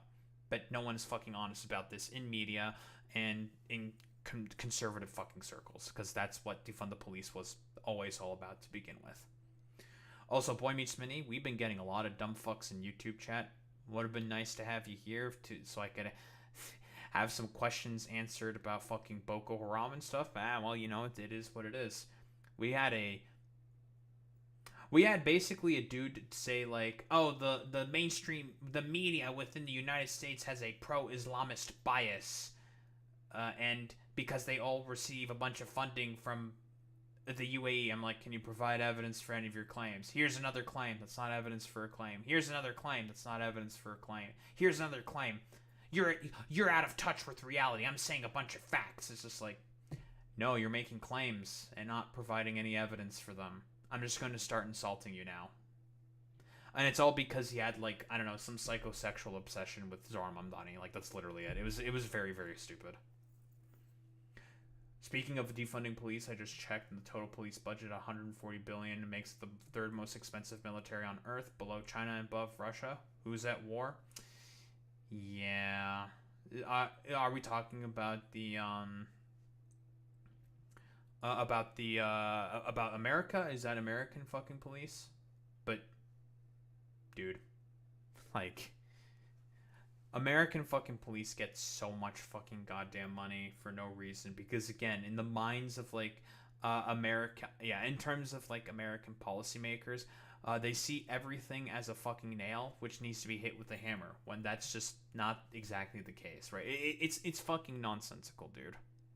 Addressing the systemic crisis. But, you know, violent crime is substantially down under Commissioner Tisch's watch. Do you acknowledge that her approach is working, and therefore do you need to listen to her when she says, I need more cops on the street? The reason I made the decision to retain Commissioner Tisch is because of the importance of outcomes. The fact that she has been able to deliver on rooting out corruption while lowering crime is something to be celebrated. And I think the Commissioner and I have been very clear that what brings us together is a shared importance of public safety. I think we can do that with the officers we have. Would you rule out putting more police officers on the street? What I will tell you is that the $35,000 we have budgeted, that's the amount that I think we need. Okay. Let me ask you, again, just going back to that press conference with President Trump, as China, reporters were leaving, Yep. you were answering a question that I think was hard for a lot of people to hear about your response to protests outside of a Manhattan synagogue. Your initial response to that incident did receive some criticism, as you know. What is your message to Jewish New Yorkers who feel you won't be tough enough in your response to anti-Semitic incidents? That I'm looking forward to being the next mayor of New York City bullshit. and fulfilling the commitment I've made to Jewish New Yorkers over the course of this campaign, which is a commitment to not only protect them across the 5 boroughs, but to celebrate and cherish them. And what that looks like is rooting out anti-Semitism. It looks like increasing funding for hate crime prevention programs by 800%. And it also looks like ensuring that we have NYPD protection outside of synagogues and temples, especially on the high holy days. And I want to just say, recently on Yom Kippur, there was a horrific anti-Semitic attack in Manchester. A rabbi in New York City reached out to me and said, could you ensure that there's additional police protection outside of the synagogue for today? I said, absolutely. And I also asked, what if that rabbi did not know the next mayor of New York City? We have to make it so that it doesn't matter who you know. It matters that you will get that safety and security because you're a New Yorker. That's the administration I'm going to put together. All right, I do want to talk a little bit about the future of the Democratic Party. A number of Republicans are casting you as the face of the Democratic Party. Here we Mr. Mayor-elect, I wonder, do you think that Democratic... Yeah, a talking point that's now been completely and utterly destroyed from the fawning of Zohran Mamdani that was being done by Donald Trump. I saw Zohran's dick. I just had to start giving him the Bubba treatment. I had to start slobbering on that knob. Trust me, folks. It was a delicious knob to slob on. I love Zohran's knob. It's my favorite knob. Socialists can win across the country, in battleground states, for example? I think a focus on the importance of dignity for working people is something that appeals to people across this country. I will not venture into the world of national politics and punditry, but what I will tell you is that in New York City, we saw so many of the same dynamics we'd seen elsewhere. We'd seen a shift towards the right. We'd seen obituaries being written about the Democratic Party's ability to speak to young people, to speak to Asian voters, to speak especially to young men. And I actually shared this with the president, that the very constituencies that he had won over, that were a critical part of his increased vote share in New York City, were the ones that we then looked at as who we should focus on to bring back into the party. And I think that when you speak to those constituencies, It was with the same successful, respect you speak to any obviously. other, you will see that they will then engage in the process. We saw an increase in voter turnout amongst 18 to 29-year-olds by more than 300%. And that's because we spoke to them as New Yorkers who are facing an affordability crisis, not as young people we have to finger wag to participate in democracy. 2 more quick questions. If Democrats... That's so so good of him to fucking say that, because that's been the consistent strategy of the Democrats. There's like, you have to vote for us because the other guy is much worse. And it's just like, yeah, that's an alright argument. Like, no one's disagreeing with that. But like, what are you gonna do for me? Because like, if you're gonna do something, like, just say that you're gonna do something. Provide, like, give me a reason to want to vote for you, and I will want to vote for you, Democrats. But they never make that affirmative argument ever. Win the midterms, do you want to see Leader Jefferies become the Speaker of the House? Yes. Okay, that was a firm, quick answer. So you leave plenty of time for my final answer. So there's the thing that got every fucking stupid, dumb fucking lefty in having their fucking panties in a goddamn twist. Again, I ask you this fucking question, lefties. Why pick unnecessary fucking fights? Hakeem Jefferies endorsed Zohran Mamdani like basically the day before the election because he saw the writing on the wall. Zohran's momentum was so ridiculously high and was so powerful that it forced Hakeem Jefferies to make a decision at that time to not look completely out of touch to his goddamn constituents, right? I'm not exactly certain of like what polling in terms of young people he has in terms of his district, because keep in mind, like I said before, Hakeem Jefferies is popular in his district, right? It is a majority black district. I assume there's probably a lot of older black people who are probably scared of the fucking socialism word, which is why someone like Hakeem Jefferies was able to win in that fucking goddamn district. Again, politics, people, this is how it fucking works. So, again, the reason why he's not giving Chiose his fucking blessing to try to primary Hakeem Jefferies is because why pick that fight unnecessarily before he becomes mayor? Like I said before, if he wants his agenda to be successful, he doesn't have a lot of time, and there's already God knows how many forces at play within New York City that is making that way, way more difficult. Consistently, and I mean consistently more fucking difficult. So why pick unnecessary fights that are not going to bring in any of the outcomes that you ultimately want? Like, do you really think that Chiose can pull that upset against Hakeem Jefferies? It's possible. I'm not saying that he can't do it. He definitely could do it. It's entirely possible. It'd be an uphill battle. I'm not sure how popular Joe Crowley was in his district when he lost to AOC, or a bunch of these other fucking Democrats when they lost to all of these other insurgent squad members who won in their races. A lot of them were not as fucking popular within their districts, I assume, and so they were able to win.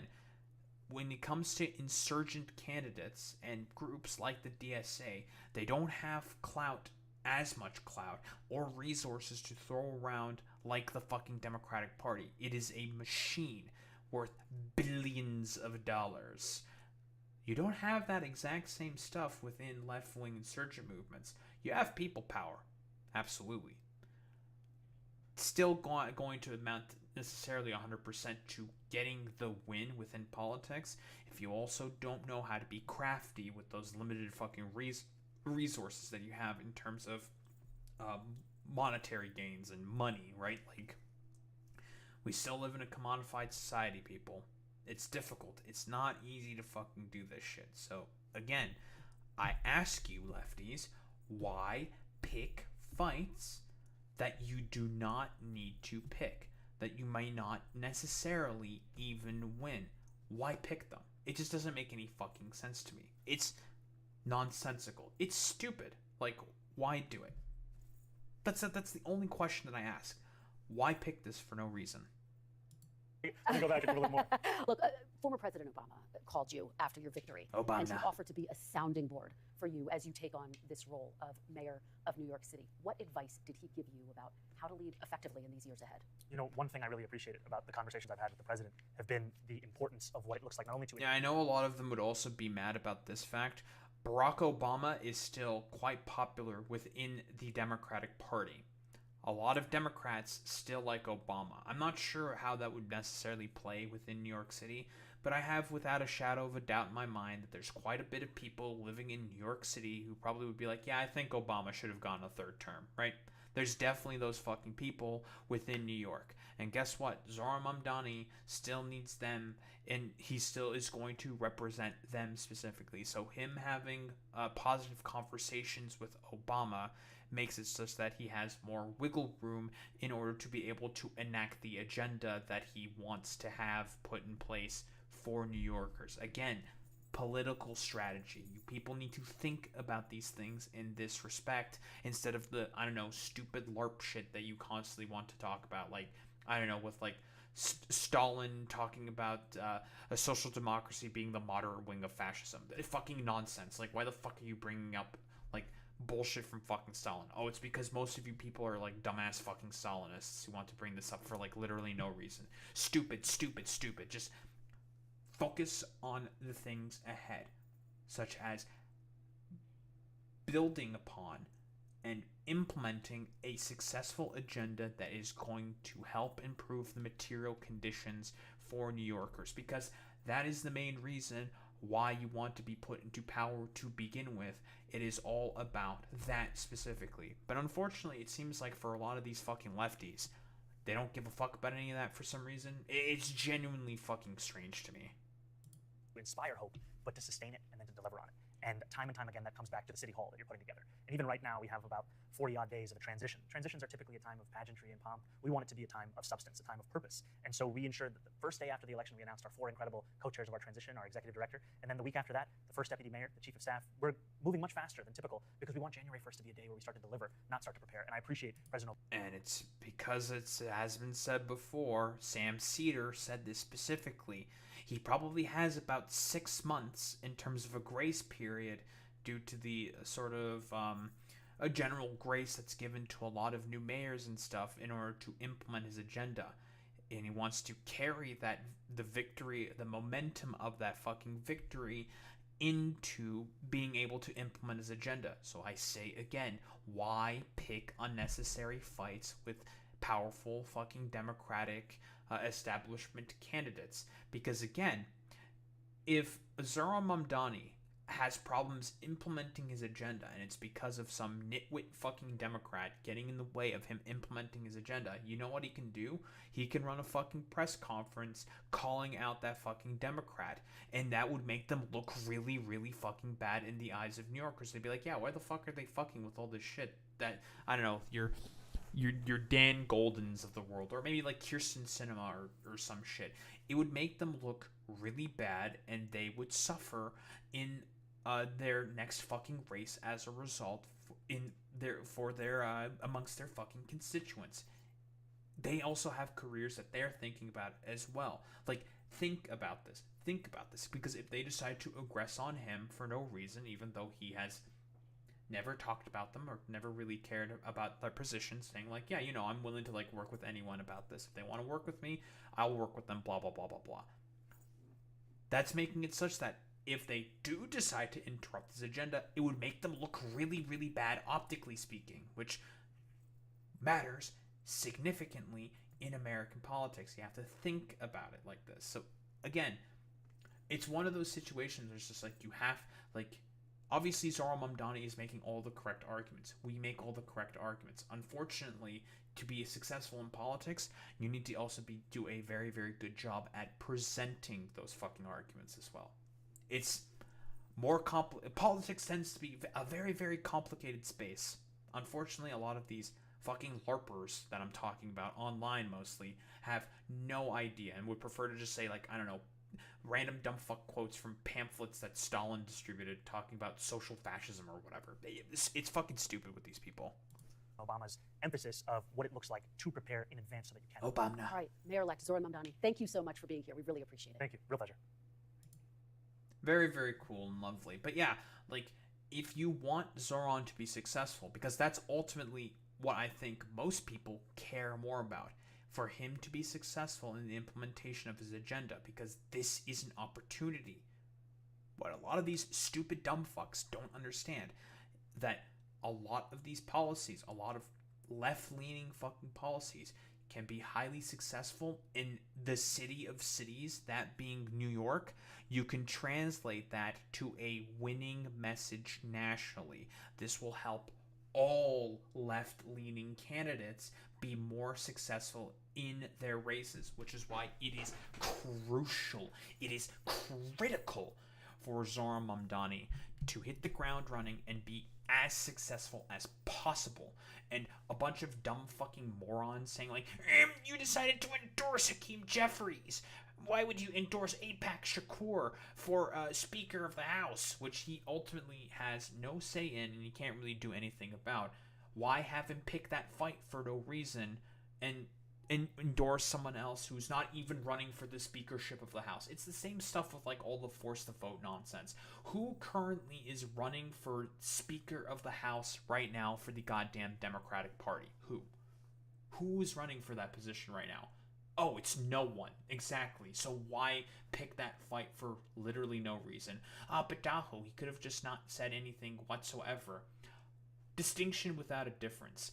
If he said nothing, then you people probably would have had a fucking meltdown anyways about him not saying anything about that particular position anyways. Like, it doesn't fucking matter. You people would have had a problem with him anyways because in your mind, you think he's a fucking fascist because he's a social... not even a social democrat. He's a democratic fucking socialist. So, again, spare me it, fucking lefties. You guys have no idea about how fucking politics works because in reality, all you motherfuckers would prefer to care about is, like, sitting around on your fucking asses with your Mosin Nagants for the storming of the Winter Palace of America to randomly fall upon your goddamn laps. You do participating in that storming of the Winter Palace of America, having that inevitably fucking fail, and then going back in your fucking corners to complain about it on fucking social media and doing your stupid LARPy book clubs. So spare me it, dude.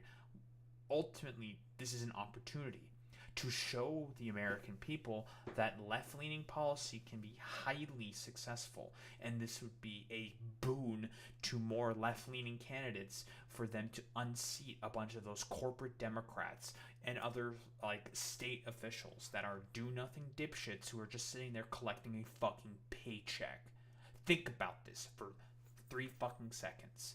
This is an opportunity for left-leaning politics to be shown as highly fucking successful in the biggest city on the planet. Don't think there's really much else to say besides think, lefties, think.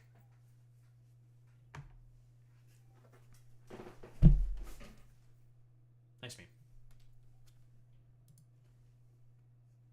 I really need to get like the Omni-Man thing where it's just like, think, lefties, think, and like put my face on it and instead, where I just do the think.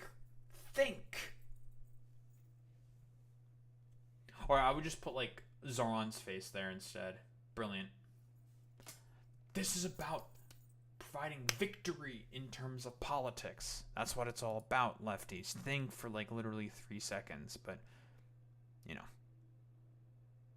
whatever. Pokimane reveals the engagement ring she bought herself. Okay.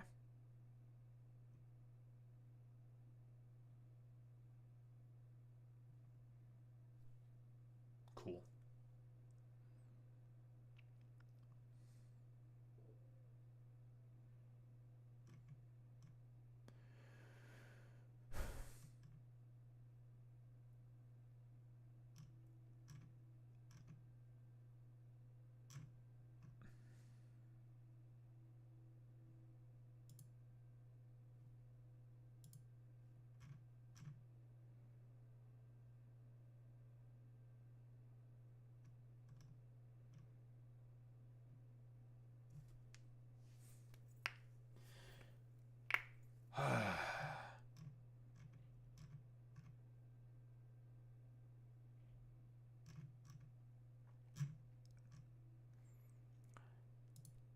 I think I might save the Venezuela stuff for tomorrow. I'm just going to do the Epstein stuff. I'm going to save the Venezuela stuff for tomorrow. Because it's currently 2:30. That went on a little longer than I hoped. But yeah, Boy Meets Mini. Did you, Did you see what happened in fucking YouTube chat? That was, oh, man, dude. That dude was a fucking moron, dude. Listen, I pulled out the fucking Uno reverse card, okay? Listen. The classic, you know? Classic Uno fucking reverse card.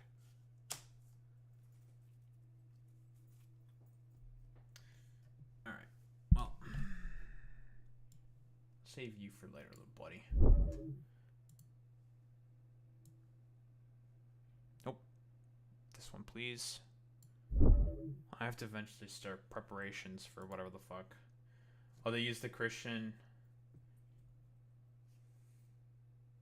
Yeah, that's the exact same counter argument I did as well. It was just like, yeah, totally, because every fucking Muslim is the exact same as fucking Boko Haram. It's fucking stupid. He's just saying that because he's a fucking Islamophobe. Very stupid. Very dumb. Okay, then I'll pray in all Christians as Patriots prayer. Yeah, exactly. It's fucking nonsensical, dude.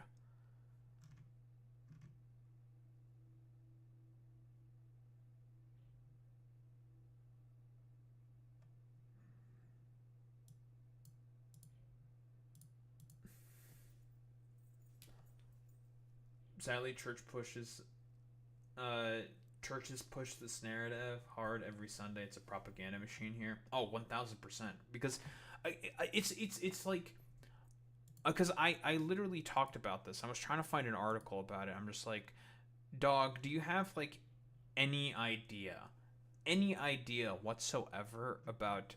I couldn't remember if it's a Shia group or a Sunni group, Boko Haram. I'm just like, most of the attacks that they do in the north, because that's where they operate, where most of the Muslims live, that being in the north of the fucking country, it's against the other sect of Islam, that being either the Sunnis or the Shias, like, because they're an extremist group.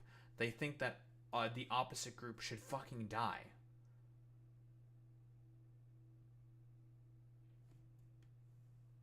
Yes. Because from what I recall, that's not the case. Aren't they the majority in Nigeria? I think it was like 45%. He did claim that. I was just like, okay, that's fucking stupid. Like, overall irrelevant to the fucking argument. Like, I think it's like 45% is, 45% are Christian within Nigeria. And I also talked about, like, dude, like, it was France who took over Nigeria during the scramble for Africa. I believe it was the French. And since they're Christian, they give preferential treatment to the Christians so they can help control and administer the region better. Because that's the same thing that they did during the British Raj. And in a bunch of other fucking locations. That's how colonial structures work. It's very stupid. Technically, they are a minority, but only by a few percent.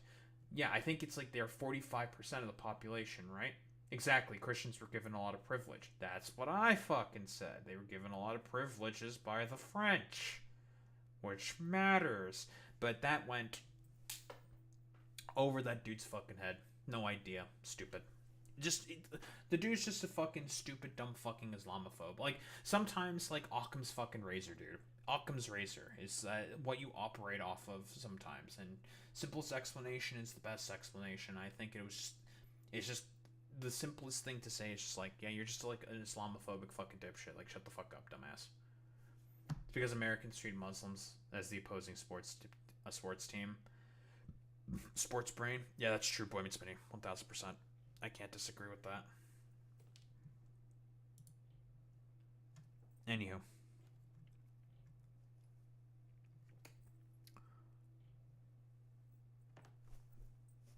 I know I'm a little bit late to the party, but we're still here anyways. It's official. Donald Trump has signed the Epstein File Act. I don't remember the name of the exact act.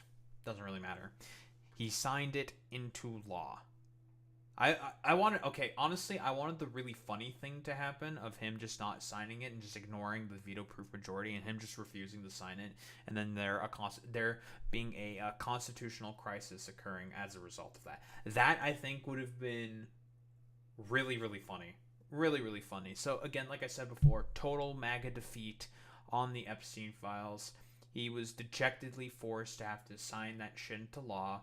No, I had to sign the Epstein files after doing literally everything possible to prevent the release of that shit. He literally threw the kitchen sink, everything at the wall to stop that shit, and it inevitably fucking failed. It was just too unpopular for him, so he was forced to have to sign it. Keep in mind, there didn't need to be a law and a discharge petition for this. He controls the DOJ. He could have released the Epstein files at any point in time.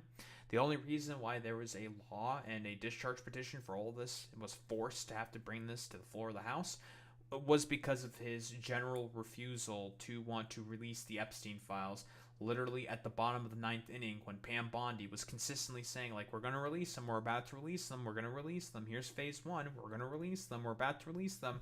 And then based off of reporting from the Wall Street Journal saying, like, in May, that Pam Bondi mentions to Trump that, sir, you appear in the Epstein files multiple times. You're in there a bunch of times. And he's like, fuck, well, we can't release that shit now. That would make me look really, really bad. Because in the minds of a lot of the conspiratorial Trump supporters, this is their magnum opus. And it's a relatively easy sort of... it's really easy for people to get into politically, right? Very, very, very easy, right? Epstein, globe-trotting pedophile billionaire, has associations to a ton of billionaires, including Donald Trump.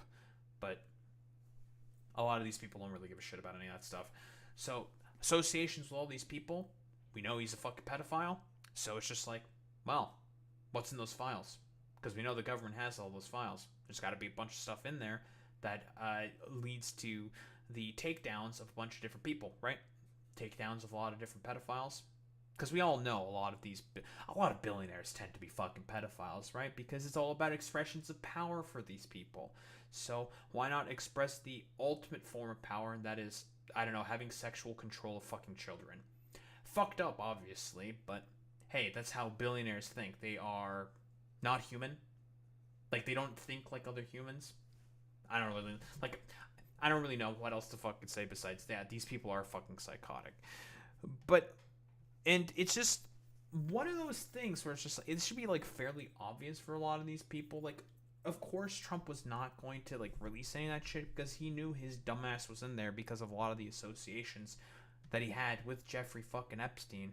There's pictures of them together. They've done, like, you've seen them on like news reels before together, and these people wanted to like turn off their brains to that specifically because they're in a fucking cult and they think that the cult leader that's currently in charge can't do any wrong. So it's just like, okay, bro, nice fucking meme. It's so fucking stupid. But what do we have to say here? Jeffrey Epstein, who was charged by the Trump Justice Department in 2019, not the Democrats. Okay, the only reason why that's the case is because you were trying to clean up for your own fucking mess, buddy. Like, come on, bro. Was a lifelong Democrat, donated thousands of dollars to Democrat politicians, all deflections because, again, quick reminder, Trump was the main guy who said he wanted to release the Epstein files to see if he can get like some political benefit from it, and then he immediately backed off of it as soon as he fucking could because, oh fuck, I actually appear in the Epstein files a bunch. Uh-oh, that's not good. And he got fucking scared. He got scared and he fucking chickened out at the last second. Because again, like, most of the people don't, like, in the Democratic constituency, I don't know why you're bringing them up. Nobody fucking likes Jeffrey Epstein and most of the fucking dumbasses that you're going to talk about. So, like, who gives a fuck about any of that stuff? They're very, very stupid. And was deeply associated with many well-known Democratic figures, such as Bill Clinton, who traveled on his plane 26 times, Larry Summers, who just resigned from many boards, including Harvard, sleazebag political activist Reid Hoffman, Minority Leader Hakeem Jefferies, who asked Epstein to donate to his campaign after Epstein was charged, Democratic Congresswoman Stacey Plaskett, and many more. Let's not talk about all the fucking Republicans and also all the other people who support Republicans that Jeffrey Epstein also schmoozed about with. Also, he schmoozed about in, like, New York City. Of course, most of the people that he's going to be around are fucking Democrats. Like, no shit, dude. Okay, bro. Whatever. Perhaps the truth about these Democrats and their associations with Jeffrey Epstein will be soon revealed, because I have signed the bill to release the Epstein files. Look at me. I decree from on high. I signed the bill. Look at me. Give me love for this. Please do. As everyone knows, I asked Speaker of the House Mike Johnson and Senate Majority Leader John Thune to pass this bill in the House and Senate respectively. Yeah, because you know that it was pretty much over for you politically. Like, it was looking really, really bad in terms of your approval rating, and you were risking losing core constituents within your fucking base because you were refusing, just wholeheartedly refusing to release the fucking Epstein files. And it was the easiest thing on the planet. Like, it's like you finally decided to rip the fucking Band-Aid off, and it was like, there you go, Donald. You finally released the files. Now, was that so fucking difficult? Apparently, yes. Apparently, it was the hardest thing on the fucking planet for this fucking dipshit to finally release the goddamn files. Which everyone's been clamoring for, I don't even know, like, decades at this point. It's just fucking stupid, dude. It's like, you could have done this at any point in time. You decided not to because of, I don't know, ego or some shit. Let's just go with fucking ego. It's very stupid. Because of this request, the votes were almost unanimous in favor of passage. At my direction, the Department of Justice has already turned over to close to 50,000 pages of the documents to Congress. Irrelevant, and mostly shit that people already knew about, that was already released. Keep in mind, like, who was the main guy who gave Jeffrey Epstein his first initial sweetheart deal back in 2008? Oh, it was Jim Acosta, who happened to be the labor secretary of Donald Trump. And Pam Bondi, when she was attorney general, could have done further investigations. Did not do that when she was AG of fucking Florida. Whoops. Do not forget the Biden administration did not turn over a single page, file or page related to Democrat Epstein because he didn't make that a campaign promise and didn't campaign on it. You campaigned on that. Nice meme, dude. Nor did they ever even speak about him.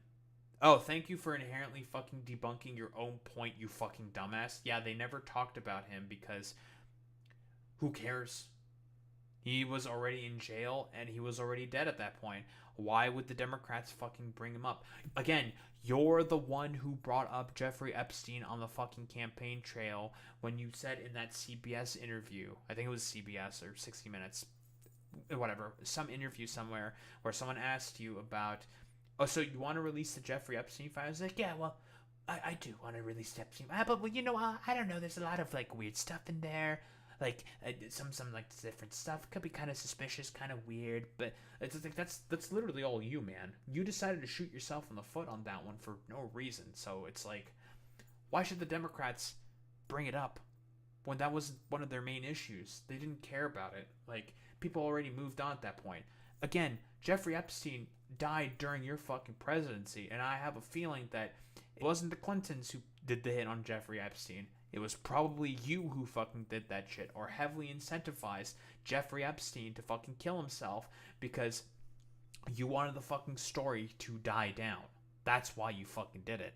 Which, clearly, that wasn't the case because you needed to appeal to your fucking base with the release of the Epstein files, which they've been constantly clamoring for like, at this point, like the past 10 to fucking 20 years. And you decided to oblige, and now you are actively reaping the consequences of that fucking decision. Again, it's just one of those things where it's just like, fucking cope and seethe, Jack. Cope and fucking seethe.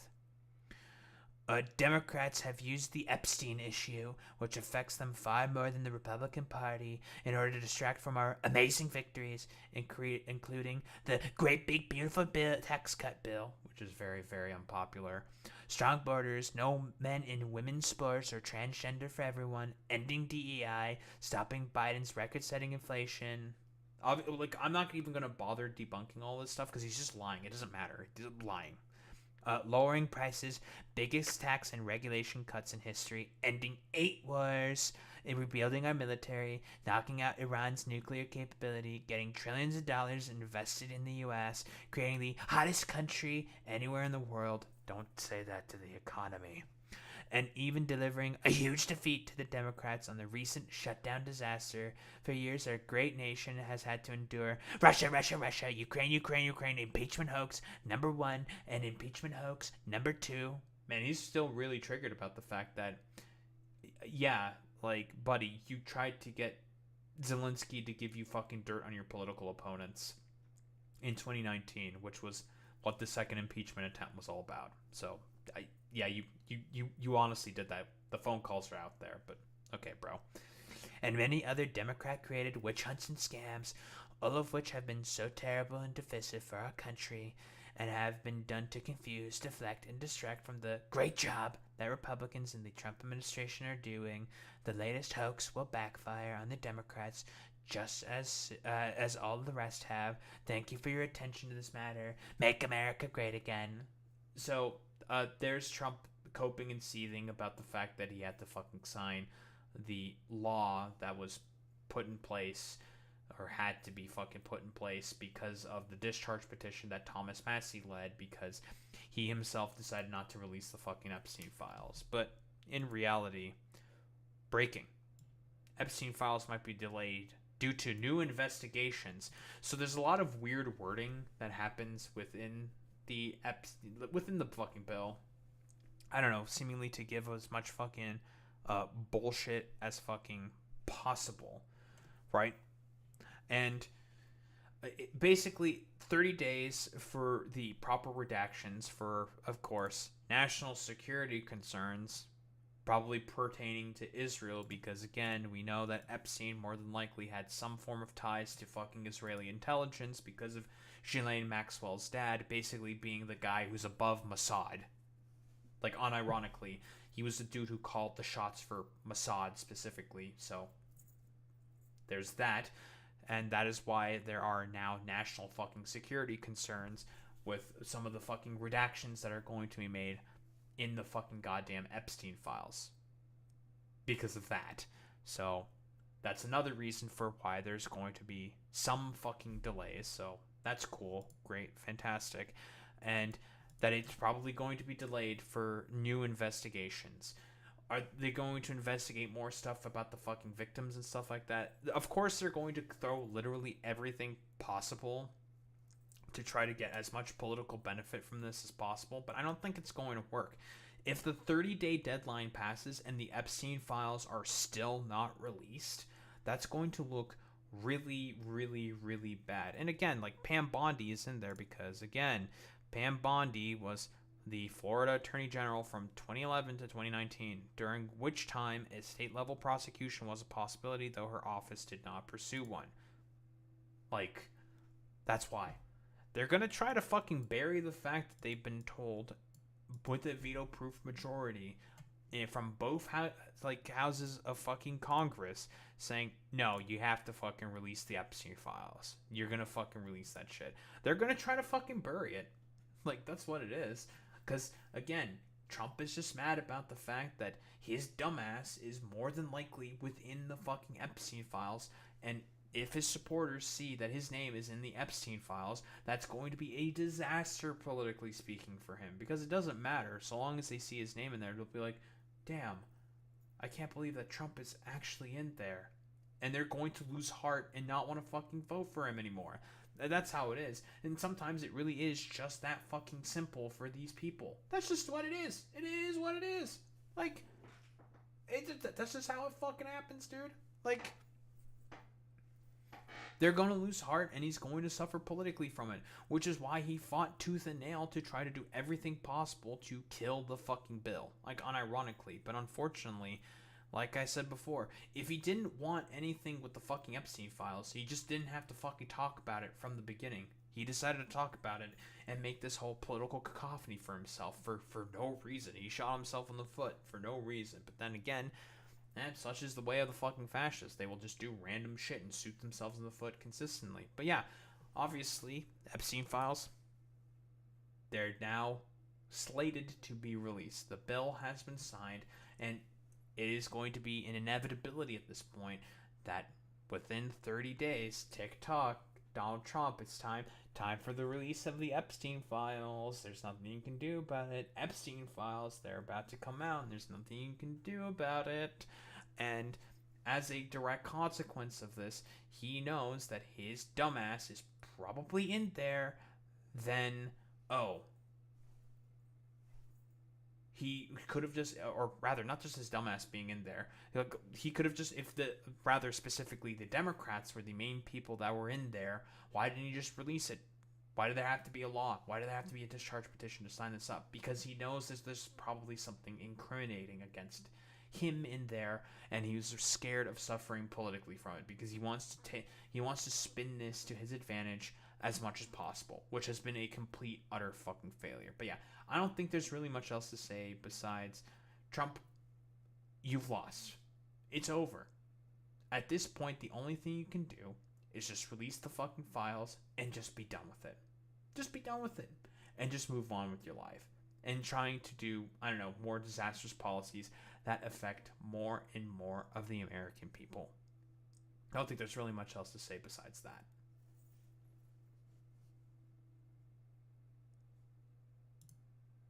Nice meme.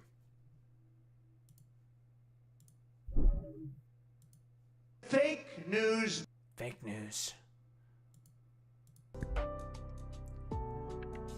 Everything against me is fake news. Everyone lies about me. I can't believe that everyone lies about me. Such liars. They all lie.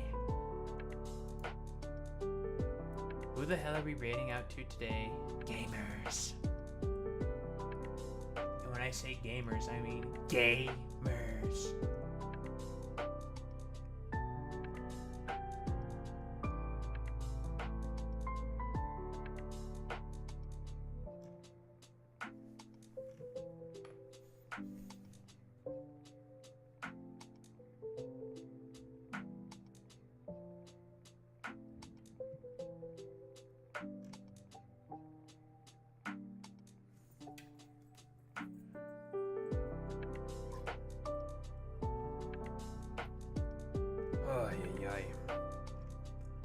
Gamers. We're gay and we're mers. I don't know what that means. I probably said a slur or something. I don't know, whatever.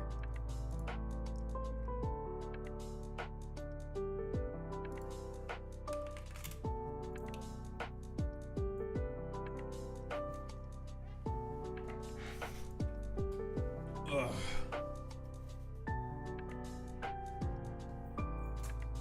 There's a crack there somewhere. There we go. Oh, man. Man, oh, man, oh, man, oh, man, oh, man, oh, man, oh, man. Why don't we raid out to Riverboat Jack?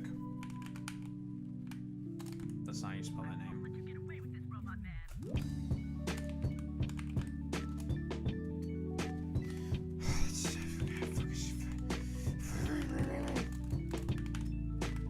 Forgot the T in boat. Alright, idiots, raid messages. You know what to do, you know what to say. Transfer out the Tahoe raid buff. If you're a sub, if you're not subbing the WoW with your Tahoe raid buff, so we show appreciation. Those are in case. In any case, gamers, I will be back tomorrow when we will be continuing with our misadventures in Factorios and whatnot. Yeah, Riverboat Jack, that's true. Anyway, gamers, I will be back tomorrow. Same time, same place, same face.